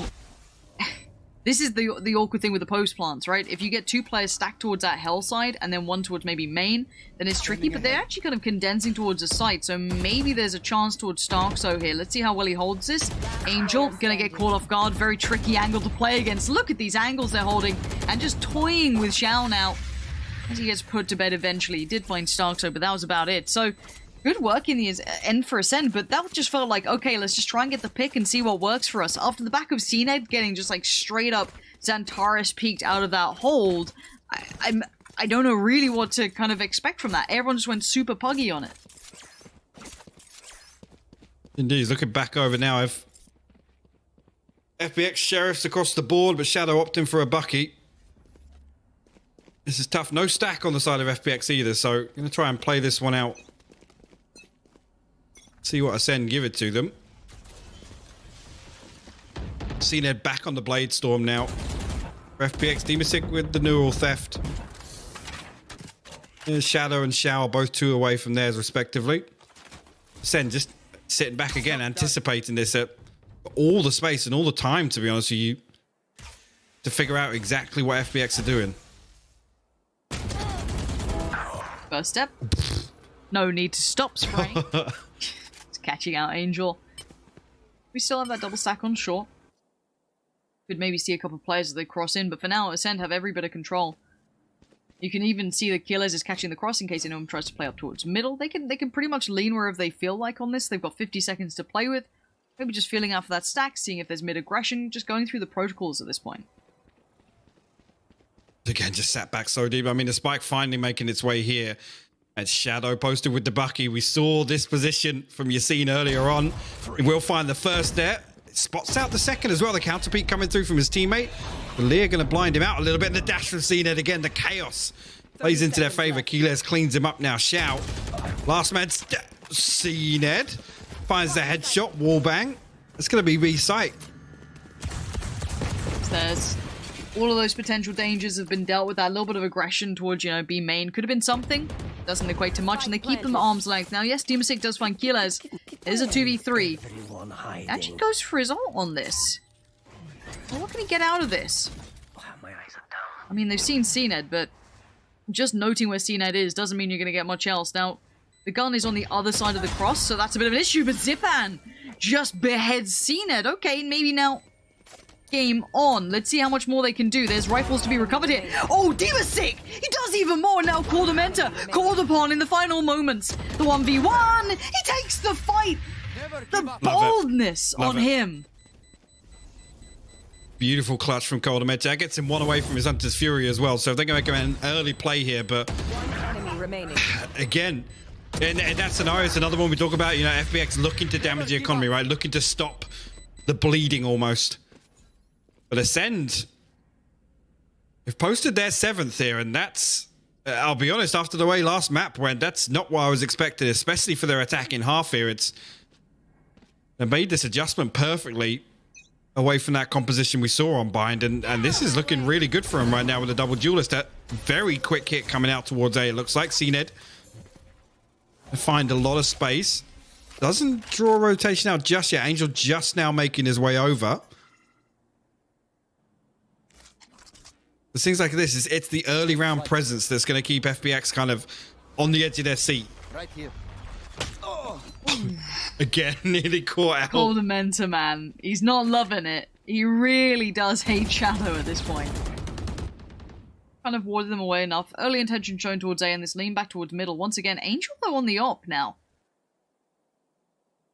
Not that I'm not sold. Waiting to see if it works out. Going back into what's probably going to be a 3-2 split with Darkso collecting the spike and heading down towards Killers, I imagine. But it's Bone Cold. That's the opportunity. Huge opener. Bone Cold finds it. That's now game on. You should just pour forward on this, and they are. Zipan has to fall away, give up the angle. He's going to get towards heaven. Actually, Angel's got decent time on this. That's not bad. The pressure wasn't quick enough through main. They got that maybe a little bit too successfully. They didn't even expect it. Angel again. Death from above. And now Cnet's got a dirty angle, though. He's at least going to keep one of the two potential... What? Cnet, you have the best map of your life, and that's the shot you miss? But then Bone Cold still wins this? Last round before the switch. Sometimes, Hypoc, I don't understand. Yeah. Yeah, that's... The observers have been so good this weekend, by the way. Just switching at the perfect time to catch moments like that. Just pinnacle EU Valorant. You love to see it.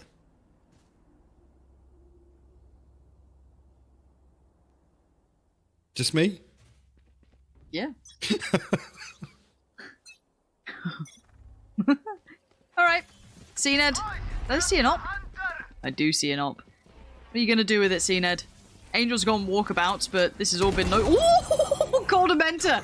Absolutely nutmegged. He's having a brutal time. He just wants to play around with his little drone, and he's just getting absolutely pushed around. I feel like it was Keyless that was hunted on the last map, and this time around it's Commentators. And that's the Hunter's Fury off the board. Stars are nowhere near the res, and again, we know how impactful, I mean, one of the most impactful ultimates in the game. Demasig. Like, I'm going to catch all this info finally spotted out there. We're waiting for more from Bone Cold, but he did get put off by Zipan, and now everyone's over here. Cnet's going to have to dig deep on this one. Not allowed. Zipan stays close on him now. He's marking his man. He's not letting this get away with it anymore. Cnet finally gets dealt with. But the scoreline, Hypoc, look at this. Yeah, I mean, this kind of flips the script on what I was expecting coming into this, especially with how well poised FPX were. And again, that's, I think, one of the best examples of just counterplay that we've seen in recent... That's perfectly lined up. But anyway, one of the best examples we've seen of just, you know, calculated... Do your homework, right? I mean, it came in, you can literally see it's visible in every single round, every single scenario that Acend's strategy became prominent. But this time around, Acend able to just... I mean, honestly, outclass FPX, and that's not something we say very often. No, it truly is a rarity. We could take you through their accolades now, but for now, we'll just look towards the pistol round and see how this goes. Acend now have to try and keep this one in check. This has to now become a consistent factor for them. Can't just be that one half that we know they are good on. We need to see them now converted to the second. FPX, though. Their time to define the pace. Predicting maybe a little bit of aggression through those B halls, and it's not wrong. Angel's got a lot of room here. They would shut that door, keep the vision gone.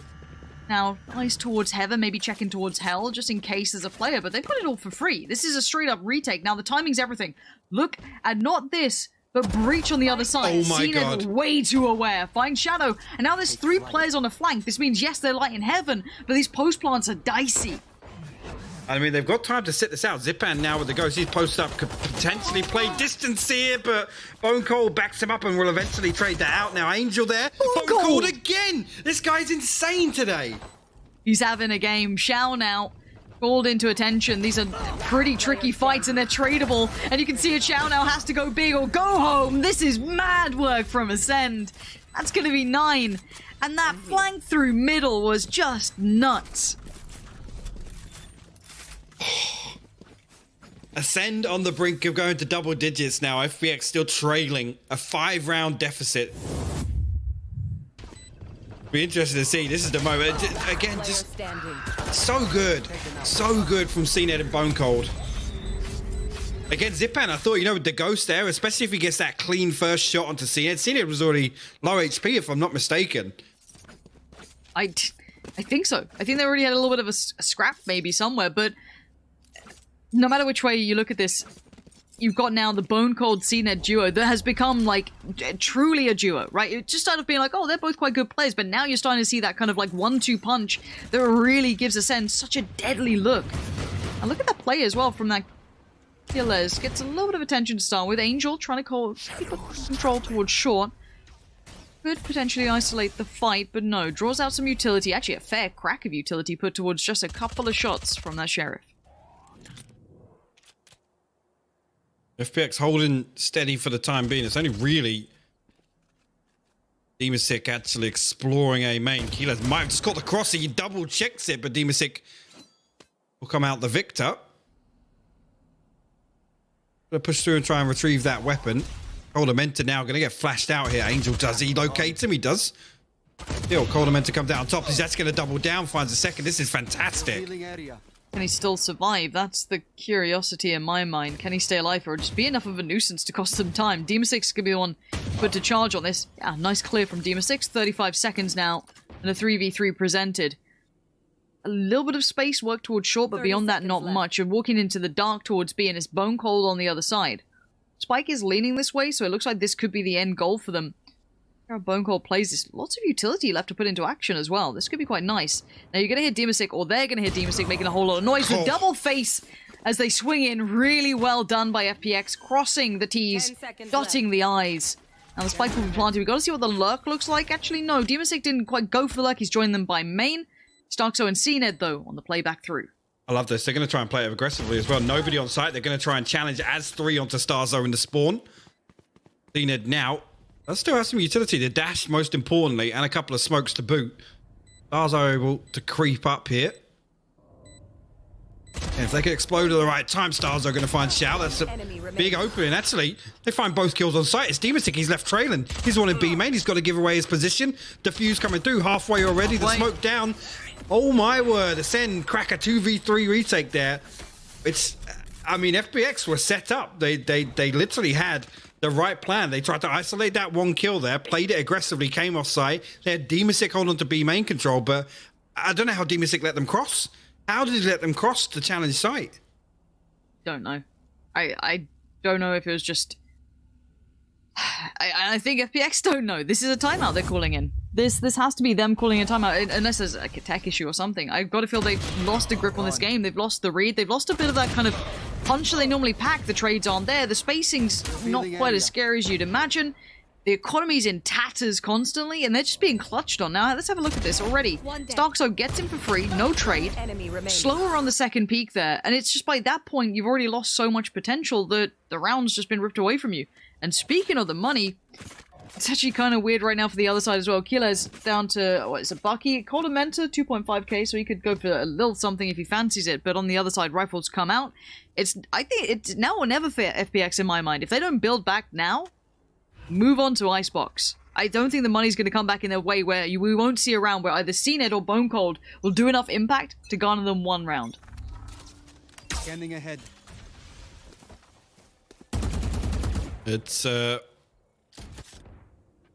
worrying to see FPX in this scenario. And again, on a round like this, Keela's playing a Bucky. It'd be main.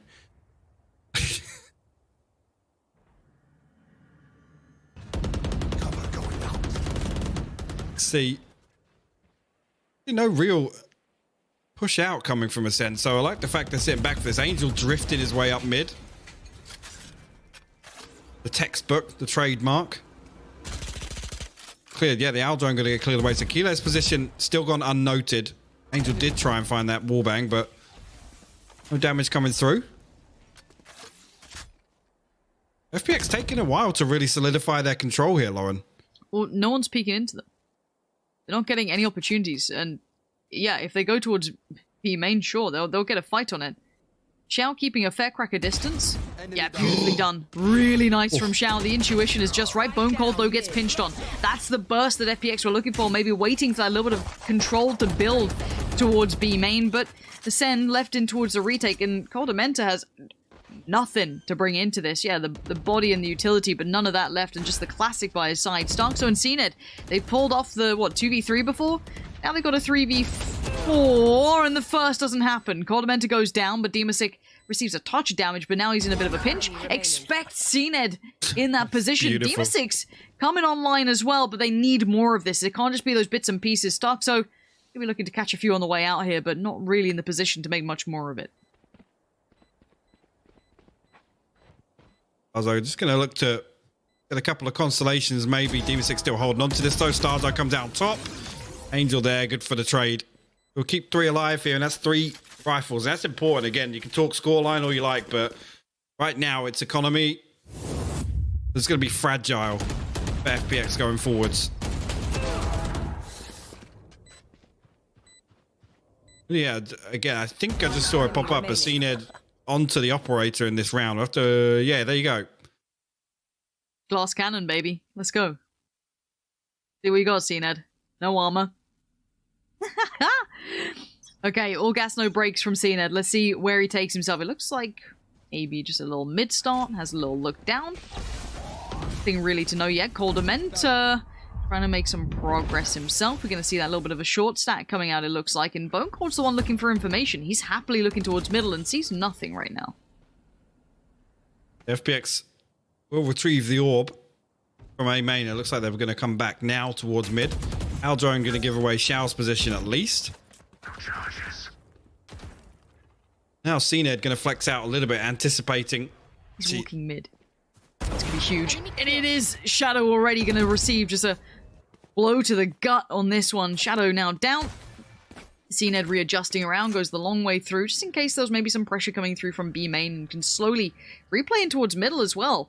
They've still kept control. Bone Cold's still there. And this is the problem now that this operator's online. It's going to keep FPX. I mean, it's going to force them to play so cautiously in the early round. We saw how many times it happened on bind. Shadows traveling. FPX is kind of drifting back and forth now. Just CNED's just been 30 seconds left. Such a threat to them. Again now. Do the same here on Acend. Ultron comes through. Not actually spotting Starzo's positions. I think he can go unchecked on lane for the time being. DBTick actually going to clear through. So FPX will find the entry they're looking for. 10 seconds left on the clock. They need to get this spike down. They do, but it's going to be tricky to play back in. Even with CNED on that op, he might have to depend on the ult if they want to go for this. As it stands, here we go. 3 going to play back through connector. You've got Xiao going to be put to task on that potentially. And the CT approach is pretty much only CNED. So this is all going to be kind of the back and forth. Angel going to send a little bit of utility to try and just kind of split up this play back in. Xiao's going to find Bone Cold. No quick trades available. Commentators finds 2! CNED turns that op into a shotgun and just shoves it down Angel's throat. And there it is. Sick retake again from Acend. They want this. They'll put in whatever this takes to get them to map 3. That was beautiful. Again, we always talk about, you know, the operator being so awkward to pull off a retake with, especially if you can't swap out, but just the time. I mean, Commentators opening that one up and the perfectly timed peak. You can see it here. As soon as these 2 kills come through, CNED looks for a little bit of contact on stairs. Absolutely rails Angel. Quite good as CNED, isn't he? He's all right, actually, yeah.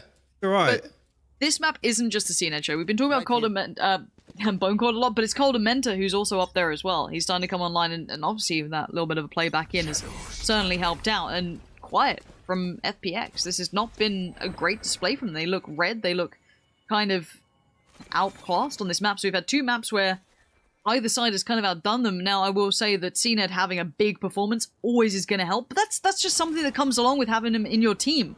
Now, FPX, no real kind of trickery to this. You're going to see the mid-peak maybe being found by CNED. Not sure if he saw it. Ultimate is popped, though, so that's Commentators going to send a couple down. One going to come back in. And he's actually going to receive it. It's going to be Xiao taking down Killers, but the trade-out came through. That was with Angel dying on this one.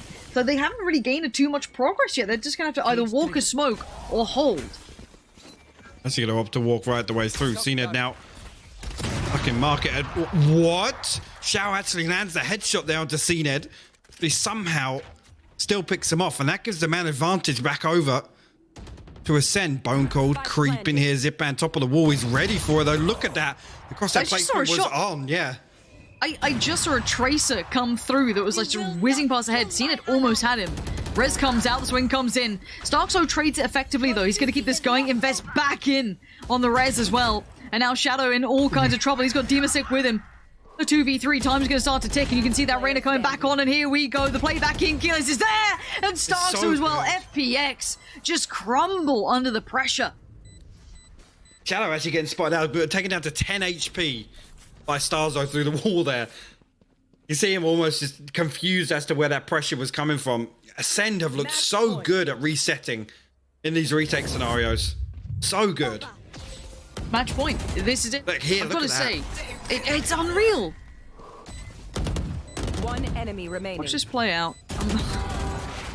I just feel that whenever I watch Acend, they're just willing to do whatever it takes to get them across the finish line. Do you need a pop-off performance? Sure, CNED will do everything he can to get you that. You need some help with him? Bone Cold and Commentators are there. They are fighting tooth and nail for the chance to stay in this. And as it stands, they are on the verge of taking us to map 3 now. Killers gets a little aggressive, and Angel reminds him of his place. But by now, the place Acend want is map 3. They want Icebox, and that would be on the horizon if I'm not mistaken. Now already, Presence pushed further forward, forced away. CNED though, flashed off the angle, and they can't make Presence yet. The pressure now. Oh, you got 1 for it. I thought Starkso might have been unnoted, but CNED on the adjustment here. Swings around towards Heaven. Pops the ultimate and gets ready to go up. Oh, CNED! Just so good! Anything that they need, he is willing to put his body on the line for. And now he finds more presence towards short. What does he do with this now, though? You got Shadow in towards Hell. Hard to pry players out of that position. Angel now vision gets limited, put into a cone. DemoSick does find Bone Cold. And now it's just down to the one-man CNED. Does he go for this? He's got 3 players in front of them. Spike ticking against him. Angel still there. Player towards Hell. He's found 1. There was a chance. But it gets put out by DemoSick.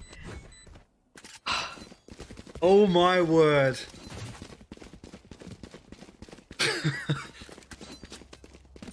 CNED is just insane today. Insane. That jump up over the boxes there from Tree was actually just filthy. Absolutely filthy. And like you said, it's the willingness to just throw himself at the fight.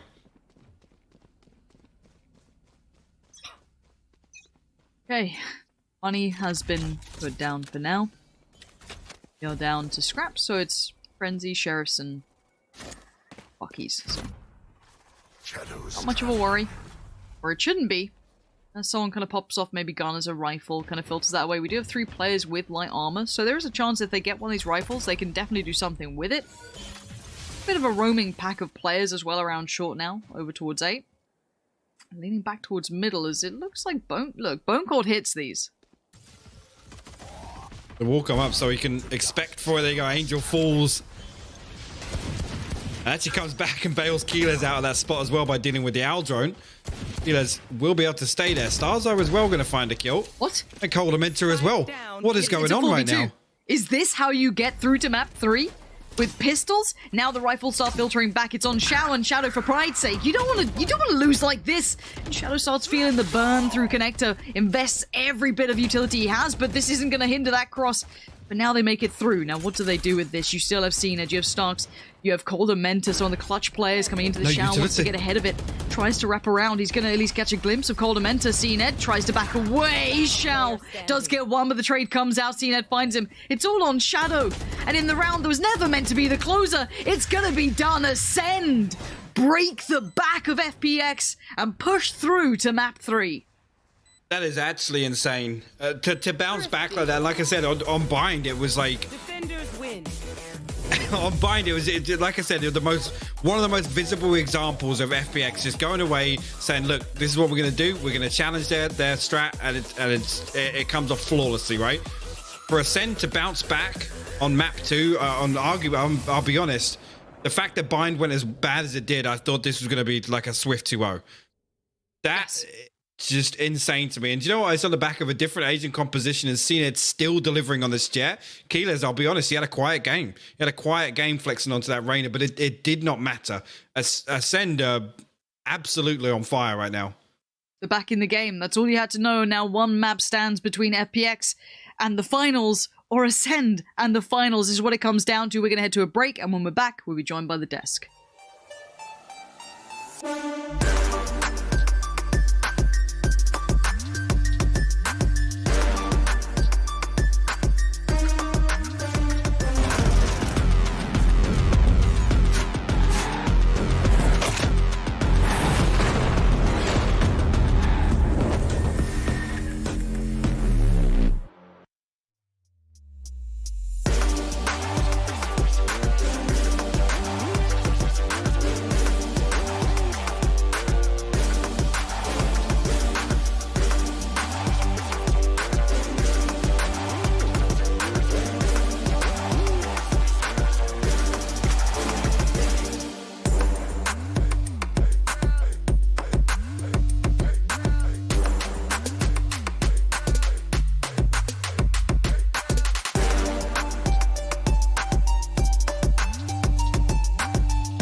to the European Valorant Regional Masters, where Acend have just managed to level things up against FPX. I'm Yinsu and I'm joined by Mitch and Lothar. You know, Acend wanted this fairy tale underdog dream run story, and they might just get one, Lothar. You wanted to see them play with more confidence on Acend. Do you feel like they did? Oh, I think everyone saw what happened, right? CNET took whatever he had on Bind and applied it also on Acend. It's kind of crazy how good he is on this agent. I feel like when you want to ask who is the masterclass Jet, you know, and that's probably CNET. Like, he's so good at the utility usage. It's not about, oh, his aim is so insane, but he's so good at creating space with the Jet. He knows where to hide in the smoke, he knows where to dash. Sometimes it's aggressive at the beginning of the round, sometimes he just uses it as a dismiss from the fight. In general, he is fantastic on that Jet, but he didn't win this map on his own. You know, there was a team, and I liked how they played. They didn't have any complicated strats or executes or anything, but they had great fundamentals. And I feel like on defense, they exceptionally well played retakes. They were smart retakes. They weren't pushing anything mindlessly and just go, let's go kill. You know, all of them were trying to get those trades where when they had a number advantage, they were never a situation lost. You know, because we have seen many teams just go like, oh, we have 4 versus 3 retake, let's go, and then one by one they just die and everything crumbles. Not with Acend. They played it really smart, and I'm happy to see this. You know, for them to be on the 3rd map as well. Honestly, when we have those global plays, you know, we have them every single day. Tomorrow, I would be astounded if it isn't just 5 CNED clips, because this guy was on another level, Mitch. And, you know, Lothar touched on those retakes. What did you make of their performance, Acend, on that map? You know, one thing I want to really double down on from what Lothar said was the fundamentals of, I think, both teams here, and nothing highlights it more than, all right, let's be honest, 1v2s, 1v3s especially, and anywhere upward of that, they're great when you see them happen. But a lot of the time they happen because of mistakes on the enemy team. If you play against a well-drilled squad, 1v3 shouldn't be possible. In most cases. Obviously, there's exceptions to it. There have been, from 1v2s, 1v3s, and upward, not including 1 versus 1s, there's been 1 clutch in the last 2 maps. That is insane to see that level of discipline, really. One thing that I was really impressed with, though, is Acend. Over on the attacking side, like, they're... say the first 30 seconds to 45 seconds of each round, you see the philosophy of a team. And from that point forward, it's the adaptation to what their opponents are doing. But you see how they think the map should be approached. The way CNED used his Jet to push forward, take control for his team, like, let's say outside of A, for example, he would go up there with a Jet. He'd have Starzo right behind him. He'd take the opening fight. And some people will probably look at it and go, oh, why would FPX challenge that, right? It's CNED, it's an op, come on. But you had to, because otherwise... Starzo comes up, he takes that ult orb, he's now 1 step closer to giving them basically a 6v5. Then they go B, even when they're faking over, leave the ult orb for him, he's picking it up. They were getting so many ult points onto Starzo and forcing FPX into trying to take map control against an operator and basically giving them opportunities. It was a really, really nice approach by Acend. And from that point forward then, after those first 30 seconds, we saw their adaptation, their on-the-fly calls were through the roof. They're really impressive as well. Well, how about that operator, Mitch? Because we don't see many teams in Europe, at least right now, that have a designated player that uses the orb. You know, we did see that when the operator, before the patch that it got nerfed, that every single team kind of ran with this weapon and had someone that was an AWPer. But we're not really seeing that now. No, we're not. In just the previous game, as we said, there wasn't an operator kill. They didn't take it out at all. In this one, we knew CNED was going to take it. But for FPX, it's the same ball game, right? Investing into that weapon, it costs a lot. If you don't get some serious reward for it, you're going to be sat there going, why isn't this dude just on a Vandal? Why isn't he on a Phantom? Because remember, most of these guys can hit headshots, right? So it's not down to, like, you're really going to need a Jet to maximize your ability. So if you miss the shot, you get out of there. There's so many things that that you'd have to change in your setup to properly use the operator to maximize what you're investing into. And most teams just don't think it's worth it because they haven't got someone like CNED who can come out and just drop 4Ks and aces in a game that is versus a top level team. Yeah, you don't see that against FPX very often. But we are going to move on to Icebox. Lothar, I know you were particularly excited for this map. And yeah, we're going to go to this map. Yeah. And this is where I feel like the difference in playstyles will be very distinctive. FPX has a lineup typically here that incorporates Viper, Sova, and Raze.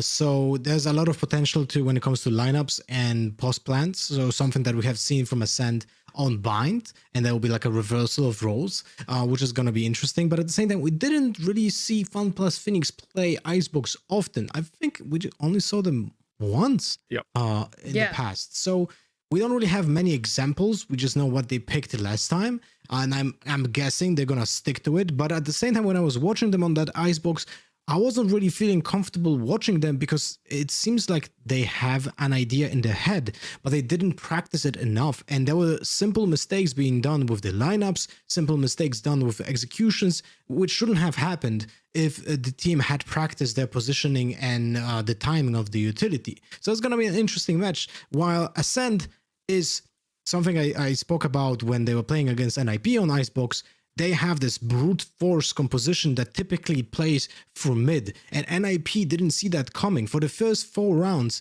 they didn't do anything to counter that when Acend was just going through mid, going to take control of B or A because they had always 2 options, and basically NIP lost the morale game at that point. Now I wonder, will FPX take those learnings from the NIP game and apply that to their playstyle? You know, one thing that you said there, which is, it's going to be funny to some people who didn't watch that game. It's like, oh, FPX, they made a lot of mistakes, blah, blah. They won 13-2, though, so surely it was solid. But I agree, Lothar. There were a lot of situations. I think 3 times in mid, I saw Angel throw the wrong poison orb. It left a gap on the right side. He even died from it, and then eventually changed it, aimed a little bit to the right. Definitely felt like they were a little bit out of practice, but it was their first time playing the map. I even thought versus Guild that they left it in just because they were like, let's fake that we're confident on it. But the fact they've done it here in such an important game, I don't think that's the case. They probably spent a little bit of extra time. It's been a week since we saw them playing it. They probably got a well-drilled attack. And I love whenever I see them innovate, and what we saw from them on the attack side and how they used the Viper, it was very different. It wasn't place the wall at the start of the round. They're changing it up, and now we get to see how that works versus a team that's very comfortable on this map and delivering a high level of gameplay. Well, much like the Guild game, right? They they definitely let this through for a reason. They will have a lot of information on how Acend plays this map, like you said, Lothar, most recently against NIP, and now we're going to head into Agent Select, and I know Pansy loves the Reyna, but Mitch and Lothar, you're both are going to be very happy because we are going to expect a Viper mirror matchup. 2 Vipers, a Viper versus Viper there, as Bone Cold locked it straight in, Lothar, as we expected. Yeah, nothing surprising here, to be honest. Wait, let me check. Oh, Killers. We didn't see the Killjoy on Killers before, right? No. We have seen him play on Reyna. Yeah. So this is a very big change. No double duelist, something that I wanted actually to mention pre-match, but now I won't because it makes no sense. But this actually changes a lot. The way they will play on defense and attack changes entirely because now they have something to hold the pushes from FPX on attack, and this will give them way more options when it comes to controlling the map. Good change. I am very excited for this. Thank you very much, you guys. Well, this is it. This is the decider. Will it be FPX in the finals, or can Acend continue their dream run? Over to you, Pansy and Hypoc. And everything you just said, Yinsu, I can't find a second of consideration to imagine how exciting those answers are going to be. This is truly going to be a battle between these two, and somewhat in an unknown battlefield. We've seen very limited amounts of this from either side. Yeah. Yes, a glimpse recently from FPX, but even then when we go to maybe Acend side, well, it's been played 4 times, maybe once or twice against a higher end team. This is very much a brand new look at these two teams on the final map to make it to the grand finals here.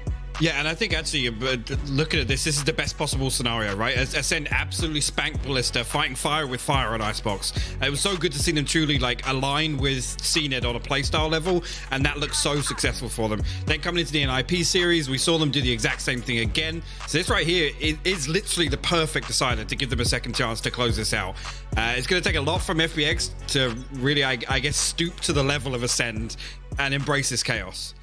Look, FPX came in with some pace before, but let's find out. Welcome to the final map here of the semi-finals of the VALORANT EU Masters. Only one team can make it to those finals, and FPX maybe. There's just that lingering feeling of we won't miss it again, surely not. 3 players noted now towards the A site, and a quick explosion from FPX. I want to talk about the pace they're coming in with after this, if it works. We saw their mid-aggression last time, how quick they like to play this. This is a switch up of pace. Starkso up above just has to watch this happen, and watches as he just puts in his grave. Zipan and Shao finding 2 quick kills, and now into the post plant they get a 5v3 to start with. This now is called a mentor. Drift back over. We're going to upgrade to the Ghost. The hop up top doesn't see anything, but this is going to be an awkward peek. Achilles does actually get the better of Angel over the top of that. Shao just holding close by. Demonsic going to find one. Cold Mentor will respond. Shao back though with a second and a third. FPX will close this out. That's the one thing really with FPX. I love the fact that they don't fall back to this post plant like crutch, right? They're happy to leave bodies on. Yes, it's the pistol round, but we see it a number of times. They're happy to just, again, that's where FPX look best, right? It's the discipline, it's the crossfires, it's setting up, it's trading. Those are when FPX look best. Yeah, I'm with you. And FPX, with the way they played Viper before, I felt it was very reactive or quite explosive, I think is the best way to put it with Angel. It wasn't that kind of like premeditated. Words are hard, but it wasn't overly kind of easy to read. It was very quick, very pacey to it. Those mid takes. But speaking of mid, look at this. 4 players lingering around mid, 3 kind of posturing up on it. Shadow will be tasked with catching this presence. You will Killers there, Stark's there. Angel making a whole lot of noise, but there's support behind him. This is almost a bait, and yeah, it is. It's perfectly placed trap to catch the aggression from Acend. Really good read from FPX here. And think about it, actually, FPX starting on the attacking side is the better opportunity for them, again, to kind of set the barrier, set the expectation, because we know exactly what Acend are going to do on attack. We know what playstyle they're going to try and play. FPX anticipating exactly the same thing here on their attacking side is Acend looking for that mid-control. Could pick up just cheeky openers to first bloods. Last player standing. Okay. But now this looks very clean. Let's see if Bone Cold can do any damage here. Just going to be forced off the angle now. All that potential gets put to bed, and I don't mind the idea from Acend trying to do something a little bit cheeky, especially on those lighter weapons. Not a bad plan, but you could see the consideration kept in mind. That kind of bait from Angel, showing steps, showing presence, and then you had Shadow watching above. So really well considered in that, and that worked out very well. So that's 2-0, but here comes the buyback in, right? This is where things get super interesting. This is where you're going to have to look towards your CNEDs, towards your Bone Colds, towards your Commentators. Let's see what you can bring now, and also that adjustment of Killjoy, very interesting. But let's see the look from FPX, Hypoc. What are we to expect here? And this is the round really that tells a lot about the rest of the half. FPX much slower in approach this time around. Again, though, look for a center. I mean, a setup to greet push on A side at least. 10 sat back this time around. Demonsic gonna keep B lane in check. Pushing? No, okay. I thought it was considering the orb, I think. Well, actually, he threw his wall up to get up to this spot. Yeah, so he's. Actually, Shadow might not. He does actually. Yeah, he checks it. He actually checked it. He's forced out of position now. Bone Cold has to readjust. He's going to be feeling the pressure here. And oh, he's caught off the timing. Gets the gun back out, but no, loses life for it. Demonsic creates a huge opportunity now. This will force that stack to dissipate its presence. And I'm looking at that spike to see if it now responds in kind. Shadow's there. A quick deep flash to go in. Trying to maybe force anyone off those opening angles that could have maybe had a fight. Wall goes up. Spike can now be planted. Now the wall kind of cutting across will keep this kind of defending side from being able to play back in easily, but Zenit's found some space, and he's found that confidence once again. Commentators right there. A quick zip away from Zipan. Flies out of there. No danger this time. And he's still got some utility. Dimasic, res invested. Brings back Shadow, looks for the peek on it.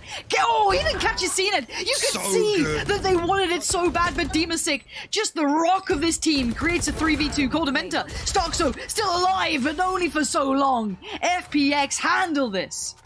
And that's, I mean, Dimasic protecting the revive there with the man advantage. Again, he equals it up. And then doubles down on the ultimate being invested by finding those return kills. Look at this right here. So good from him. Gets the better of Acend, drops Keyless as well. Fantastic stuff from him.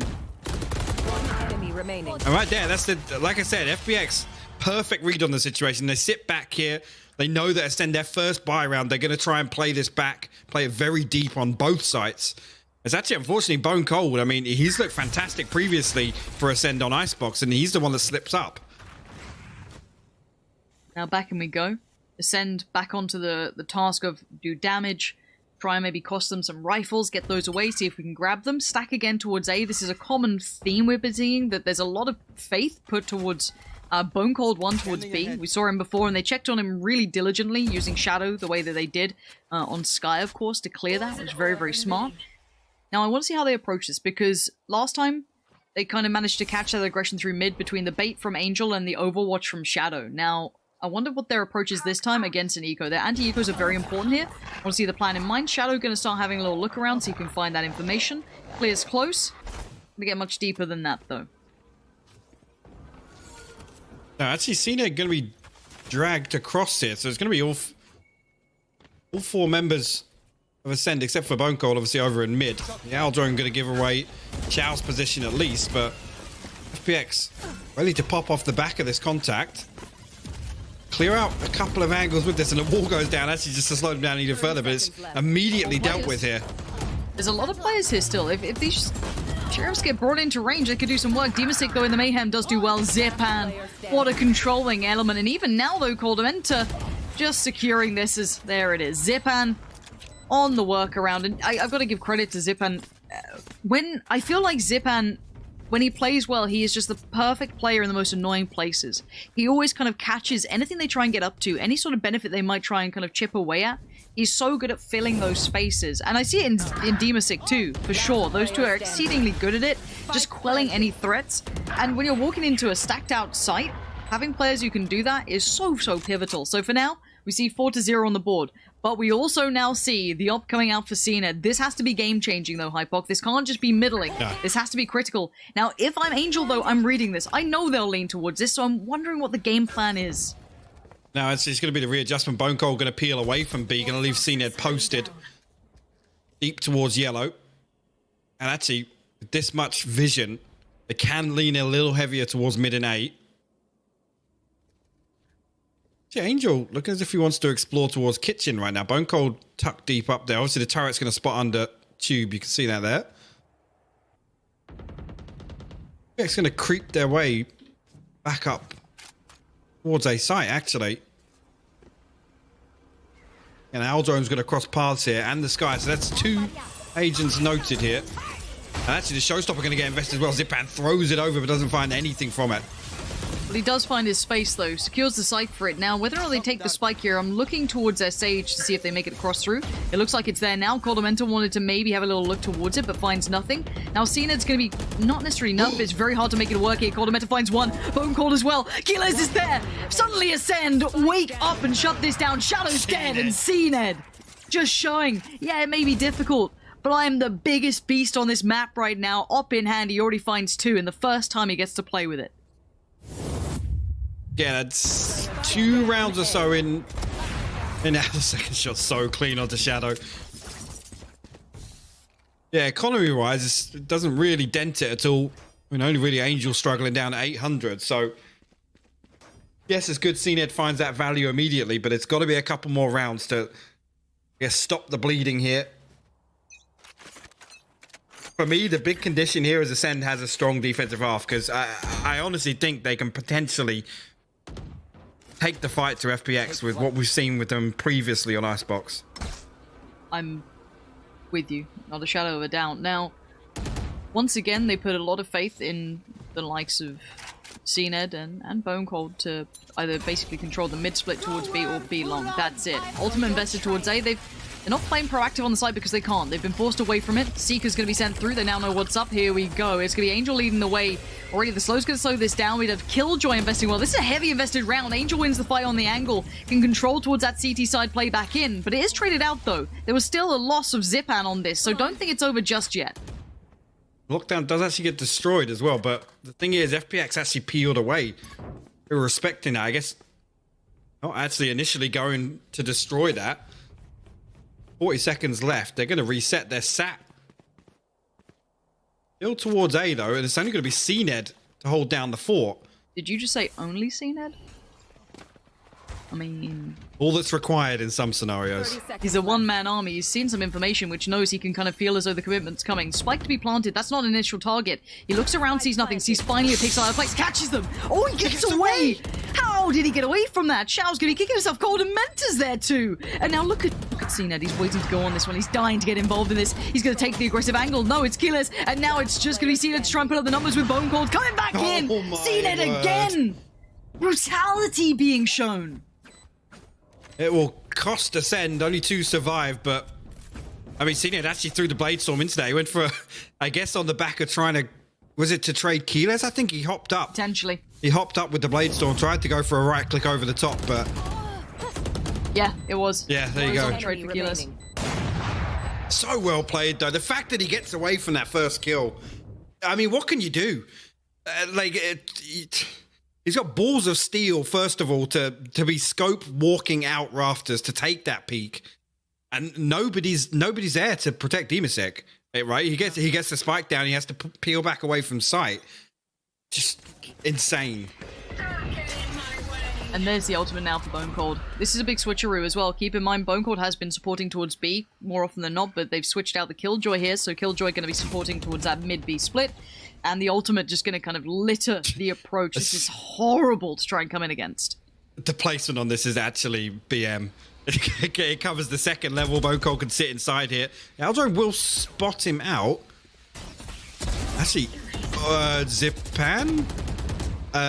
Yeah, maybe expecting Bone Cold to back away from that after the Aldrin spotted him, but Starzo going to double down on that. Shao will fall. FPX are down to 3 and they've got limited information behind them. Shadow's going to be tasked with occasionally keeping the eye on that. They go but for the res being the furthest forward, it's a little risky here. Does have the spike. See what he does with this. Wall goes up. Considering the cross, but Coldamenta still has it. The angle's really favorable. The spray from Angel is good. That will find him, but Coldamenta got 2 for that.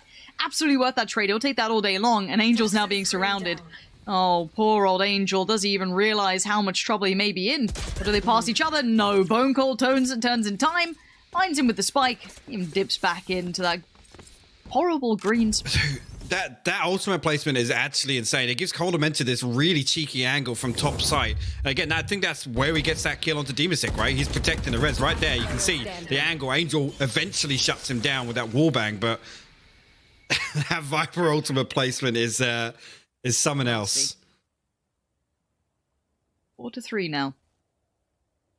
FPX looking like they've hit a bit of a brick wall. Maybe time to take... It's it. I mean, this is the FPX buy, right? It's Angel on the rifle and the rest sitting a little low. Actually, tell the Light Shadows join him as well. So 2 rifles coming out and 3 sheriffs. Ultimate invested from Coldamenta here. They're just trying to... I guess actually, yeah, that was on the back of... I guess expecting that B lane push.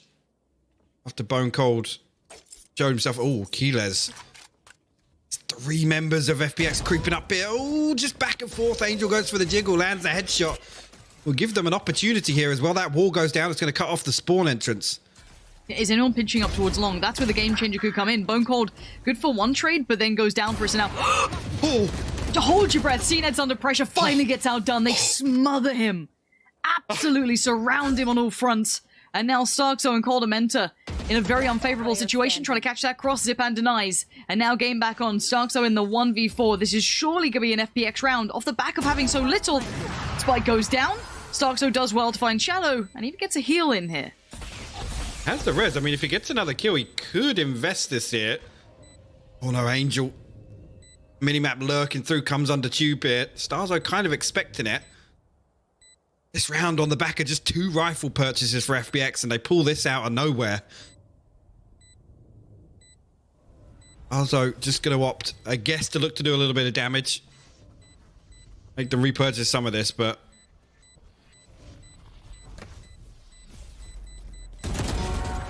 He's going to be given one. Yeah, Angel will fall, and again, it doesn't really make a difference for FPX. This is a round win out of, like I said, virtually no investment. Japan will actually deal with Starzo. The crazy thing is, I just gotta say it, CNED actually nearly readjusted and hit this shot. That's the craziest thing. Yes, they smothered him, but he actually nearly still killed Zipan. Almost got him. Come back in though. 4 ultimates online for FPX. Yeah, FPX, I mean, well, they've worked something out. That mid-split worked well.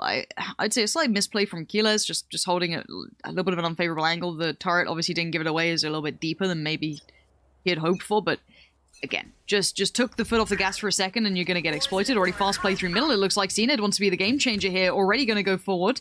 Has a little look through though, but Angel's keeping track of this, it seems like, for now. We have an op on the other side with Shadow as well. Zipan beginning to progress towards A.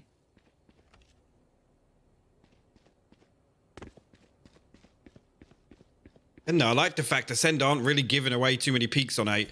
FPX are leaning heavily in the early round. Turret gonna give away FPX's intentions, I guess. I'm meant to gotta be careful, actually. Yeah, down to 73 HP. Does back away from that position. Bike's still down in spawn, so FPX just hunting right now. They're looking for a first blood, and that's what I mean. Acend not giving it to him. No, there's nothing being gifted. This is all really hard fought for. Angel tried to work that line before, gets noted, now has to kind of reset that pace. Killers has got himself dedicated towards this.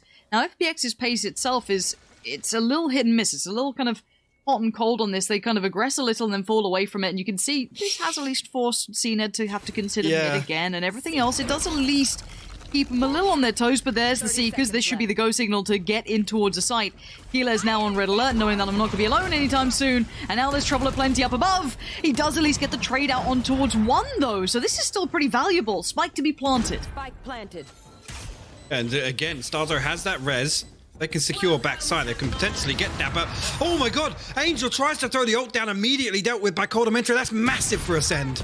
Oh, and CNED then just makes his appearance. It's still a 3v3 here. Res comes in. It's going to be messy on the side, but Shao going to be putting up bodies. 3 already. He needs more, though. He needs so much more. Starkzo and Killer's still there.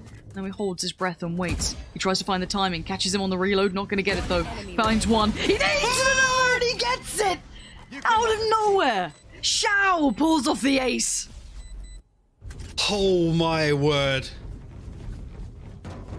That was so back and forth. I thought Acend had it there, with, especially when CNED finds that one, but Shao just insane. This might be one of the best aces I've actually seen in Masters 1. So clean. Again, a little sloppy from Acend, man. You can't give him 2 1v1s like this. You cannot. You cannot escape. Just brutality coming out. But FPX are having to dig deep for this. I felt that was traditionally Ascend's round all day long until that. That's, again, not the fashion we usually see FPX win rounds in. That's like desperation. Like, somebody has to dig deep. Seen it. This is new. Ooh. CNED's in trouble. CNED's in big trouble here, but he's trying to be bailed out by Commentators. Anyone trying to help him out here has been met by force, though. And CNED now just behind enemy territory. How's he good? He's still alive here. Everyone else has died trying to help him out of this spot, it seems like. And there's so much room now for FPX. Yeah, and actually they're going to note Bone Cold's position as well, so he's got to be careful not to lose his life. FPX actually going to swing away from B. Again, they noted CNED and Bone Cold over here, so Angel actually threads his way into Kitchen. He might even catch this rotation on CNED. This would be huge. Looking towards the minimap on this. Killers just has to try and buy as much time as he can. He gets a freebie, but he can't convert the second. There it is. Angel does find CNED. And then, you know, put a fork in it. This one's done. I mean, look, we've seen crazier things, but for Bone Cold to pull this off, nothing short of a miracle at this point. Been given no step here. Post plants are decent. already starting to linger away in Bone Cold's timing. He might get at least the... No? Yes, okay. Yeah. He actually got the timing on Demasic there, so keeps himself safe for now. Yeah, it looks like FPX already going to try and hunt. You can see Shao over in mid. Angel now swinging down towards B lane. Well, actually, had a recon bolt. Not going to ping Bone Cold. Will be gifted another one. And any more damage again onto the economy. Fantastic for him. A bonus at this point. Oh, Angel swing out. Oh, actually, yeah, going to find Shadow as well. No way. Okay. Yeah. Comes down to the Viper duel. But of course.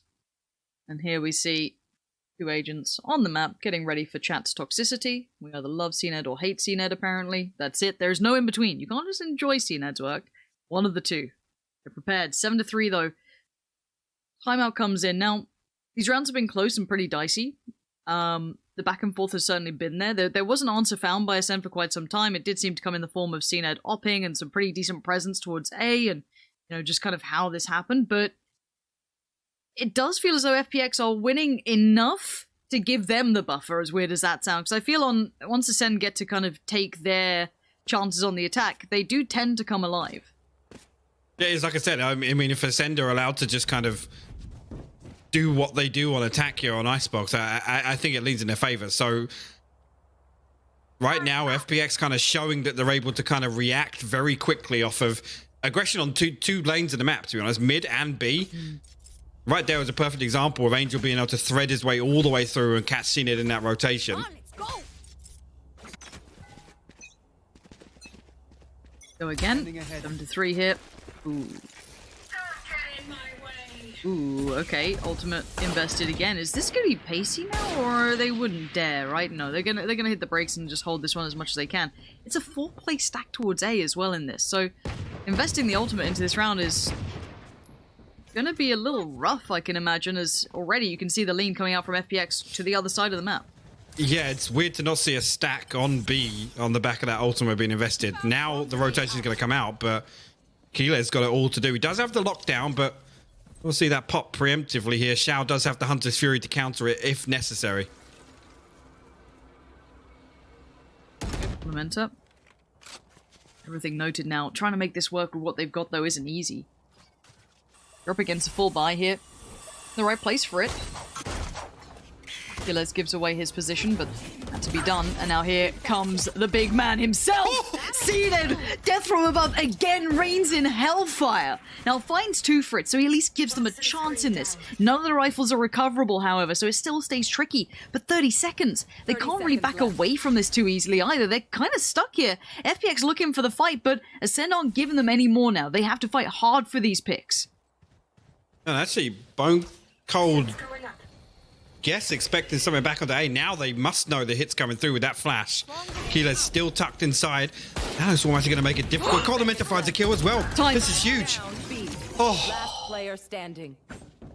Killers didn't account for someone just simply walking around behind him at that time. Shao, they're going to put him to bed, and there could have been a chance for that. I think it was a Bucky at that point to do some real damage.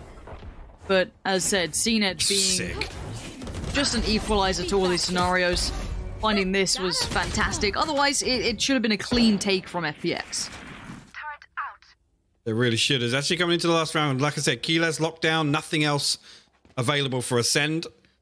FPX, they have the Revive, the Seekers, and the Hunter's Fury. Angel one away from his ultimate once again. But exactly the same look. CNED this time going to go for an aggressive peek. Wants to get up onto pipes there, but would be giving it. And now Angel left unsupervised to do what he does best. He's going to creep his way towards mid here. And FPX, they're anticipating this aggression, and I've got to say, I'm happy Ascend aren't showing it on defense. Yeah, there's a great deal of discipline being worked with as we speak, but I want to see Angel's progress through middle. This has kind of been a constant battle with him and Killers. I would say he's won this quite often, especially with that kind of take towards top of kitchen. Zipan sitting in deeper angle here. Saw the gun barrel for sure, so knows someone around. CNED there in support as well. Patience being displayed from both sides. 45 seconds on the board now. FPX stacked up now. The Seeker's going to come out. They're going to go for this explosive execution onto A once again. Commentators does have his Hunter's Fury up now. CNED will open it up.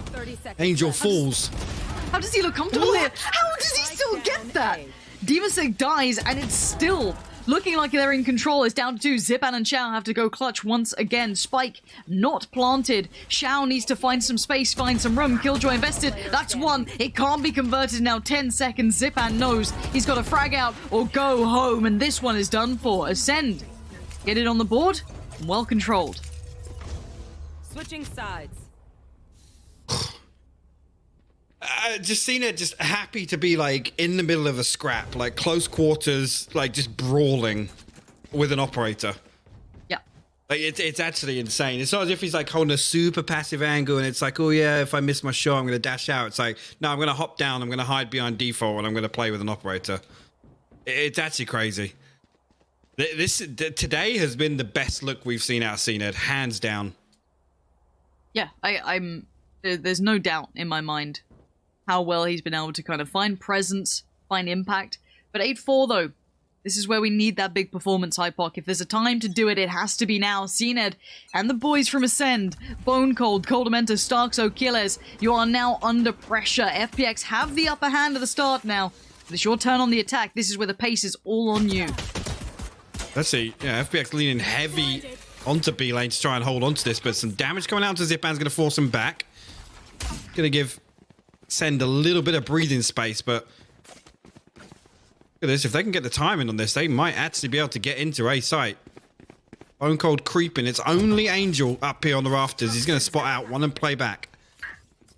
Xiao watching the cross, spots 1. Don't think he got too much damage done for it. A little bit. There's the wall going up, removes vision. You're still keeping note on this. This isn't a full commitment, but they're drawing out the utility, so wherever they hit, they'll have a decent shout at it for the attack. They got time to go away. Look at them. Yeah, they've got all the time in the world to reset here.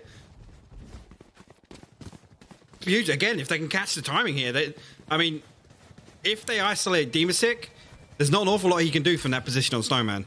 No. He finds info and he can be a nuisance and he can control maybe the post plants and how far they can get to the site. But you can't get much more. He's trying his best to be a problem, and he is being a problem. Good damage, but none converted to kills. And now Acend do at least get the spike planted, and you can see the trade-out happening. Starkso finds Demasig, so Zipan to answer right on back. Angel takes the side and continues forward. These post plants are dangerous. Who's going to deny this? No one so far. Wait, what is the plan here? He's got off the defuse for a second. You can see now we're down to, what, a 2v2? As it stands, Angel's on 10 HP. CNED came through on the flank through mid. He's going to get a 1v1 here with Zipan somewhere. Keyless! Oh my god, Angel! He falls to the turret. Zipan's got to tap the spike. He comes round. Keyless cleans it up. Acend will pick up the pistol round. CNED's mid lurk. Oh! And right there as well, Demasig falling. He held onto his wall. He was holding onto it for that retake. But the fact he falls there is actually massive. How many times have we seen it? You wall off the edge of yellow. It gives you all the time in the world, especially if a team plays that passive in the post plant. They sit back on B lane, but you're absolutely right. CNED just times that peak perfectly. That could have been so much more trouble. If he didn't bail them out like that, at least a touch. Now we go again. Acend can now close the gap. Very much on the verge of it. Sheriff's coming out. Classical 2. Not much invested this round, of course, for FPX. This should be 8-6 in a moment's time.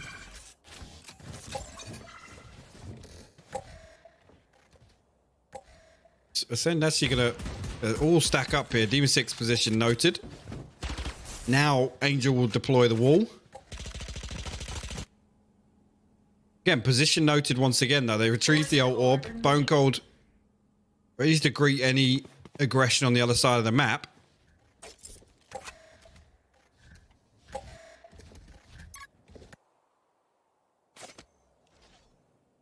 Again, they could catch the good timing here, Lauren. They could. That might give it away. Ooh. Nobody moves on the side of FPX, though. No one responded. Interesting. Yeah, no stack. They can walk in pretty free for this. Xiao isn't being, he's not kind of leaning aggressively. He's sitting super deep on this. So this should be a spike plant pretty comfortably here. Zipan's going to at least lob in a paint shell. There comes the lean from him as well, but the wall goes in, and suddenly these retakes become very difficult. Chow can't do much, and none of these shots have landed well enough yet for them. You can see Starkzo feeling the pressure, has to readjust. He's got plenty of people coming his way, a little smoke to give him a way out for now. There it is. Angel goes down. We'll look for the rest of them, though. Kila's on task, molly in towards the site, making sure no more dangers come in, but Xiao's found one. Divisic comes in as well, but Coldamenta on the save, doing so well, puts himself in the line of danger. But Acend stabilize and do not let threats begin in these rounds. Really nice, and a slow, careful approach there onto A. I mean, you still have FPX still made it difficult. Still made it very difficult for Acend in that scenario, but One enemy remaining. hold the line. And actually, yes, on the back of the recon, I thought maybe there was going to be one more committed to holding on to A, but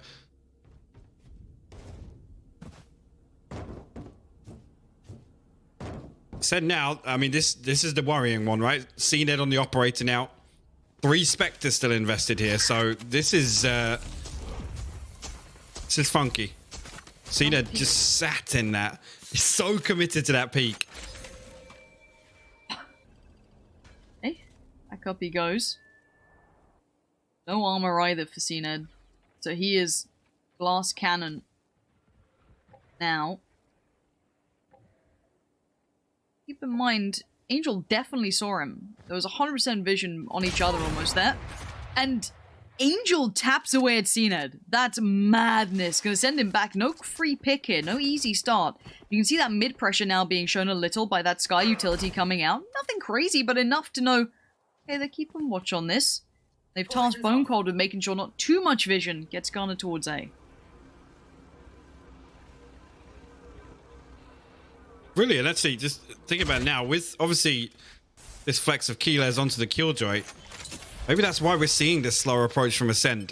Don't want to pop mid as many times as they did previously in their showings on Icebox.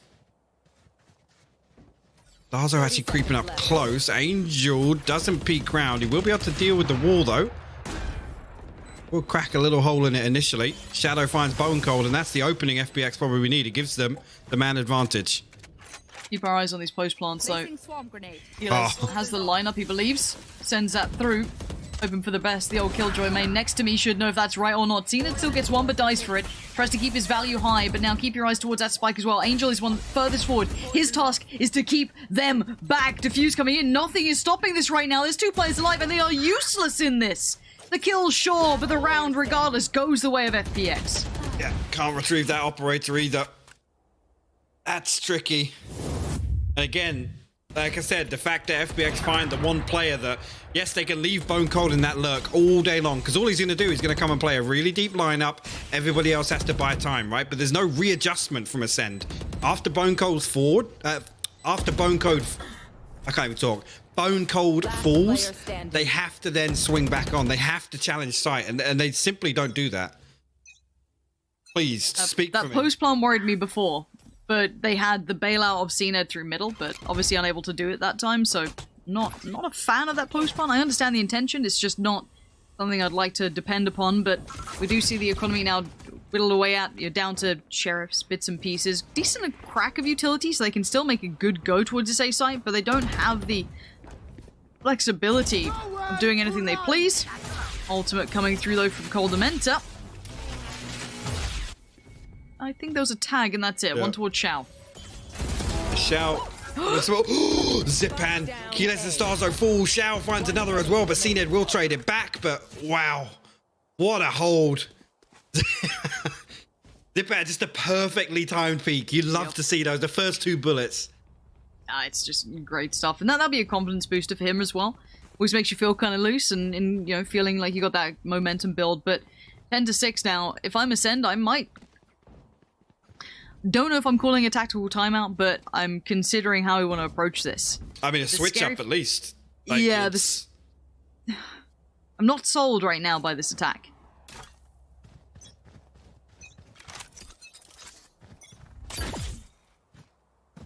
Back up, they might actually explore mid for, I guess, yeah, you can see the lineup as well, so...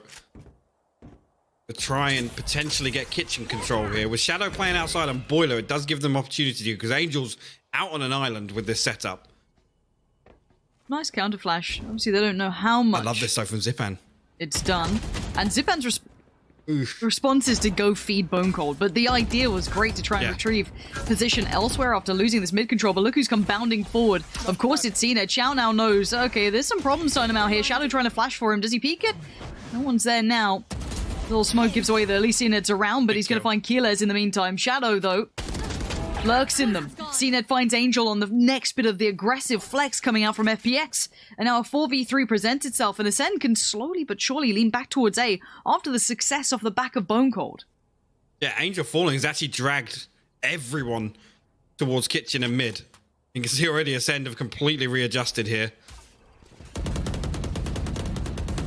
Gonna have an opportunity for a clean plant, to be honest. You have to deal with the wall there, but it's gonna be pretty difficult for them to really contest this.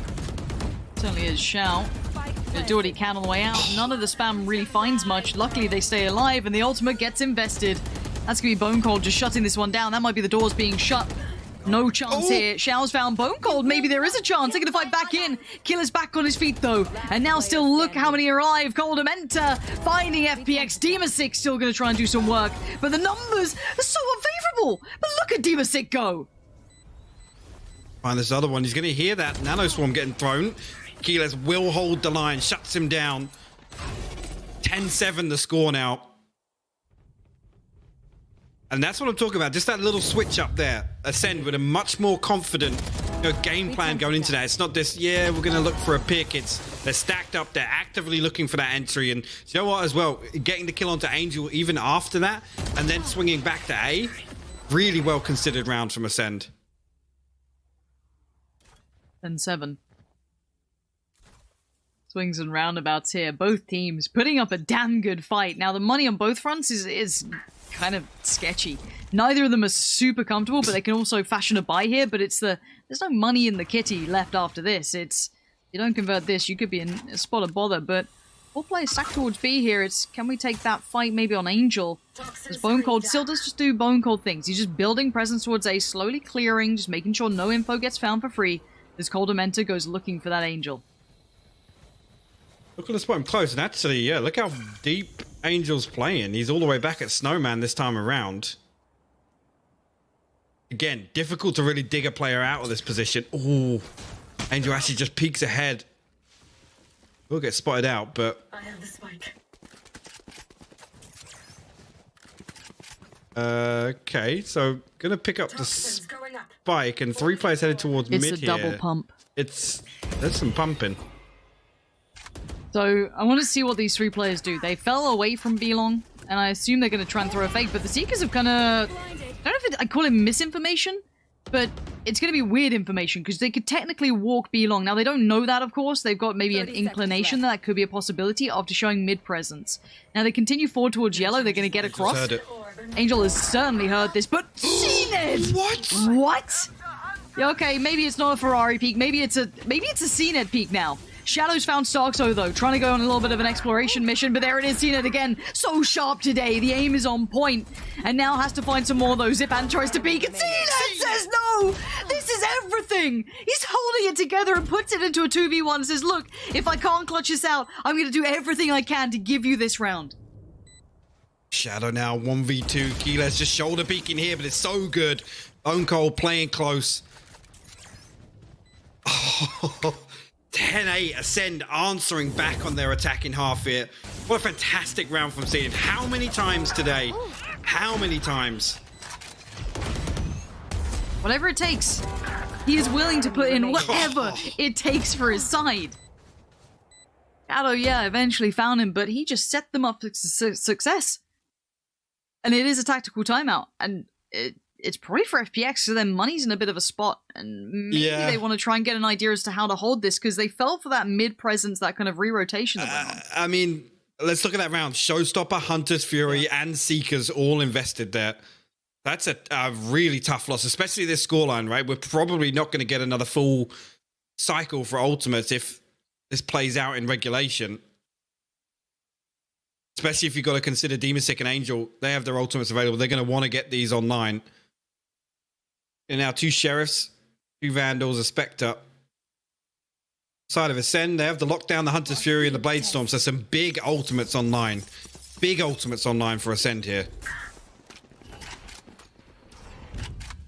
Facing is different here. We've been seeing this annoying just bone call, but look at Angel as well, fact-finding pretty fast here. Flash through middle finds nothing, so this should give away the game. This has to be an A hit. You're going to see the rotation coming out from Demastic to lean towards the A site as well, as Kiles is ready to go on this. Lockdown goes out. There's going to be corner in sight to play. Yeah, Zipan can actually sit here. That's a little weird to see the lockdown place there. It leaves a big gap from them to play inside. I guess forces them deeper into spawn, but the wall's dealt with immediately as well. It doesn't even get them away from pressuring the wall, Lauren. This looks sketchy, if I'm honest. I'm not sold by it yet. Well, that utility usage is pretty rough, but Shadow still found bone cold, and here we go, Starkso, Killers, and Coldamenta. Nothing being found here easily. They look shattered in this. They look so broken and yeah, exploited by FPX.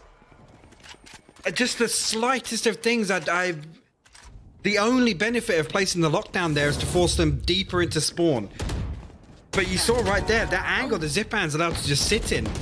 First off, it doesn't force them away. This wall is pointless because they can pressure it. They can crack it before it reinforces. And second of all, Zipan's able to sit there and find a free kill.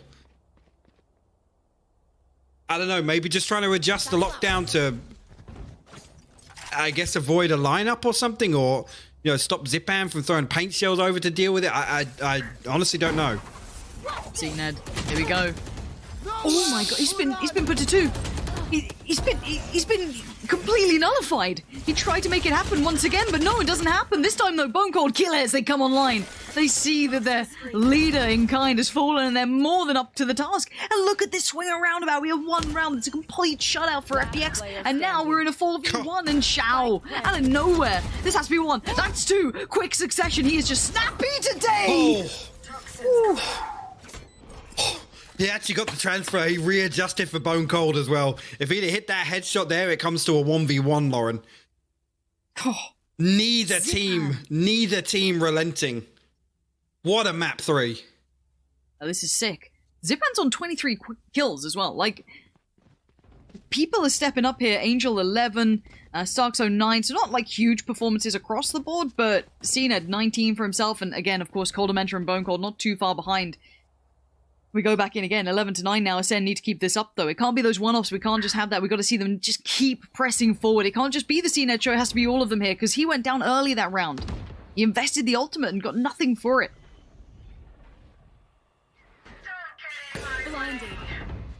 Yeah, there's nothing online for Acend. Revive Seekers and Angel still with his ultimate for FPX.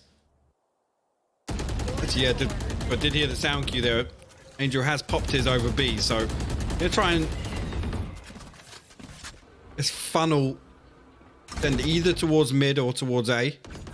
Xiao going to get a little bit of information on the back of his owl drone as well. Zipan's going to get himself into a cheeky little spot.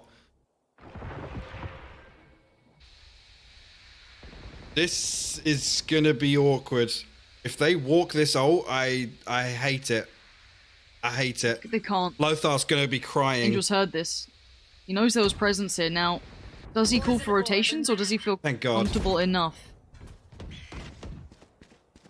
It's 30 seconds. It's going to be a desperation execute. And the thing is, desperation executes, Zipan is going to go unchecked. I know it. Do they dare? Now look at Xiao. He's going to take all the attention. Zipan doesn't need to show just yet. He can be patient. He lets one cross. He finally takes down Cena at a big enough target potentially to just dismantle. But a 3v3. It's not over yet. And Shadow on the flank. Oh, the spray! It just falls away from him. Killes holds on. The spike's now down and it's an advantage to Acend. They got the res. Oh, but Demastic denies. And now suddenly Demastic, get a teammate up if you need. Invest into this. This could be a huge round, but Angel goes forward. There it is. Shadow's back up now. We've got 3 in against 2. Killjoy investing. Can they deny this in time? 5 seconds to try and deal with this one. They got to get a move on real quick. No! The denial! The crossfire! Oh, it's all done! It's 10 rounds! Oh my god! Oh! At the point Demastic denies that res, I thought FPX are just going to be able to swoop back in, but Kiles manages to reset. Demastic, the second kill evaded him. I'm not going to lie, he had Kiles bang to rights.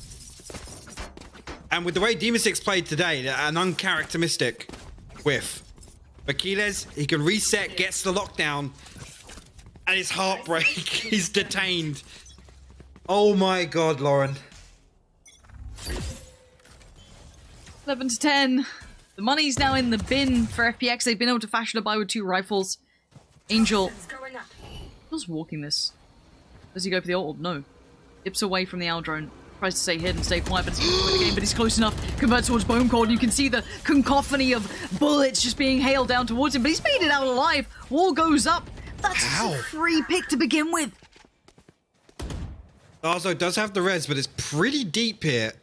Again, they actually have the benefit of FPX's wall to reinforce this, but FPX maybe going to try and swing back onto this. They're going to re-aggress. Angel will find the second. Keyless falls. He's finding so much value. He's one of the 2 rifles, and Angel has to be a little bit more proactive. Now he's going to leave Demasek here, and they don't check on him. Demasek still gets 1 for it. Coldamenta, though, powers forward, takes site control. This should be working their way. Keep your eye on that spike. That does worry me. It's slightly away from the others, but it should be slowly working there. Shadow, in the meantime, tries to slot himself towards the site. Flash to hand. Information gone. Oh, the rifle! He wanted it so badly, but Cena denies it, slaps those greedy hands back, and leaves it down to now Xiao and Zipan. 30 seconds left. Xiao actually has a Vandal here, and Zipan has the Showstopper. So this could be a huge kill. Actually, Zipan going to show his hand, reveal his position here. Oh, actually, the Satchel, the first one misses out. Oh no! It didn't pass yellow. CNED going to clean it up. 12 seconds left now. Xiao, the last man standing for FPX. Can he get anything done again? No. Coldamenta for his 3rd on the round. And it's all tied up here on Icebox. I can't believe this. This has to be a timeout for FPX being called in soon, because they've now been adjusted to. They've been worked over, and the money was taken away. This is their buy back in. Coldamenta, though, such value in his play. Now, keep in mind, yes, that was a partial buy. We had 2 rifles, and then I think it was like 3 sheriffs at that point. To still do that much damage, though, do they feel confident enough to carry on? Maybe. Maybe they think, it's just fine, it was our money. This is anyone's game. 11-11 now, Hypoc. I don't know which way to cut this. This could literally go either way. It could. And the thing is, if Acend win this, look at the ultimates that are going to be online. Last mid. T-Net's pushing. Hold on. How far does he take this already? The ultimate's being popped. He's trying to dash through real quick. They're going to go for a mad mid-split. Look at this. They've just suddenly turned attention. I think Demasic's got like a little bit of worry kind of building in the back of his mind going, wait, have they taken mid-control on us? But the pinch, the crossfire, it's still tricky to hold, but the plant's coming in. This is so awkward here. I mean, because Acend have to reset back towards connector here. Demasic trying to send some shots through. Find an awful lot of damage. Angel will find that one, but look at this now. Xiao going to double down. Starzo falls. This is going in FPX's favor initially. The wait, Bone Cold, Coldamenta, CNED's still alive, and they're still holding on, but only for so long. CNED's dead. It's down to 2. Coldamenta going around the world, but timing's going to be a factor. He has to get a move on. Angel's not stopping. Angel's defusing right now. And FPX make it to 12.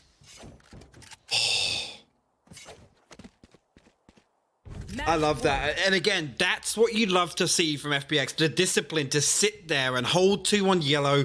They prioritize main. They wait for the rotation to come in. Demasic doesn't go hunting. Yes, he has an idea. He gets an audio cue, but he doesn't over-invest into that. They sit in formation. They wait for the reinforcements to come, and FPX just absolutely smother Acend and connector there.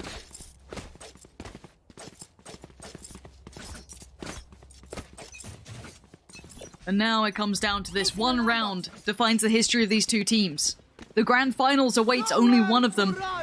Acend needs OT to win this out. FPX just needs 1 more round. Coldamenta finds Angel. Maybe there's still life in them yet.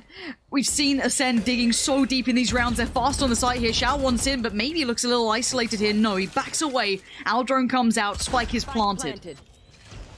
A clean plant, and actually, Bone Cold does have his utility to reset. Coldamenta has 2 shock darts as well. They can sit in this post plant, although we know they are. Yeah, look at the minimap. Bone Cold deep behind belt. Now it becomes retake time. Zipan begins the first couple of steps, but it's not without pressure already coming through. Can't get the clean fight. Killers will do it with the turret in the end, but so much damage was dealt. Is down to 3. Xiao, Shadow, and Demasic still trying to convert this. Xiao finds Killers. He can't convert towards the second CNED there. You can't stick this anymore. Shadow finds more. They're all just piling in on the Shadow again. Finds CNED, but time. He has to find the time. And wait, Bone Cold. There's no time left on the spike. Surely not. I think they've done enough on this one. Enemy remaining. Clutch.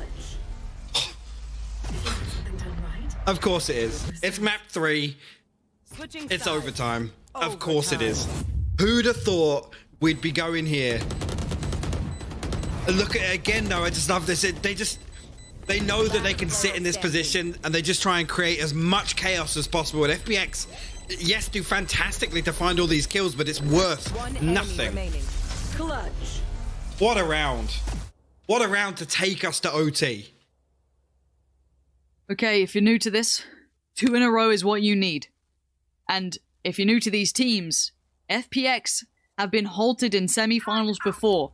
They've met their maker at first strike in those semis. It denied them the grand finals. People probably argued that was their, event to prove they're the best in Europe, and it slipped by the wayside. They lost out, and now suddenly there's a chance for it.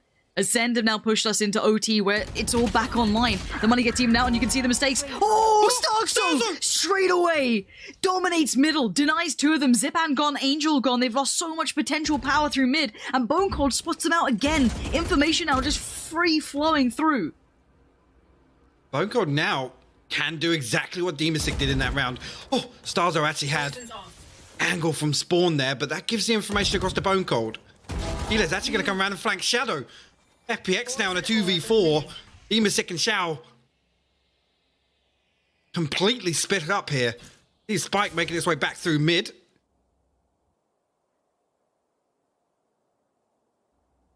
This is rough. They got to dig deep to recover this round for FPX. Okay, 45 seconds.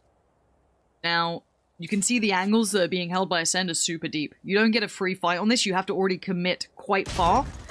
And Shao's good. He's done the first step. That's Bone Cold gone. Now, the last 2 are pretty far away as well. Keep in mind how far away Commentators and CNED are on this. You do still have Starkso quite close by, but they're staying as this pack. FPX trying to dismantle what was a 2v4. Demastic clears sight, nothing there. This is spike plant time. You can see Commentators starting to creep further forward. CNED's en route. Now, post-plants, let's talk about them.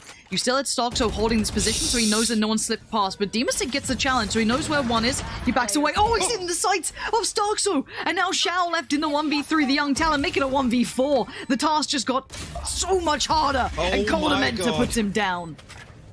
Acend will pull the first round in overtime, and that... we're potentially on the brink of FPX not making another finals. Think back to the first strike, they fell short of Summon FC at the time. And now Acend, I mean, arguably the Summon FC of Masters. Absolutely. The diamond in the rough.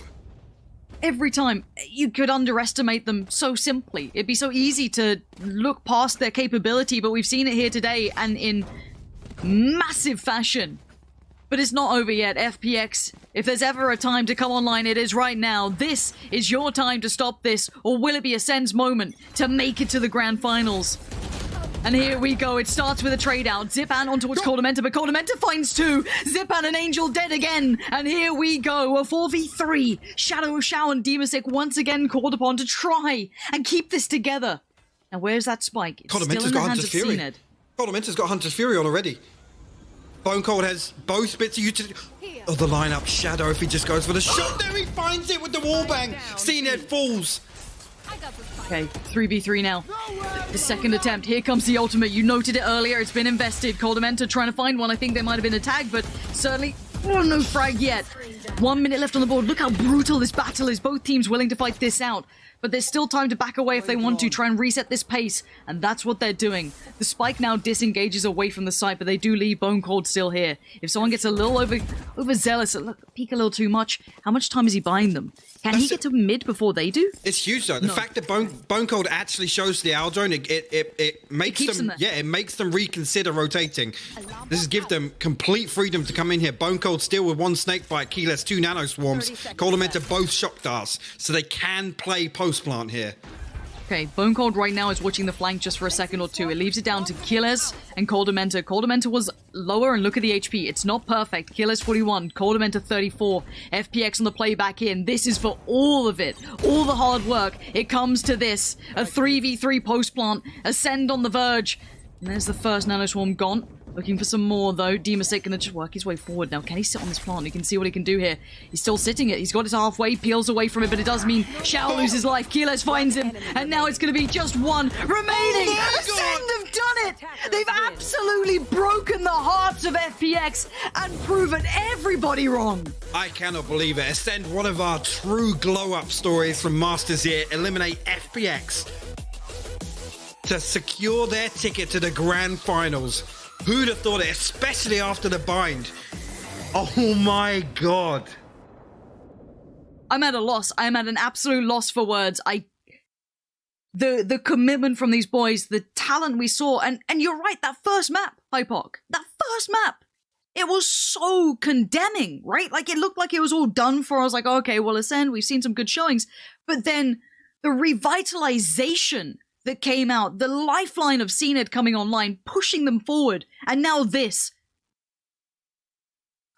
I'm absolutely speechless, honestly, and it's rare. What a performance from Ascend! What a way to bounce back. I'll be honest. I said they come into Ascend, they were simply outclassed by FPX. FPX obviously had done their homework. They came in with a strategy. It worked in the first couple of rounds that they tried it, and then they doubled down on it. They continued to do so, and it completely threw Ascend off. Right? They just simply weren't given the tools to find any sort of success. So to bounce back like that, oh my god, against a team like FPX as well. Like, I can't believe it. I can't believe it. What a moment for them. And this is my time for you guys at home, right? Get onto Twitter right now. Who is your player of the match? CNED? Do I need to explain the other options? Okay, there is Bone Cold, there is Colamenta, but CNED's in there. So see how you feel. See what takes your fancy. But what an incredible semi-final that was. And I'm actually glad it went to OT. But Hypoc, do you know what? I need a break, if I'm honest. Because that was a lot. That was I need a cold shower after that series. Yeah. Holy. Yep. Okay, that's enough from us. Guys on the desk, how are you feeling after that one? Because that was a wild ride, right? Like, at the start of this series, it felt like it was all going to be, you know, a bit of a, not a cakewalk, but a game that FPX had in hand. But every single map since then, it was peeled away until now, of course. How are you guys feeling? Well, Pansy, I think Hypoc, go get yourself a bone cold shower. How about that? And I know you said there that this is like the Summon FC of Masters. I really like that comparison, but I think today, Mitch, at times it was CNED FC. It most certainly was, but I don't want to even go back to what I described them as back in Challengers. I think when I look at Ascend right now, they're such a clean team. I didn't even predict them in this round. I believed in them last time around versus NIP, but come on, it's FPX. It's one of the best teams, and I was feeling gratified right after the first map. 13-7. Things are looking clean. They're looking like a 2-0 in and out, quick as you like. FPX, we're going to just smash them. But that turnaround now, we look at map 2, 13-6, and Icebox. Okay.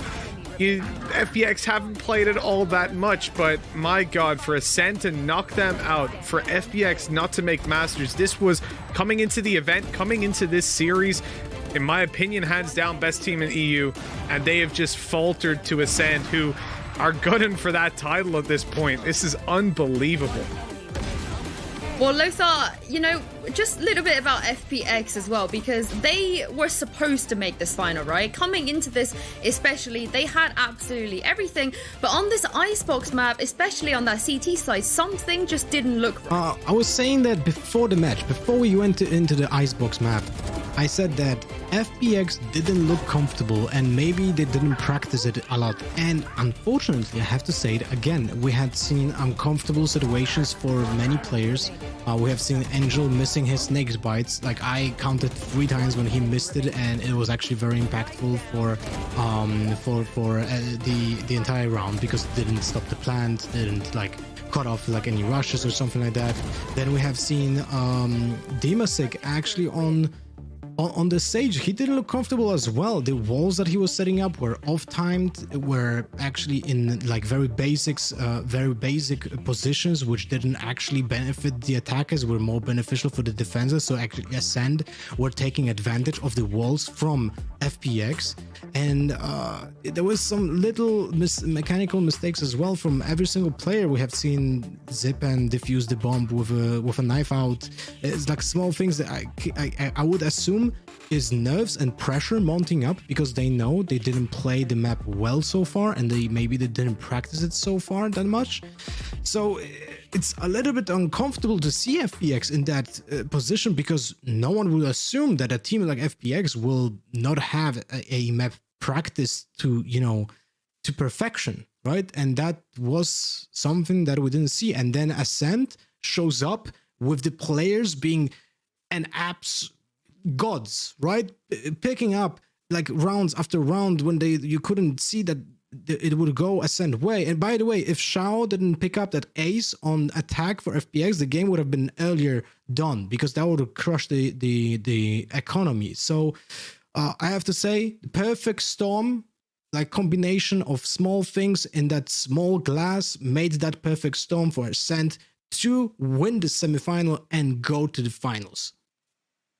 Well, Mitch, you know, if FPX won't be going to the finals, we kind of expected them to at first strike, and they fell in a similar fashion, albeit it was a very different context back then with a different roster. What do you think this means for this team to not make it to another major final in Europe when they're expected to be in the final? Like, I don't think this is a kind of place we'll see any lineup changes from FPX or anything like that in the near to distant future. When I look at this roster, there's so much promise, there's so much ability.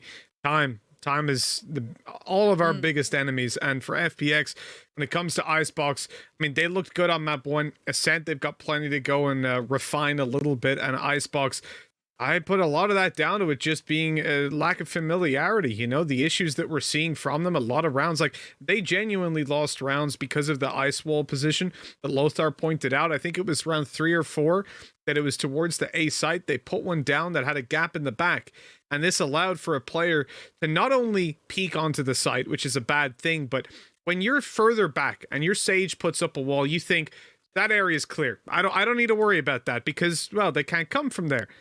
Guy swings around, catches you looking elsewhere, you're dead. Like, that's almost a free kill. These are fundamentals that can't be allowed to happen, certainly not at this late stage of the tournament, but between missed snake bites and walls, this ultimately cost them that map. But you can't take anything away from Acend. They punished every single little thing that FPX did wrong, took them to OT. I don't think FPX will have their heads held too low after that. I think they know that these are mistakes that they can definitely fix in the future. But if anything, I take this story not as a negative of the downfall of FPX or the failure to get to the finals for the second time, but as just another fantastic story, the Summon FC of this tournament, the Acend coming through, showing us that there's depth even to rosters that I think for the vast majority of players, especially with the way they went through Challengers 1 and 2, nobody expected them to be here. Everyone underestimated them coming into Masters, and now we see exactly what EU is capable of. Well said, Mitch. Well said. And speaking of Acend, we do have an interview now with Starkso. Love to bring you in. I just can't believe what we witnessed here. I'm sure you are absolutely over the moon.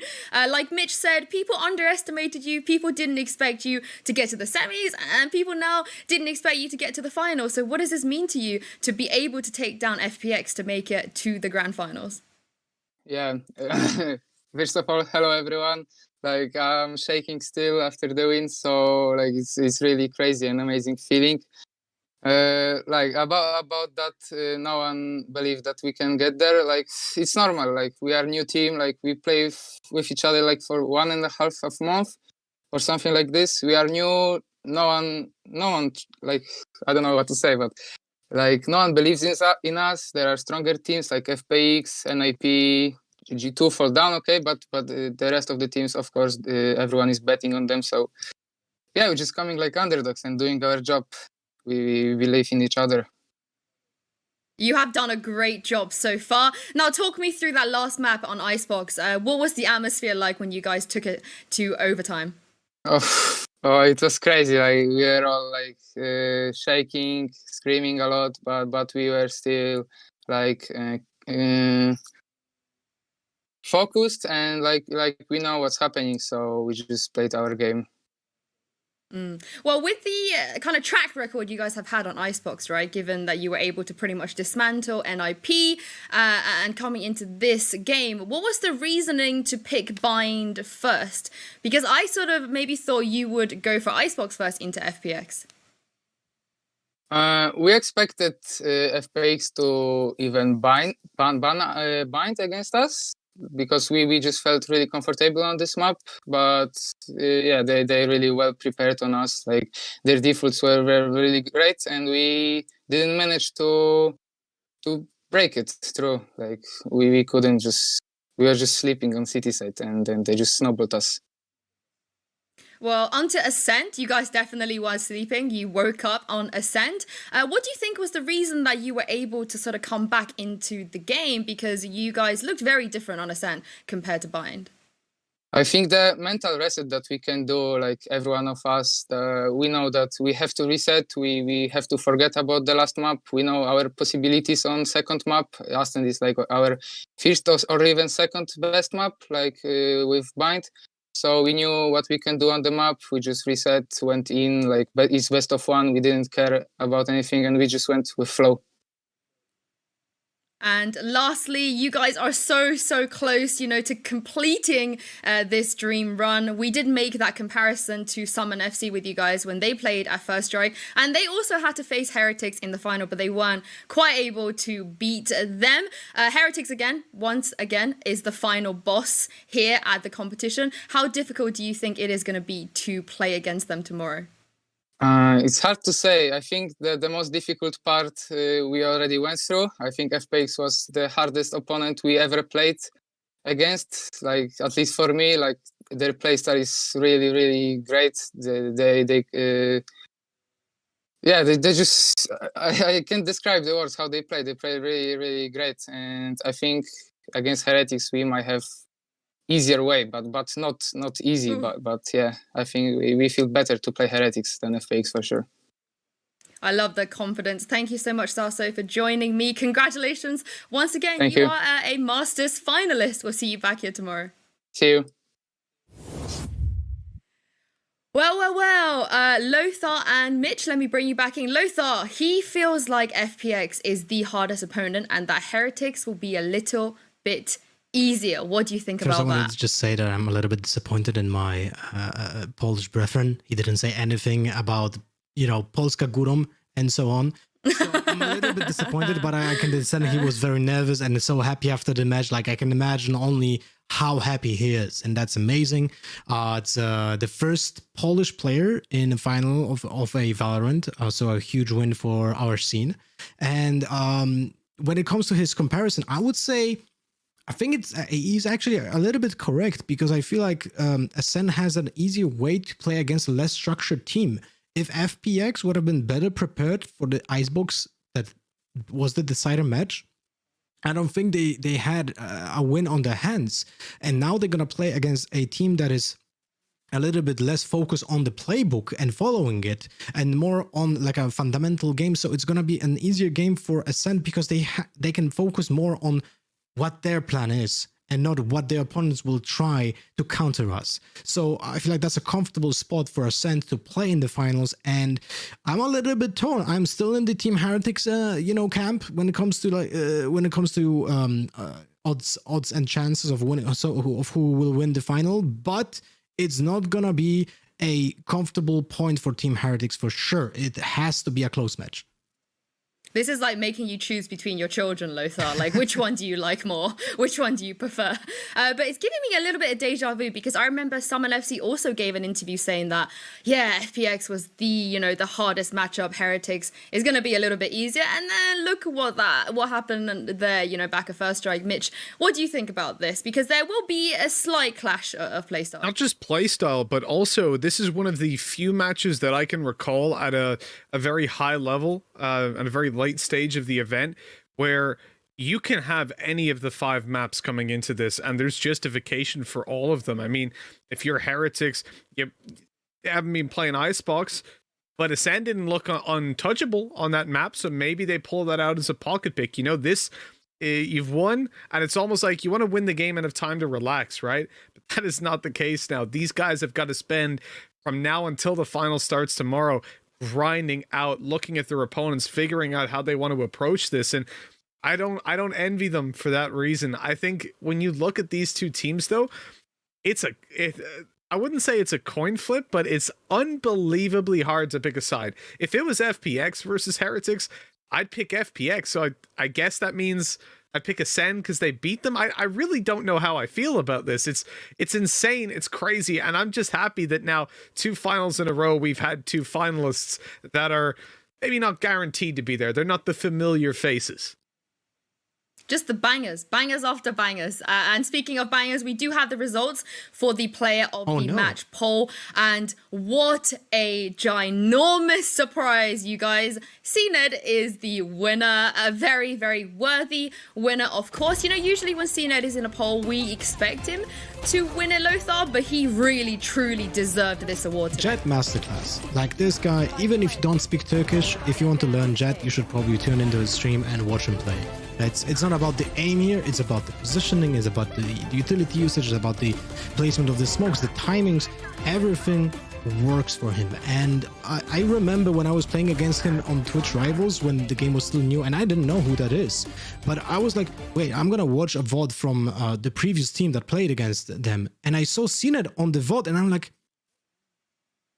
what is happening in this match? I didn't see anything like that before. This guy is just running and killing everyone. And this happens here on a professional level as well, when you wouldn't expect someone to have so much impact on an individual level, right? So it's nuts. Oh yeah, I would learn Turkish for CNED at this point.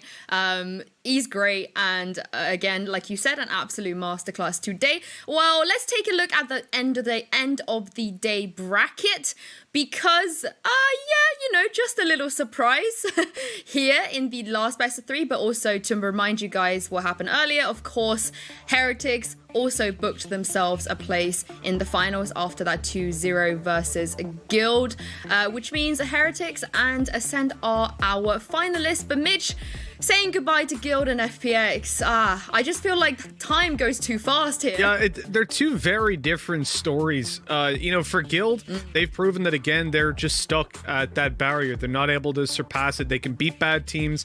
They can struggle against, those mid-tiers. But when they reach the top, the cream of the crop, they're not able to overtake them. Still close maps and decent performances by Guild. As I said, positive things to take away from that matchup and for the future for sure. But they've been struggling in that sense for a long time. Still deepest they've made it into a tournament, and indeed they made it into the tournament, which is the important thing for them. FPX, though, that's a completely different side of it. Like, this is a team that should definitely be in the finals. They are in the conversation of definitely top 3 teams within Europe. I think no matter who you ask, they're going to be in the top 3. A lot of people are going to put them number 1, and to see NIP, another team that I've seen rated like number 1 through 3, also not even make it to the semis.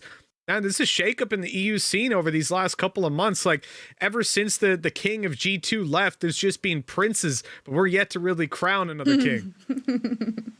Well, Heretics, I do feel like at this stage of the competition and how they've managed to perform, I think there is an argument to say that Heretics are currently the best team in Europe, but we're nearly out of time. I just want to quickly bring up predictions because your girl nailed it today. I'm here to gloat. I don't care because after yesterday's god-awful performance from me, there's 2 for 2 there. I can't believe it. Me and Hypoc. So Lothar, to be fair, FPX was a very wise choice, but are you going to be going for Acend tomorrow? I would have chosen FPX again if I would have to do it, so I feel like they're a great team. I feel like they were just unprepared. But for tomorrow, Team Heretics for me. I said it again, and I will say it over. It's gonna be a close match. I would love to say Heretics gonna take it with certainty, but if we're gonna see the same type of discipline that we have seen from Acend today, and the same type of personal, individual level of performance coming from CNED, from Bonkol, from Coldamenta, Starkso, and the 5th guy who I just briefly forgot. Who's the 5th guy? The Killers. Did you say Killers? Of course. My God, that's embarrassing. But yeah, all of those guys, five guys showing up, they're gonna have an easier time taking on Heretics for sure. I'm going to sleep on my prediction, but I'm rooting for the underdog always. But Mitch, do you also want to sleep on it? Because tomorrow is the big one. You don't want to lose this one. No, I'm willing to go for it, man. I'm willing to go for Acend right now. I feel like the way they play the game is fantastic. The depth they have, you know, a lot of these rosters, and my question with looking at this roster initially was, okay, I know CNET, I know he's dependable, I know he's reliable, but what about these other guys, you know? Do they have someone that can step it up? A second, a third fragger? What if CNET... what if his monitor breaks, right? What if it's on 60 hertz by accident and he doesn't play as well? What are they going to do? Well, it turns out that it's actually a question of can anybody stop them? Because it seems like no matter who is asleep, no matter who's asleep at the wheel, someone else is able to step forward and take command. And I'm really loving their approach to the early rounds as well. They prioritize and made FPX fight for map control versus a team that had an op that FPX would normally avoid feeding. So I love their approach to the game. I love how they play. They're puggy at times, but it suits them with the amount of skill they've got. I think they got this finals. You've convinced me, Mitch, 100%. Thank you very much. And also thank you very much to Lothar as well, and to Pansy and Hypoc as always. Thank you to you guys at home for tuning in. But make sure every single one of you set your alarms right now for 4:30 p.m. tomorrow, because we will be back here for the grand finals of Masters. That is Heretics and Acend. We'll see you then.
Что это за головы?